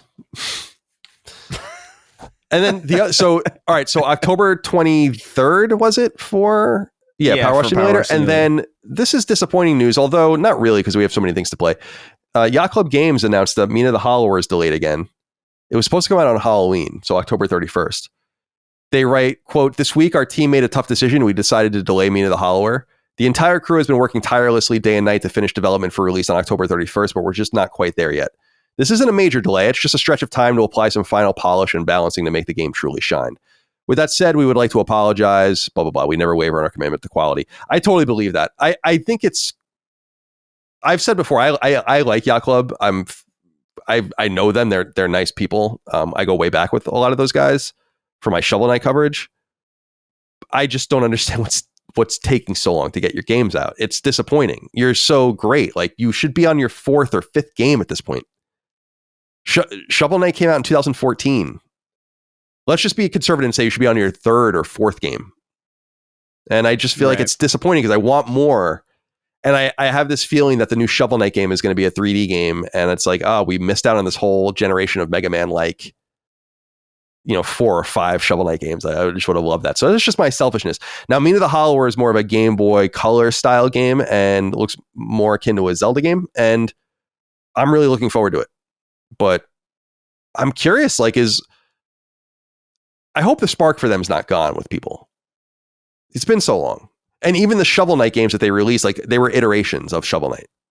It was nothing new. So I hope people haven't moved on. I would have done things differently if I were them, but who the fuck am I? So are either of you looking forward to Mina the Hollower, or is this is just a Colin game, I assume?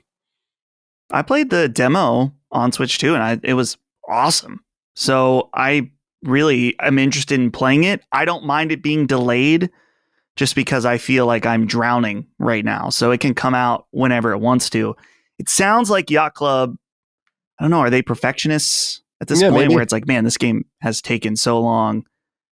You got to get it out. Hopefully, I mean, it sounds like this delay hopefully will push it over the edge of being something totally incredible, because that demo felt awesome.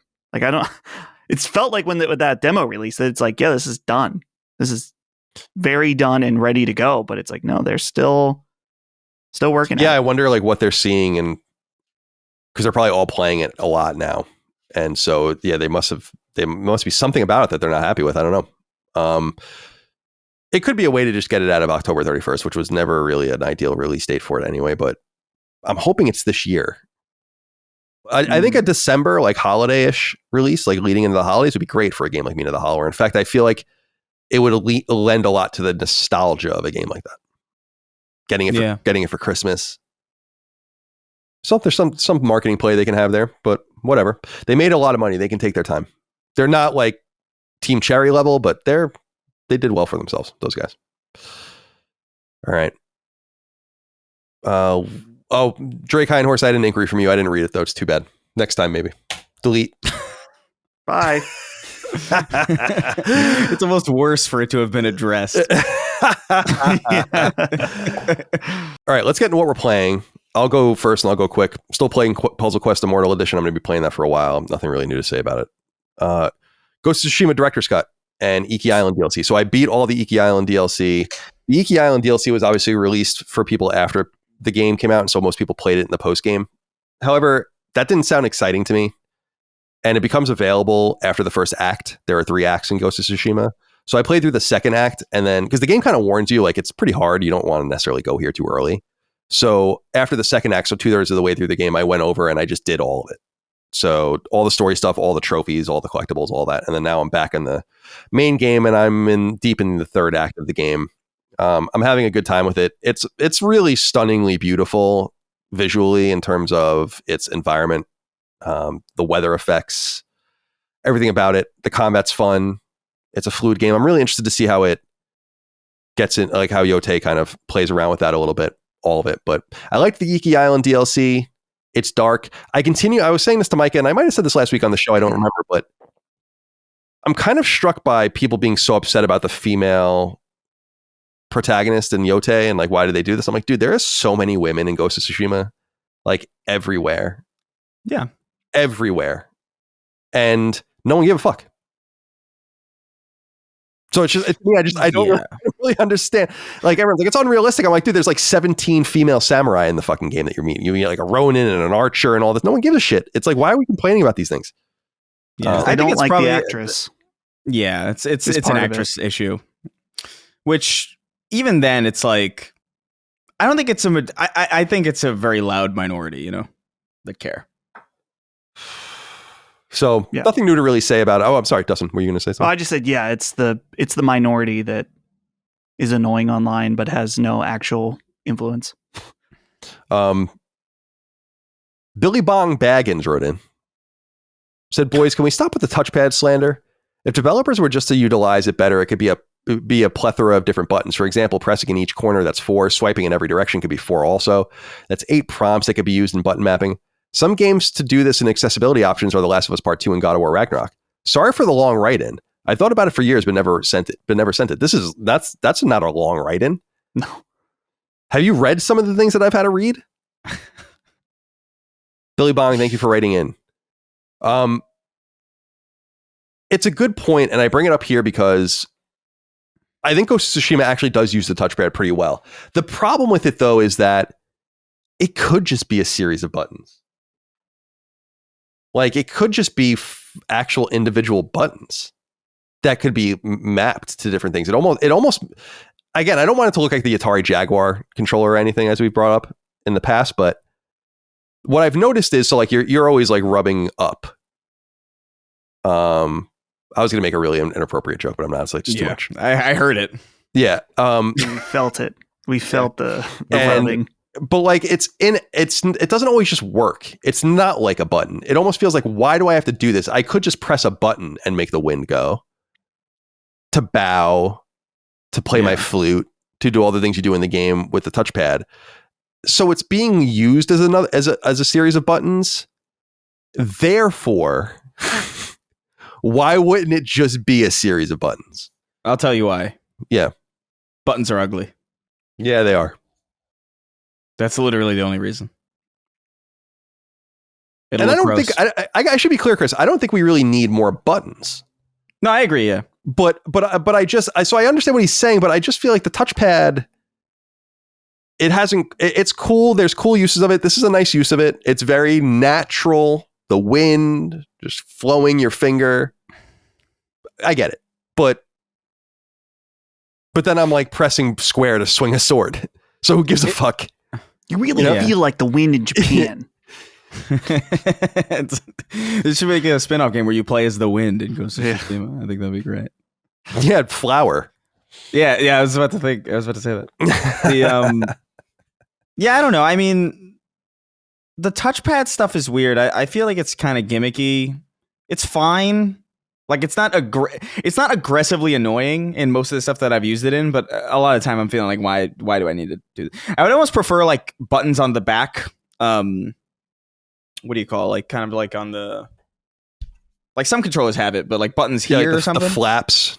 Yeah. Yeah. or something. I feel like I would prefer that to a massive touchpad in the middle of my controller, but we have what we have. And I think it works fine. I think Ghost of Tsushima, to be fair, does, and I guess Ghost of Yotei by extension also probably does the touchpad best of the games that I've seen it used in, where it feels kind of superfluous. The actions that are levied or that are relegated to the touchpad are actions that probably should be. You wouldn't want a dedicated button necessarily for this, taking up the main face plates or the face buttons or the triggers or anything. So in that sense, it's like, it's well balanced and well done, I think. But yeah, I like this controller. I mean, I think this controller is awesome, personally. It's good, but it's got a good weight to it and all the rest. But yeah, the touch function is okay. Actually, shout out to Sucker Punch though, and I'm sure it's even more advanced in Yotei because they were just messing around with it preliminarily with the director's cut of Ghost of Tsushima. But really nice use of the DualSense haptics. Like going over stone on your horse and shit, like just like very specific feelings and rhythms. And you play the flute in the Iki Island DLC and it makes you move your controller up and down. And when it first came up on the screen, I was like, like, Jesus fucking Christ. Yeah. But it just works great. Works perfectly fine. And you're just like trying to keep it in a line as you're playing the music. So it was nice. So yeah, shut up. I'm enjoying it. I'll have the platinum soon. I wish it's taking way longer than I thought it was going to, which is always my problem. And I play a lot. So it's not even like you're not playing enough. It's like, no, I'm just not carving out enough time. I don't know how to do math. Is basically the problem. So I'll get to go see Yotei when, next week at some point, I'm sure. And we'll follow that up, I'm sure, on Sacred Symbols Plus at some point. All right. So that's me. Now let's get into you guys. Excessively heavy breather while gaming wrote in and said, hello, my sacred protectors of the symbols. It's been a week now since Ghost of Yotei has arrived, and would love to hear what the three of you think so far. Personally, it's hitting real good, and I'm just over 8 hours in, and that's mainly with the side content. I mean, my God, this game scratches something in my brain. By the way, there was no period in that entire time I've been reading so far. I try to focus on the main story, but get distracted immediately by even a bird flying next to me. How has it been for you, my big boy Bakas? Anyway, I'll hang up and listen in my hot spring bath bare ass while my hog is floating to the surface. Thank you for writing in. Buoyant. Very buoyant. All right, so you're both playing Ghost of Yotei. I guess because, Dustin, you're playing other stuff too, we'll start with Chris and then segue to you. Sure. Right. So hit us with your thoughts here, Chris. Yeah, so I mean, I guess my high level thoughts on it is like Ghost of Yotei is good. Like I'm enjoying my time with it. I think the open world does the same. It does it as well as Ghost of Tsushima did. I do find myself kind of getting enthralled by like, okay, so here's birds flying past me and I get distracted and I'm always like kind of satisfied with what I find, and it's good. It's very pretty. The combat's really solid. I am into the story. I like a revenge plot. Like I'm into it. Like I don't mind. I know a lot of people talk about like it being like derivative or whatever, like predictable. And it's like, yeah, it is, but like I don't know if I necessarily care. I think it's handled well. You sufficiently dislike the bad guys, I think. Like the game kind of constantly, like it consistently reminds you why in like a way that feels kind of good. And so you never feel like you're running out of steam narratively. So in that sense, it's all very good. The caveat to that though is that this is absolutely, without a doubt, in my opinion, probably the least different sequel from its original that I have played in a long time. I think Ghost of Yotei feels so similar to Ghost of Tsushima that I kind of wonder why it took so long in comparison. Like I don't know if I get it fully, because really the only differences are very slight gameplay things. Like I think, what is it? There's probably some stuff from the director's cut of Ghost of Tsushima that's in here that I don't remember. But a lot of the stances in the first game where like you would shift your stance to compensate for whatever weapon you were fighting. If you were fighting a heavy, you would shift to like some specific stance for that, and vice versa. In this game, it's more about weapons, so all the stances take place of like different weapons. You have like a long kind of, I think it's called a yari, which is like a spear basically. You have like the katana. You have dual katanas, and you have like a giant heavy sword. And then there's another thing that I haven't gotten yet because I don't know where to find it. But so those take the place of the stances, but it's still kind of the same situation. You kind of like, it's like a rock, paper, scissors kind of matchup between like who you're fighting and what weapon to use. And it feels good.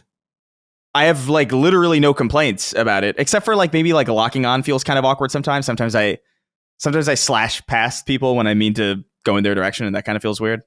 But outside of that, it's all good. I'm just kind of thoroughly unsurprised by it, and I knew I would be. Like I knew this going in, but I was kind of hoping like there would be like, my expectations would be so minimal that there would be something in the game, there would be something that the game does like fundamentally differently that would maybe like catch me by surprise in a positive way. And really, so far, there's really none of that. It's Ghost of Tsushima again, and that's, your mileage may vary on that, really. Like if you didn't like Ghost of Tsushima, this is not going to change your mind. There's nothing really fundamentally different here enough to really win you over. And if you did like Ghost of Tsushima, but maybe wanted something more out of a follow-up, I don't think you're really going to get it. And I want that all to be said with under the context of it's not bad. Like it's not necessarily a bad thing that this is all true. It's not necessarily a bad thing that it's an unsurprising game. It's not necessarily a bad thing that it is so similar to the original. But for me, it is kind of like, oh, well, I do feel like I'm kind of going through the motions with it. I'm enjoying it as I'm doing it. And I do find myself getting immersed and kind of getting sucked in and like, oh my God, it's been 5 hours. And so I am thoroughly enjoying my time with it. I think the characters are cool. I think maybe that's the biggest step up, maybe, is that I care more about like everybody around me in comparison to the first game, where I feel like only Lady Masako, I think, if I'm remembering her name correctly. Colin, you're playing it right now, so you might know who I'm talking about. I think that's her name. Yeah, she was compelling to me. I like Masako, Jin and his Mhm. Jin and his father. I think was like compelling, but like everybody else in that game, kind of like I don't really remember. Whereas in this game, I do think there's story elements here where I'm like, okay, I'm remembering these characters. Like these villains are really sticking out to me now. Yeah. Which is cool. But yeah, I mean, that's really my high level thoughts about it. I don't remember exactly how deep into the game. I think I'm about 20 hours in, but I'm spending a lot of time it is doing the open world thing to me where it is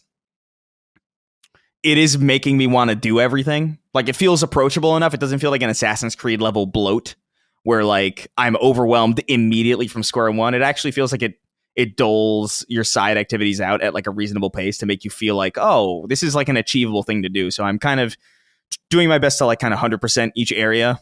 So I'm pretty deep into the game, although I've only beaten one boss of the main group. Can you fight them in any order? So the first boss I think is always the first one because he's kind of like the tutorial. But I believe you can fight. I think you have dominion over the order you fight them as far as like brackets go. So like I think there's the first boss that is always the first boss, and then you have the choice between two. It's either 2 or 3. Yeah, I think for me it's 2. Like I don't know if I missed something, but like for me it's 2. Although I think one of them is 2 people, so like I think that kind of counts. So I think you can choose between those in whatever order, and then I think there might be another thing where you could. Yeah, I don't really That's know cool. fully, but so it's not like freeform necessarily that you can like go for the final guy first. Yeah, you'll need to bring out a little bit of balance in, so that makes sense. Yeah, but otherwise the game will become unbalanced. Yeah, but it's very good. But be very well aware that this is Ghost of Tsushima again. So if that's like a deal breaker for you, then like it is what it is. But it's a really well done game. It's very beautiful. It's you get the hot springs and you get ass. I know Nice that was a big conversation. It's like, is there going to be bare cheeks now that it's a woman protagonist? You get them. Yep, good. So that's to rest. Equality. So all the gooners Yes. can rest. The gooners stand down. Your complaints have been addressed. But it's very good. Like I'm liking it. But yeah, I'll pass it over to Dustin since I'm kind of going in circles now. But well, before you answer, Dustin, let's get Forrest Martinez on the record here. He wrote in and said, "Howdy, CDC. Is it fair for a game to be limited in how much praise it receives because it is considered a safe sequel? The online discourse I see on Ghost of Yotei is that it's pretty much the same as Tsushima. Sucker Punch polished a gem and turned a great first game into an amazing second game. If they changed too much for the second, it wouldn't feel authentic to what made us love Tsushima. Is it justified to judge a game poorly because it didn't blow us away with brand new features compared to its predecessor? Always amazing content from you all. Have a great weekend." What say you? Do you agree with Chris's diagnosis of the game? I think overall I do. I feel like there's a pretty significant improvement across the board, but not in any one major way. And I think that that's kind of the distinction. It's like, as I'm playing, I'm like, this clearly feels superior to Tsushima in little small ways across the board.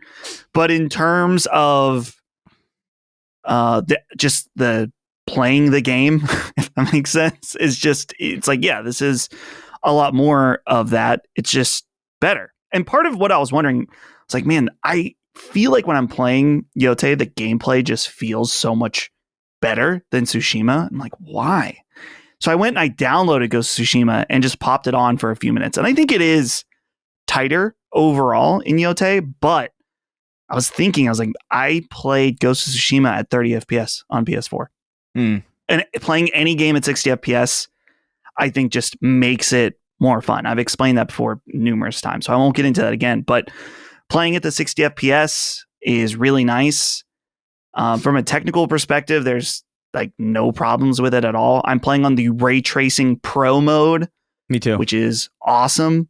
Yeah. And I'm really having a good time. I'm finding I'm doing way more of the side stuff than I normally do in a game like this. I am on, I guess, my choice of second area because as you guys were saying, there are multiple ways you can go. And I've gotten to the point where I'm like, I can feel when I'm going to start burning myself out on this. And for who was it in our write-in, excessively heavy breather while gaming. He was talking about how it's scratching that itch. If you love these open world style games and you love doing all the different activities in order to like complete a map, then yeah, you are going to absolutely love this. I've never been that type of gamer. I still appreciate and play these games where I do a lot of the side activities, but eventually I'm like, I gotta go. I gotta mainline this stuff because I'm going to get burnt out on it. So they've tried to do some interesting things, bringing up the touchpad stuff. They're doing some interesting things in terms of controller support where when you upgrade a weapon, there's this sequence where you literally take your Dualsense and hammer the sword. And it's cool the first or second time you do it. But after that, I'm like, this is lame. I immediately hated it. Thankfully, they give you the option to skip it. And there's like a thing where it's like, press the right trigger and blow on the fire to get it lit. Now cook your food and move around the Dualsense. And I'm like, why? Why are we doing this? There's a level, I guess on a serious note, there is a level to this game where it's so beautiful and so cinematic in certain ways. I find myself playing it as if I'm recording a trailer for it. Like I'm like walking like super cool beside the sunset. Yeah, There's like enjoyment to that. I'm like, this is kind of cool that it has this level of like, I just want to play it this way every once in a while because it feels fun. I super appreciate getting rid of the stances and opting for the weapons instead. I think that's a big reason why I think the gameplay is way more fun. Each weapon feels a little bit different. They have different moves to them that are really cool. So I like that. Another low-key thing. Maybe it's not low-key because they did a whole trailer for this. You guys got to try out the Watanabe mode. So Watanabe, he's I believe, the creator of Cowboy Bebop, but more importantly, in this case, the anime Samurai Champloo, which I've never seen, but I know it has a very distinct musical quality of like lo-fi hip hop beats, which normally you would study to, but in this case, you kill people too. So I had this mode turned on and I played the first 3 or 4 hours without it. And then I turned it on. I'm like, oh, I'll check this out. I can't play the game without it now. It's so good. This Watanabe mode. I haven't checked it out. Have you tried it, Chris? No, I've been too worried about like maybe those things are like really fun for like maybe a second playthrough. I'm worried about it like maybe like being tonally weird. Is it cool? Is it like, does it not fuck with the tone at all? I don't. If I'm remembering correctly, it doesn't do it in cutscenes. Oh, okay. Yeah, I should check it out then. I don't know. Yeah, check it out. I think it's super cool. There's another mode too that has like a tighter camera that has more blood and more film grain. It's supposed to be like another director, like a Japanese film director. I turned that on for a little bit and I really liked the increased blood, but it even warns you the tighter camera angle. They're like, this makes the game harder because you can't see as many enemies around you. So that's kind of like the Kurosawa mode is still there. And I would love to play some of the game with that, but it makes the audio sound bad. It makes it sound authentic to an old black and white samurai movie. And that's cool, but give me the option to play the game in black and white and have normal audio because the audio aspect of it kills it for me. Yeah. But the Watanabe mode, definitely check that out. Even if you don't care about the anime or anything, it just adds a really cool feeling to playing this game. But yeah, overall, I'm finding that I feel like I'm enjoying it a lot more than I did Tsushima, which I really liked Tsushima. But there's something about this one that I don't know. The gameplay is more fun and the different environments and places you go are more interesting. The characters you talk to, it still is very much, as I was saying earlier, an open world game. And you're either going to be super into that or you're maybe going to want to just mainline it at some point. So I'm still having a great time. Yeah. I'm excited to play more. What about, I was going to say, I'm sorry to interrupt you. I was going to ask, what about the other games you have listed here? Yeah. So real quick about Baby Steps. I mentioned this last week because we streamed it and we had a great time with it. Guys, I beat Baby Steps. It was hard as fuck. This game is very difficult, but Not talking that shit anymore. I'm not. Later in the game, dude. Maybe that probably would have been the streaming gold. Actually, was later in the game, but I did a video about this, and it actually kind of bombed, which is kind of sad. But my point that I'd like to make to you guys now too is that we had that write-in where someone's like, "This is the sloppiest of slop. Why are you guys playing this game?" But it wasn't just on Sacred that I heard that, but in the comments of our stream and other people talking about this game was like a kind of casting off of Baby Steps. And I can see that from just like if you watch gameplay of it or whatever, see that it's like, oh, this is the game that Queso and Moist Critical and other big streamers are playing. It's that kind of game, right? After playing it, I think it fucking rules. And I highly recommend it to a certain kind of player. The game is like surprisingly tactile. And I think the most impressive part is that the world design of this game is really interesting. Colin, you may remember on the stream, there was a part where I think you were talking about Saudi Arabia in EA, and I was just playing. And at one point I was like, hold up. I just went in a circle. Right. And the chat was like, what? Like, I was like, how is that even possible? The game somehow feels like just like a flat plane, but manages to be a full loop at the same time. And so there are multiple ways up the mountain. And so there were a few points where I made it pretty decently far and then had a catastrophic fall. And it's initially devastating. But when you fall, it's a new opportunity to go somewhere else and try a different way that may be easier.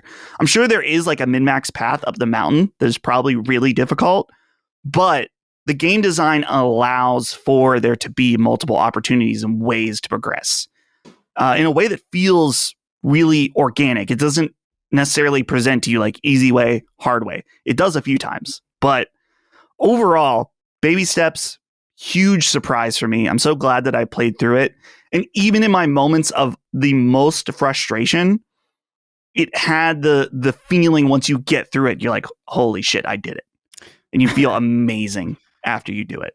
So if you like that kind of game, if you have the tolerance to be annoyed, to be frustrated, I mean, this is an awesome game. I can't recommend enough. It sounds like an authentic Bennett Foddy experience. Yeah. In that sense. I need to go back and play more. I played Getting Over It a little bit years ago. Yeah. But the thing about Getting Over It is that there is one way up. It's a lot shorter though. Like it's yeah. you could beat Getting Over It in probably less than 5 minutes, maybe if you really know what you're doing. Baby Steps would be no shot you're beating the game in 5 minutes just by the nature of like how you interact with it. But yeah, I was about to say that too, where it's like the catastrophic falls in Baby Steps, like you end up in a place that you haven't seen. And then it's just like, oh, well, where do I go now? And then there's like always some weird thing there's some dumb thing that you didn't see before, like, whereas Getting Over It, like you're back at the beginning. It just makes, and you have to do everything the same again. Yeah. So, but yeah, like I got to put more time into Baby Steps. I haven't had the time. But dude, I love what I've played of it so far. Colin, there's stuff that at the beginning that we totally missed. Like there's a shoe salesman at the beginning that there's this funny conversation between the two of them, and he's like, the shoes don't fit you, and it's clearly looks like they would fit. And there's all kinds of stuff that I found in this game, and that's what's actually drawing me back to it. There's a couple. I have this loose idea of a long-term platinum for this game. I don't know if I have the strength. It's a very as I understand, it's like a very hard. It's hard to get almost any trophy in the game, as far as I understand. Yeah. Well, dude. Well, I won't spoil it. I'll tell you after the show. There's one trophy in the game that is absolutely fucking hilarious to me. But I don't want to spoil it for anybody. I know that there's one to do it in under 10,000 steps. I think I read online there's a pedometer that you get in the beginning of the game, and I don't think your steps actually matter. People were saying that as you have to just carry this pedometer through the entire game. What's important to know is that if you are carrying an object, if you fall, sometimes he just fucking yeets and it just flies away. And he's like, good luck. So the real challenge of that is just having to carry one thing throughout the entire game. Can you save scrub, I guess, and kind of like... When I was reading about trophy stuff, the save scumming is only through PlayStation Cloud saves. Yeah. It's the hardcore. Yeah, that's the hardcore one. Yeah. Hardcore Gotta constantly mode. upload and download. That's so annoying. Yeah. So it's a great game, though. I'm excited to play more of it. I think about it all the time, how weird it is. And just how bizarre of a tone. I love how everybody's voiced by the same person. Did you guys see this came out? Well, no, I think there is 2 voices in it. Because actually this perfect segue. Well, it's the main guy and then Bennett, I think. Yeah. There's they just released someone found there's something that if you skip every cutscene throughout the game, but then you don't skip the last scene or something. I don't remember the exact mechanics. There is a 30-minute long conversation that you can listen to. And eventually it's just the actual people talking. They're like, man, they should bring back Uncharted. Uncharted was great. And then they started talking about Game of Thrones and what they're going to eat. It's awesome. They mentioned Intergalactic. They're like, what about that? What about that new Uncharted they're working? The space Uncharted. It's like, yeah, it looks kind of cool. It's like, yeah, it looks all right. Space Uncharted. Yeah. I saw that. I think it's if you skip every cutscene. And by the way, there's a mini game to skip cutscenes in the game. You can't just you can't just skip them. You have to play this timing rhythm thing. But if you skip all of them at the end, they're just they've skipped they don't have context for any of this. Yeah. They don't. And then it triggers that 30-minute cutscene of them just talking. It's awesome. It's very, very cool. The last game that I've just been playing lightly in between stuff for maybe, I don't know, 20 or 30 minutes at a time is Mario Galaxy in this collection that they just put out for Nintendo Switch. On a Switch 2 and a Switch 2 update that plays the game at 4K. It looks absolutely excellent playing this game on Switch 2. I haven't fully replayed this game since it came out in 2007? 2007. I'm having a great time. Yeah. I'm mainly just mainlining Mario Galaxy because I really want to get to Mario Galaxy 2, which I have only played a tiny bit of. And a lot of people think it's a superior gameplay experience to Mario Galaxy. This game is great. It's one of the best 3D Mario games. It is confirming to me that it is not my favorite, just in that I kind of don't like the structure of the fact that you literally just need to get to the end of the level. There's no collectibles, or I like the Odyssey or more open stuff. Not even necessarily just Odyssey, but Odyssey, Sunshine, and even 64 to some degree. You like blue coins? The blue coins, other things like that. There are points where I was searching around certain parts of levels in Galaxy. I'm like, I don't actually need to do this. I'll do something and then it'll give me a 1-up. I'll go down a ton or a warp pipe, and then there's a puzzle room, or not a big puzzle, but it's collect all the notes. And then I get a 1-up. I'm like, oh, cool. I didn't need that, but thanks. So it's a little limited, but I mean, it's just an awesome. Everyone at this point knows Mario Galaxy rules. It's so good. So I don't know how I feel about the cursor stuff, honestly. It's really not that bad. Yeah, in my opinion. I tried it a little bit when the first collection came out, that they arbitrarily had a limit on, where you could only buy it for a handful of months. And I tried it, and I played the first little bit of it, and I was like, it's good, but this cursor is weird. And then I just kind of fell off of it and played other things. I'm sure it's great though once you get over it. Yeah. So the cursor, I mean, it uses the motion sensing in your controller, and it. You know, it's not as intuitive as the Wii remote, of course. Thankfully, they mapped the Mario spin moves, so you don't have to jerk off your controller constantly or anything like that, like on the original Wii version. But it's very good. And if you haven't played this game and you have a Switch, I mean, what's wrong with you? As Reggie would say, what's wrong with you? So check it out. I forgot about that. What's wrong with you? What is that from? It's from it's like a one of their directs, right? It's something like E3. There's in playing. It's something about I really picked up Animal Crossing. What's wrong with you? What's wrong? What's wrong?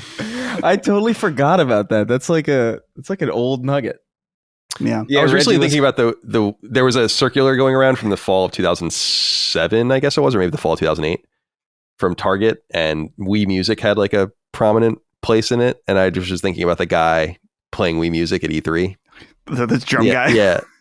And I love the one meme they have of him playing, and then it like lights up, and then it turns into like a nuclear explosion. Oh, yeah. Which is so funny. I love E3 was fun. Dude, Nintendo had some unfortunate E3 moments, like when they were demoing Skyward Sword. Oh yeah, and it died. It was like, I think it was probably just too many signals in the room. Yeah. It just didn't work. Poor Miyamoto up there. He didn't deserve that. Dude, my favorite one is what is it? Wii Music or whatever. Yeah, that's what we were just saying. The drummer. Yeah, dude. I was watching the video of Reggie. It's really saying, yeah. What's wrong with you? But what's wrong with you? If you're an owner of if you have a 3DS or if you're considering it, what's wrong with you? That would be a great version. Oh man. All right. Is that all we have for what we been playing then? I think so. You wrote down Puzzle Quest Immortal Edition and never talked about it, but I assume you just kind of. Well, I said at the very beginning, it's like it's more of the same. It's like there's nothing. Really okay. Yeah, I just like to be accurate about what I'm playing, but I really have nothing to say about it other than what I've already said about it. It's the same thing over and over and over again. Yeah. All right. 6 questions, comments, concerns, thoughts, and ideas from the audience over on Patreon. Patreon.com/laststandmedia. You've heard your inquiries throughout the show. You, of course, submit your inquiries into the thread on the newsfeed on Patreon. For all the various shows, they're available. For Sacred Symbols, ours goes live on Wednesdays at 3 p.m. Eastern Time, and I'm deleting them around noon on Thursday. So you have a little less than 24 hours to get your inquiries in. So here's 6 more that I thought would be interesting as we wrap up our show. James Dutton wrote in and said, "Greetings, Sacred Crew. I read that a trademark was filed in Europe for Sword of the Sea, where the owners of the trademark were both SIE and Giant Squid. As the game was self-published by Giant Squid, why do you think SIE have co-ownership?" So I'll put this in the I'll put it in the chat so you can have a story. This has been making the rounds, but I didn't think it was big enough to put in the news because I feel like people are misinterpreting it. So, or at least what it means. So people feel like Giant Squid is the studio that made Abzu back in 2016, and then they made the launch PS5 game, The Pathless, and then they made Sword of the Sea. People love all these games. I've not played Sword of the Sea yet, but I played the other 2. And as people might recall, this was in PS Plus Extra and Premium, this game. And the developers of the game had noted that Sony helped them get the game out the door. And in fact, I believe Sony is actually credited, like there are Sony employees and workers credited in Sword of the Sea. So the way I look at this is people have been circulating this. So I should back up and give credit where credit is due, by the way. Gamatsu, which we cite all the time, found this trademark filing on the European Union Intellectual Property Office website that was filed in just a couple of days ago, actually, because it says 7/10, but it would actually be 10/7.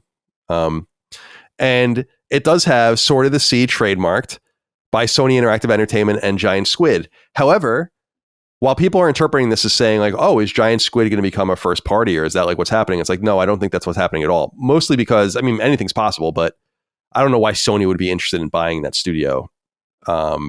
Not that they're not great. It's just like, I don't know how that advances the ball for them at all. Rather, what I think probably happened, at least my interpretation, and we'll see, is that as part of Sony helping them out, they're like, we're going to take a piece of this game. And there might be some IP potential for cross-media play, or maybe a cartoon or some sort of animated feature, or I don't know. So that's the way I interpret it.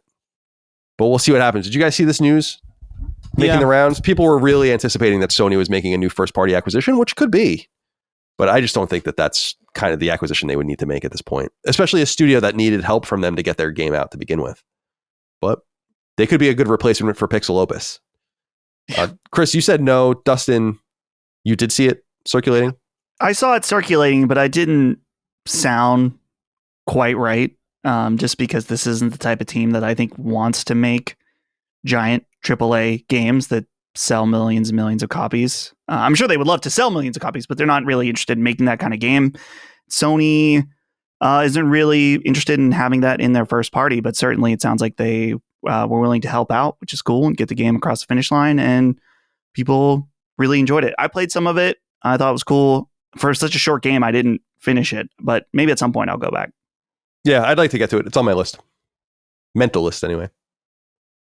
Moving on Feet wrote in and said, do you actually believe that the studio that has given you effectively the exact same gameplay since 2008 across GTA 4, Red Dead, GTA 5, and Red Dead 2 is going to make running around and shooting enjoyable in GTA 6? Chris? Yes. What do you mean? It's like, first of all, I've enjoyed it in all of these games. So like, why would it suddenly not? Like, I understand what people are saying when they talk about like Rockstar's gameplay being like dated or kind of weird. I understand that, but to me, I don't know. Especially in modern, in the modern landscape, I feel like a lot of games feel kind of similar to one another. Not necessarily in the sense that they're designed in the same way, but I've brought it up with a lot of like, particularly a lot of action RPGs where a lot of games are trying to kind of model themselves after the movement style and like the combat style of a lot of Souls-likes. And again, it's not to say that a lot of these games are Souls-like. It's just like the presentation. You play Hell Is Us, right? And you can feel immediately like, oh, this feels like a 360 era kind of 3D third-person game. Like this doesn't, you don't move like you do in like a Souls game or something like that. And so like I appreciate it. Something like a game like a studio like Rockstar that feels distinct, you know, like nobody's making games that feel like Rockstar games. And that might be for the better because really Rockstar is the only studio that I've seen make those games feel good or justify why those games kind of feel a little bit off. Like Red Dead 2, I would argue genuinely is one of the clunkiest gameplay experiences that you could probably have. Like, I think you feel heavy. There's a lot of weight behind you. It doesn't feel quick. It doesn't feel fluid, but it feels weighty and real, and it works for the kinds of games that they make. Like Red Dead 2 with a cartoony movement style would feel wrong. Like it would just, there would be something really off about it. And so do I expect Grand Theft Auto 6 is going to feel enjoyable? Yeah. I think it's going to, I think however GTA 6 is going to feel, it's going to feel just right for whatever it is that they're trying to do with the game. That's not to say that GTA 6, however it feels, I would imagine it's going to feel weighty like Red Dead 2, that I would want that in like Spider-Man, you know, or like an action RPG of some kind. Like, no, these are for different purposes. And yeah, I don't know. I just feel like Rockstar games are fucking cool. Like I beat GTA 4, I think maybe 2 Christmases ago, and I loved it the entire time. Yes, it was weird. Yes, it was heavy. Yes, mashing X over and over again or mashing A over and over again to run was tedious. But I don't know, it works. It works for them. In my opinion. What do you think, Dustin? Yeah, I think I agree with Chris. Rockstar is so dedicated, especially at this point with like GTA 5 and then especially in Red Dead Redemption 2, to a realism in their games. And I think it's totally fair to argue that they sacrifice game feel for realism at certain points, and not everyone's going to be into that. And I wouldn't want that for every game, but they're able to do it in a way that is so compelling and interesting and still fun. Like, I think Red Dead 2, despite maybe it's like, oh, it's a little annoying how I hop on and off my horse realistically every time. But I am playing those games. I mean, yeah, and particularly Red Dead 2 is immersion is such a huge factor in those games. So as Chris was saying, you expect different things from different titles and what you're looking for out of them. And so GTA 6, and dude, if the gameplay was not good in any of these games, like, do you think that GTA 5 Online wouldn't be the most successful online game maybe ever? Yeah. So no offense to Moving on Feet, but I think this is a very, it's not, I'm not saying it's not a valid opinion, but it is an extreme minority opinion. Yeah, I mean, I think that outside of a car in GTA 4 and 5, playing the game is not up to the most arcadey level of feel of great third-person shooters and action games. But I think those games are older, and Red Dead 2, yeah. I mean, people have been very critical about the actual gameplay in Red Dead 2, which might really be the worst part of the game. I mean, it's just more of an experiential thing, but I won't belabor the point other than to say that my expectations for GTA 6 are through the roof, and they should be through the roof for anyone. If you don't have expectations for it, like, what'd you spend all this money and spend all this time on? If not something truly revolutionary, that's the position they put themselves in, and so I expect big things. 100% across the board. Everything about it better be big, it better be awesome. And I don't want to say better like it's some sort of threat. It's just like it's going to hit you hard if you spent all this time and money, and it's not like, how is it not a 10? It kind of stresses the point of, like, if given enough time and enough money and enough staffing, can you make, like, not the perfect game, but the greatest thing that people have ever played? And it's like, well, you should have an expectation that it's one of those kinds of games, because most games are not made under those circumstances whatsoever. So that it's just like, yeah, take time, money, just over years, thousands of people. It better be good. Yeah. Jambi wrote in and said, hello, Sacred Gents. I hope you are doing well. I'm here to ask a more thoughtful question about the future of the industry. As it currently stands, many publishers are chasing the live service bag to chase massive profits and growth for fat checks and appeasing the almighty shareholders. However, what is the natural endpoint? In the event the live service bubble bursts, which I bet it will eventually, oversaturation, too much time commitment as players age, where does the industry go? This exponential growth will eventually reach a point of being unreachable. Will the industry shrink? Maybe not in revenue, but in number of people involved. Will it become a mature industry akin to film or books with a smaller, steady, but slow growth year over year? What say you? Everyone has been hanging themselves and forgot about the chicken. Please go fuck it. Thank you. I haven't forgotten. I want to check, Jamie. It's a good question and I appreciate it, but I think there are a couple things that you say that I don't think are totally accurate, or at least not positioned the way I would position it. The first thing you say here that I think is interesting is, as it currently stands, many publishers are chasing the live service bag to chase massive profits and growth for fat checks and appeasing the almighty shareholders. Yes, but that's where the players are. They're not just trying to make something that isn't there. The evidence is clear. That's where everyone is. That's where the growth is. That's where the money is. That's where, like, you can really squeeze incredible amounts of profit. And so I think it's kind of reductive and unfair to say, like, it's just to squeeze profit. And of course, it's not altruistic. Everyone's here to make money. So they're going to go where the money is. They don't want to go where the money isn't. And it might blow up, and probably will blow up in some of their faces. But to act like it's just chasing that without, the money comes from the players. So we have to keep that in mind. And the other thing you say that I disagree with is, you say in the event the live service bubble bursts, which I bet it will eventually, it's not going to burst. There's never going to be a massive volume of concurrent live service games that are all killing. It's about sucking up as much volume as you can in the pie chart as it exists. And so that pie is only going to get bigger, and it might get bigger while getting eaten up by Fortnite and Roblox and shit. I have no idea. But this style of game is not going anywhere. The style of game is the standard now for a lot of people, and there's going to be winners or losers. And what we can only hope is that there's going to be an X amount of money to be made and whatever. And all we can hope is that it's spread around enough to cover as many companies as possible and as many workers as possible. But I think tech is getting ever more sophisticated. AI is being implemented across the board. Like, will there be fewer people working in games than there are now in 10 years? Probably. Yeah, unfortunately. But there will be more people playing games in 10 years than there are now. So I don't know if you guys have anything you wanted to add, but I liked that question.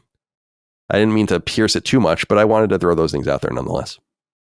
I think the only thing I'll add in agreement is that he just puts too much time commitment as players age. I think it depends on the live service game, because obviously there's a game like Destiny, which requires insane levels of commitment to get everything out of it. But I think as players age and they're looking at their options, they're like, well, I could buy Ghost of Yotei, and I have no way that I can beat that game or complete it. It'll take me months.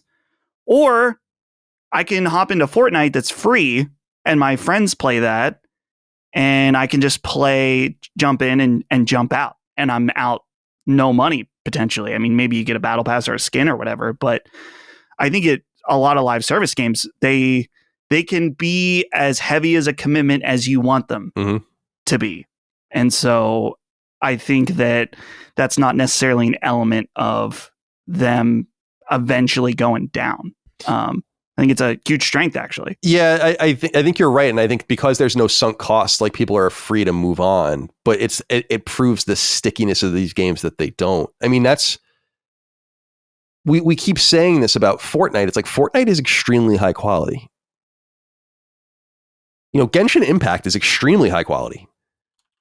I keep saying Roblox is the outlier for me, where I'm like, this shit sucks. But a lot of this stuff, when I look at it, I'm like, I can see why people play this. If I was 10 years old or 15 years old or even 30 years old, if I had no money or little time or my friends were there, I would be up Genshin Impact's ass if I was 15 years old. Are you kidding? So, I get it. Chris, do you have anything you want to add before we move on? Not really. I think you guys pretty much said everything that I would have picked on. Then let's go to Big Devin Energy, who wrote in and said, sup, sacred slitties. I've got a warm-up question for y'all to stretch your cheeks to. Too bad I put it here at the end of the show. I thought it'd fit better here. Too bad my cheeks are already stretched. Yeah, my cheeks are feeling stretched out. Loose. We need to... Jesus. We need to have a serious conversation about fandom these days. If you ask me, when I say I'm a fan of something or what it means to be a fan, it means to enjoy and support a product, IP, team, etc., on the work they do and production value they bring. Nowadays, fandom means to tear everything apart and shit on everything. Like if a sequel comes out and it's the exact same as Hades 2, it's garbage because it's the same. Or if a sequel comes out and it's far too different, then it's trash. What do fans think they want? This really stemmed from the Linkin Park conversation and yesterday, and someone signed complaining that it's just more Hades. What do fans want? He says in all caps. I don't get it. I'll go hang my cat by the tail and listen to the meows. Love you, gents. Please don't hurt your cat. Big Devin Energy. Let's tone down the Big Devin Energy to a medium Devin Energy. Yeah. I think there's something really interesting here, because I actually don't know the answer to this question myself, about myself. Ghost of Yotei is again a great example, as we brought up, of people saying it's just more of the same, and it's been kind of clarifying that maybe a lot of this is just more of the same. And yet I'm playing Ghost of Tsushima, which I've played and platinumed before, and I know what I'm getting into with Ghost of Yotei next, and I know it's just the same thing over and over again. It's the Far Cry Ubisoft checkmark, but I love it. Like, I just get lost in it. I just enjoy it. I just enjoy clearing a map, taking over forts, and I don't know. I don't know.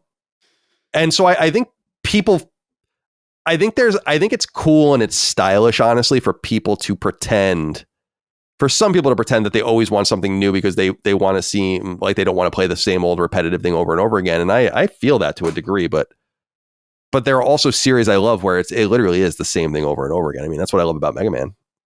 It's a formula. And then you just do it again. And you could do it every year, like a sports game. And I would eat that shit up. Mega Man 2026. So who the fuck am I to really cast aspersions and judge myself? I really have no opinion on this. Chris, what do you think? What do fans actually want? Yeah, I mean, I don't know. I think there's a couple of different threads on this question. I've been talking about this with some friends of mine about like just the prospect of like, were games always as similar as they are now from one game to the next? And I remember like I was talking to a friend of mine specifically about Ghost of Yotei and Tsushima. Like I was talking while I was playing, and I was like, yeah, you know, it's better. It is better than Ghost of Tsushima. It's like 5 to 10% better in every like small category, but it still kind of feels like the change between this game and the previous one feels like significantly less in the games that I remember growing up with, which were made on like a way smaller timetable and turnaround. Like I think about the games that I used to play like in the early 2000s that would feel like pretty fundamentally different from each other. Like even just I think about like Spider-Man and Spider-Man 2. Like Spider-Man 1 for the PS2 and Spider-Man 2 for the PS2 are like monumentally different video games. You know, like they're not even remotely similar. And that's a 3-year difference. And I understand that, you know, there's obvious realities that play into why it's different. There's higher fidelity, like there's bigger teams, there's a lot more bloat. Like I get it. But the feeling is still there, like, and it's because I grew up in that time where like a sequel meant like a pretty, if not a substantial change, a change that would go on to define that game that would be almost alien to the previous, even just the original Halo trilogy with like, you know, dual wielding, vehicle hijacking, you know, theater mode and you know, map making and shit. Like there was a pretty fundamental. There are fundamental aspects added to these games in like a shorter period of time than what it feels like we're getting now. And I think that's really kind of the core complaint from a lot of people who are like maybe our age, who maybe grew up with like more substantial shifts in a time where technology was advancing a little bit quicker or a little bit more substantially, let's say. Not quicker, but like more advances over a shorter period of time. PS1 to PS2 or even, you know, N64 to SNES, like massive changes. And it can feel somewhat disappointing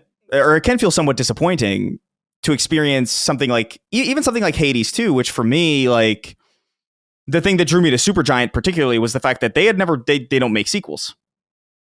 I loved that they made Bastion and then they made Transistor and Pyre and you know, and then Hades and now we get Hades 2 and it's like, oh well, I loved Hades, but I'm actually authentically like not super excited about Hades 2. Like I'll definitely play it at some point. I hear it's very great.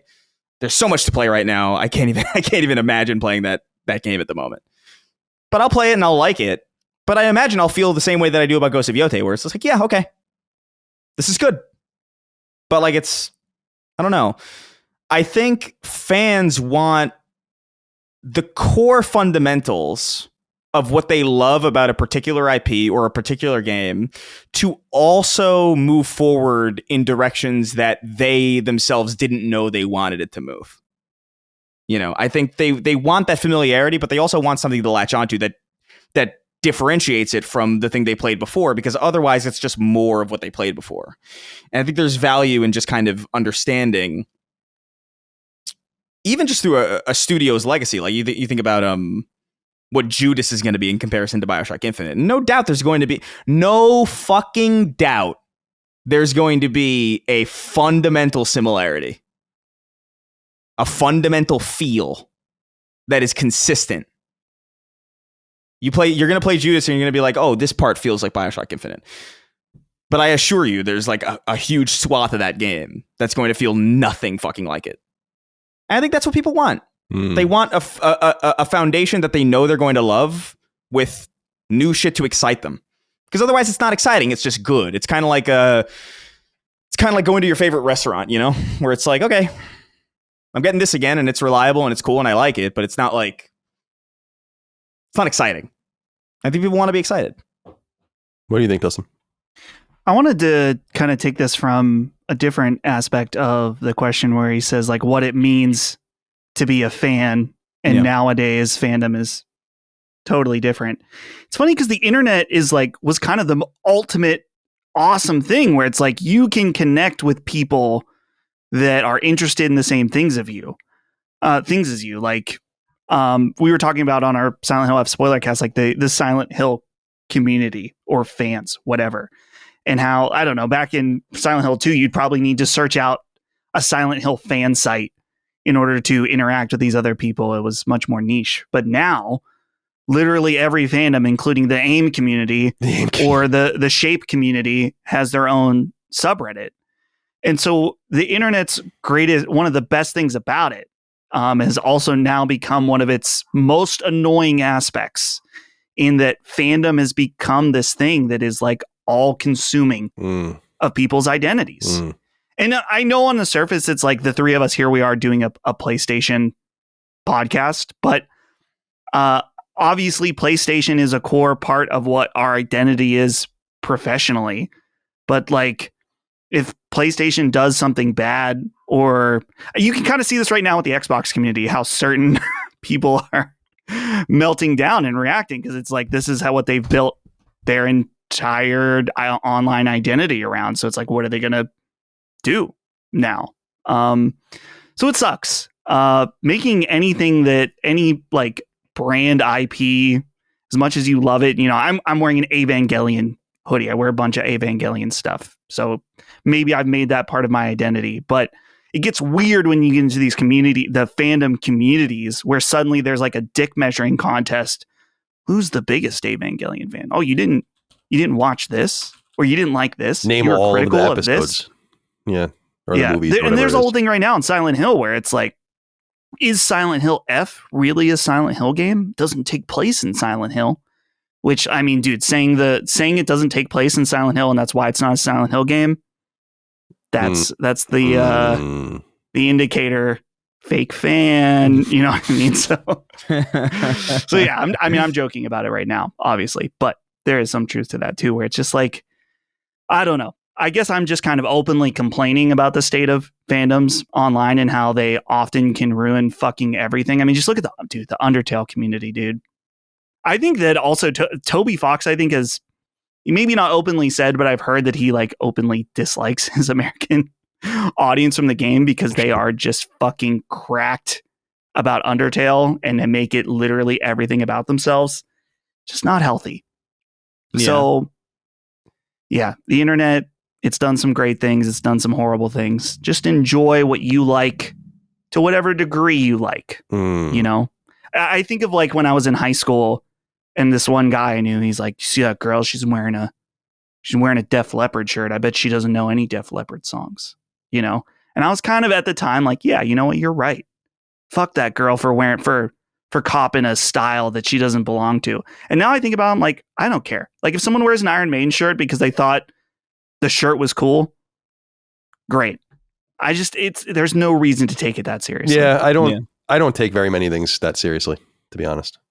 And I would Yeah. say that PlayStation, it's video games generally have been a huge part of my personality my entire life, but they don't dominate or dictate my personality. And I think I've said this before because I think I'm just so used to being criticized in so many ways, going back to being the youngest of four and all the things I like suck and the bands I like suck. And, you know, like I'm just so used to being that I don't care what other people like. I don't care if other people like the things I like. Like it's not important to me. I know that that's weird to a lot of people, but it's not important to me that you like Castlevania. It's like, whatever. I like it. Yeah. It could literally exist just for me. I think it's awesome if other people like it, but I have no interest in being part of a community of people that like hype it up and talk about it and gatekeep and do all. It's like, I'm good. I like things for myself. G.I. Joe is very much, I mean, it comes up all the time, G.I. Joe, but it's like, that's very much like a gate-kept, like very serious collector space with like a lot of stratas and a lot of clicks and about age and like what era you were watching and collecting in and stuff. And it's like, I don't know, man, who cares? You know? And I think to some degree it's not always wrong to gatekeep a community. Like I would imagine, just a random example, I see what like Pokemon card collecting is now. And if I was the same type of fan that I was in 2001, I would be really pissed about how the vultures have come in and taken what I loved and made it purely about money and having your slabs and all this bullshit. I'd be like, dude, this, scalpers, stuff like that. It's like, this sucks. We don't want you here, you know? So I think there's some degree of the gatekeeping bad actors in your community is absolutely important, but the dick measuring stuff is like, you can leave that. Yeah, it's just weird. Like, who cares who's the biggest fan of things?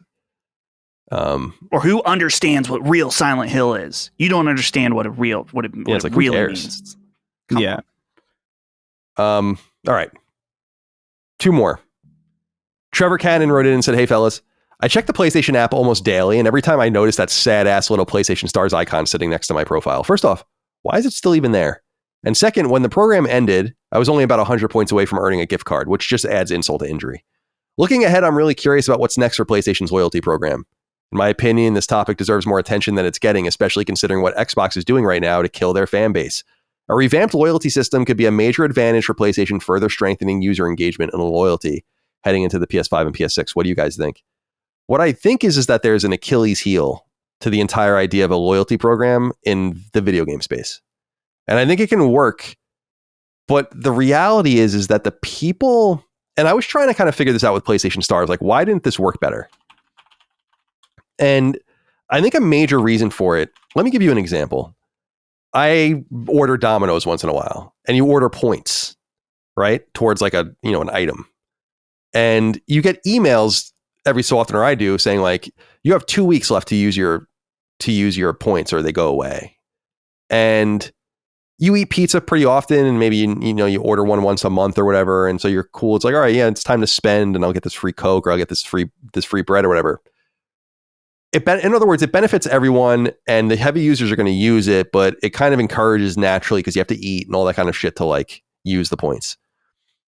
I feel like what they've probably realized with PlayStation Stars, and what I think Microsoft probably realized over time with their loyalty system and how people were gaming it to get Game Pass for free and everything, was the people that are utilizing and leveraging your loyalty program are your most loyal users, but you don't need to do anything for them because they're going to buy your shit anyway. And since it would be unreasonable for you to take away their points for not using them, because unlike food, it's like, well, the games, I don't need a game for 6 months, or I'm on PS Plus, or I just don't want to spend any money. It's like, this shit starts to stack up. Like, I had a lot of PlayStation. I probably earned several $100s on PlayStation Stars just from buying shit. And you look at that and you're like, part of it's like, yeah, reward your heavy users. And part of it's like, you don't really need to do this. And so I think that that's kind of where they're at, where they have to calibrate what would be rewarding in a more permanent way for their player base, while understanding that loyalty programs are really only leveraged by the most loyal users unless you force them to spend quickly, a la Domino's. So that's where my head is on this, Trevor. I think that it would be cool to have some sort of loyalty program, but because people always say like tied into trophies or tied, it's like, you can't, like, these systems are broken. So you have to figure, and I think they're figuring out some other way to reward people, like the physical goods for getting a platinum in Ghost of Tsushima that you have to kind of still buy. But I think what they were probably, I would imagine they didn't make very much on, I would imagine they probably lost money on PlayStation Stars. Because when I look at it, it's like, you're just giving me money. And I'm just buying, and then I'm getting more money that I'm going to, so I don't know. A loyalty program would be nice. What I'm most interested in with the rumors kind of percolating recently is what Nintendo's going to do. Because it sounds like they're about to activate something on Switch 2. And some people think it's like an achievement system, but it seems like it's going to be more of like a reward system. I don't know. It's just it's a paradox that your most loyal users don't need loyalty programs. Right. You don't need to give them free shit. Finally, I thought I was interested in this one with you guys. Jay wrote in and said, "Hey crew, I'm currently in nursing school. On our campus, we have a lab that's full of medical simulation models and mannequins that do everything from mimic bowel sounds to giving birth. A few of my classmates and I have discussed how it can all feel a bit game-like, and we are all shocked by how medical-focused games there are, and none of the high quality we can think of. What gives?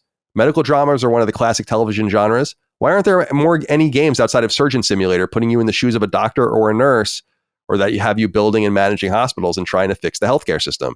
And if you could pitch a medical game, what would it look like? I look forward to hearing from you." Dustin, something deep within my Nintendo fanboy brain activated. What was I thinking of? Trauma Center. That's right. For the DS. That's right.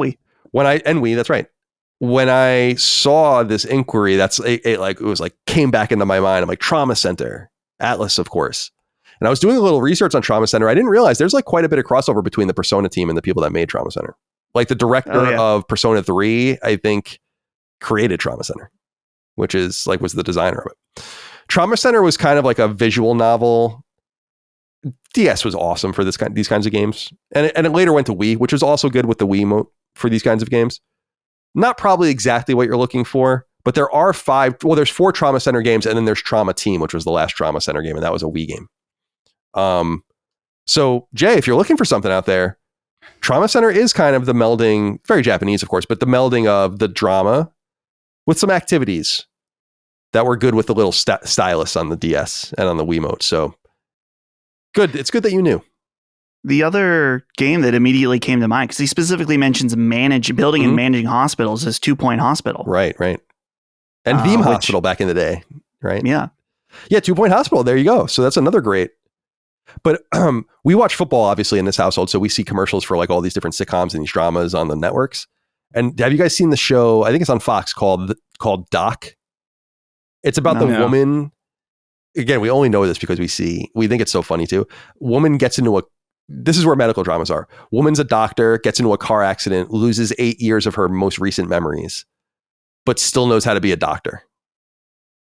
So she's like a doctor, but she's also trying to find her way in life. Like her husband divorced her because she like was in a coma or something. And so we could get a video game like that. But I think that medical stuff fits best in the visual novel realm with mini games and stuff like that. I guess you could have a very serious game. That would be kind of cool. I know there's Surgeon Simulator and then like a lot of the shitty like bootleg spinoffs of that or like, you know, spoofs on that, but you could do something pretty serious, I guess. I don't know how well that would translate.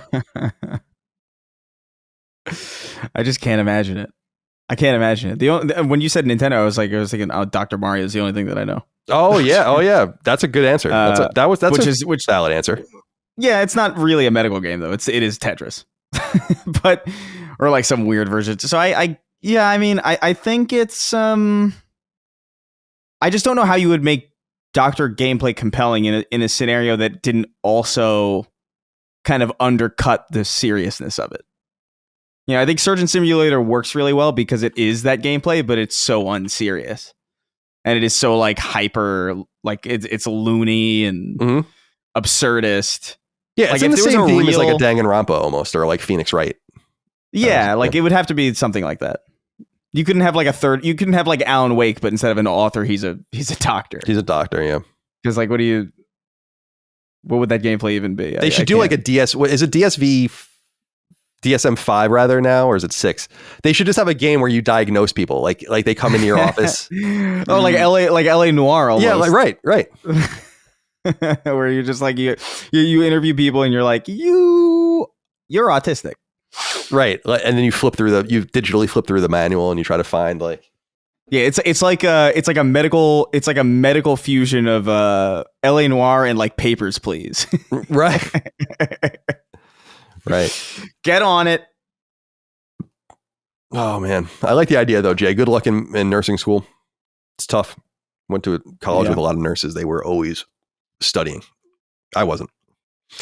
All right. That's it. That's all we have for this episode of Sacred Symbols. It was a good one, a brisk one, but for our standards, but good nonetheless. Let's go around the horn and say goodbye to everyone. Chris, goodbye to you. Be well. Have a good weekend. Any plans for you? Nothing. I'm gonna make some pork chops, and then I'm gonna just play some more Go See Yotei. It's a chill kind of day, I think. Cool. Nice weather out. I might go for a walk. Yeah, I'm gonna go for a walk. I think after this as well, because it is nice out. Dustin, goodbye to you. Be well. Goodbye. Any closing comments before we go? Closing comments. I already mentioned my hot date tomorrow, both with Tom and with Holly. Just 2 different dates. No plans for the weekend, so I think it's going to be Tom in the cuck chair, I guess. Yeah, I'm going to record the podcast from the date. Actually, I'm thinking. Okay, cool. So yeah, this weekend is going to be probably all Battlefield after that. So I'm excited to hop in. Still not pre-ordering. Waiting for launch day. Let me see how those servers run first. Yeah, essential decision. Yeah, I'll be interested to see how it does. Got good reviews. The campaign's getting panned, but is it really? Yeah, that's what I saw. It got like I think IGN gave it like a 5 or something. Oh wow, which feels I don't know. That's suspiciously harsh. Like I can't imagine it being a 5. But yeah, but the game itself overall is scoring very well. Yeah, like I said, I'll be out to Long Island, but I'll be back later this weekend, and then so just a quick trip in and out, and then my birthday's next week, and that's it. I mean, and then we're just kind of going into the fall season here. We're in the fall now, literally, but the fall season, and then kind of wrapping up. I mean, trying to figure out when we can take off and all the rest for the end of the year. We can really get like 3 whole weeks off, I think, with maybe just doing 1 episode of Sacred for that 18th of December. And otherwise just being done with everything. So I think think we're going to be good this year. Mm. All right, my friends. Well, I appreciate your time. Be well. Be safe. Have a good weekend. Thank you all out there for your love, kindness, and support. For all things Last Stand Media, Sacred Symbols, etc. Patreon.com/LastStandMedia for early ad-free access, and laststandmedia.store for merch. We'll see you next time for more. Until then, goodbye. See ya. Take care, guys. Sacred Symbols, a PlayStation podcast, is a product and trademark of Last Stand Media and Collins Last Stand LLC, and is proudly recorded in the USA. The show is conceived by, is written by, and is directed by me, Colin Moriarty. My co-hosts are Chris Raygun Maldonado and Dustin Furman. The show is produced by executive producer Dustin Furman. All of Last Stand's theme music is by my best friend, Ramon Narvaez. As you know, all of Last Stand's shows, including Sacred Symbols, are fan-funded on Patreon at patreon.com/laststandmedia. The following names are at the producer level on Patreon, our highest tier, and we're grateful for your thoughtful and kind contributions to our independent endeavor. Thank you.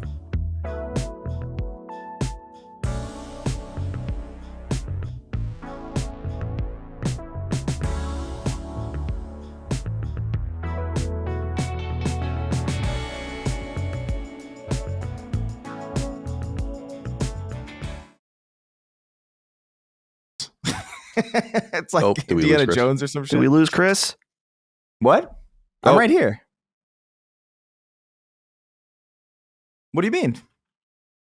What's occurring? Speaking of getting beamed. Hold on. I can still hear you. Chris, edit. Will he return? I don't know. I think he's out. He probably hears us right now and is Yeah, like, it's frustrating. what are we doing? It's What are we frustrating. doing? What is happening? That's what he always says. Yeah. I mean, the technical issue. Very frustrating for him. I guess. What even Oh, is? there he goes. Okay, Oh. there. Now he's back. Okay, good. Yeah, nothing changed from my perspective, so I don't. Did you say, what are we doing? No, I didn't Ah. because I knew in advance like what was happening. I was like, oh, it's one of these.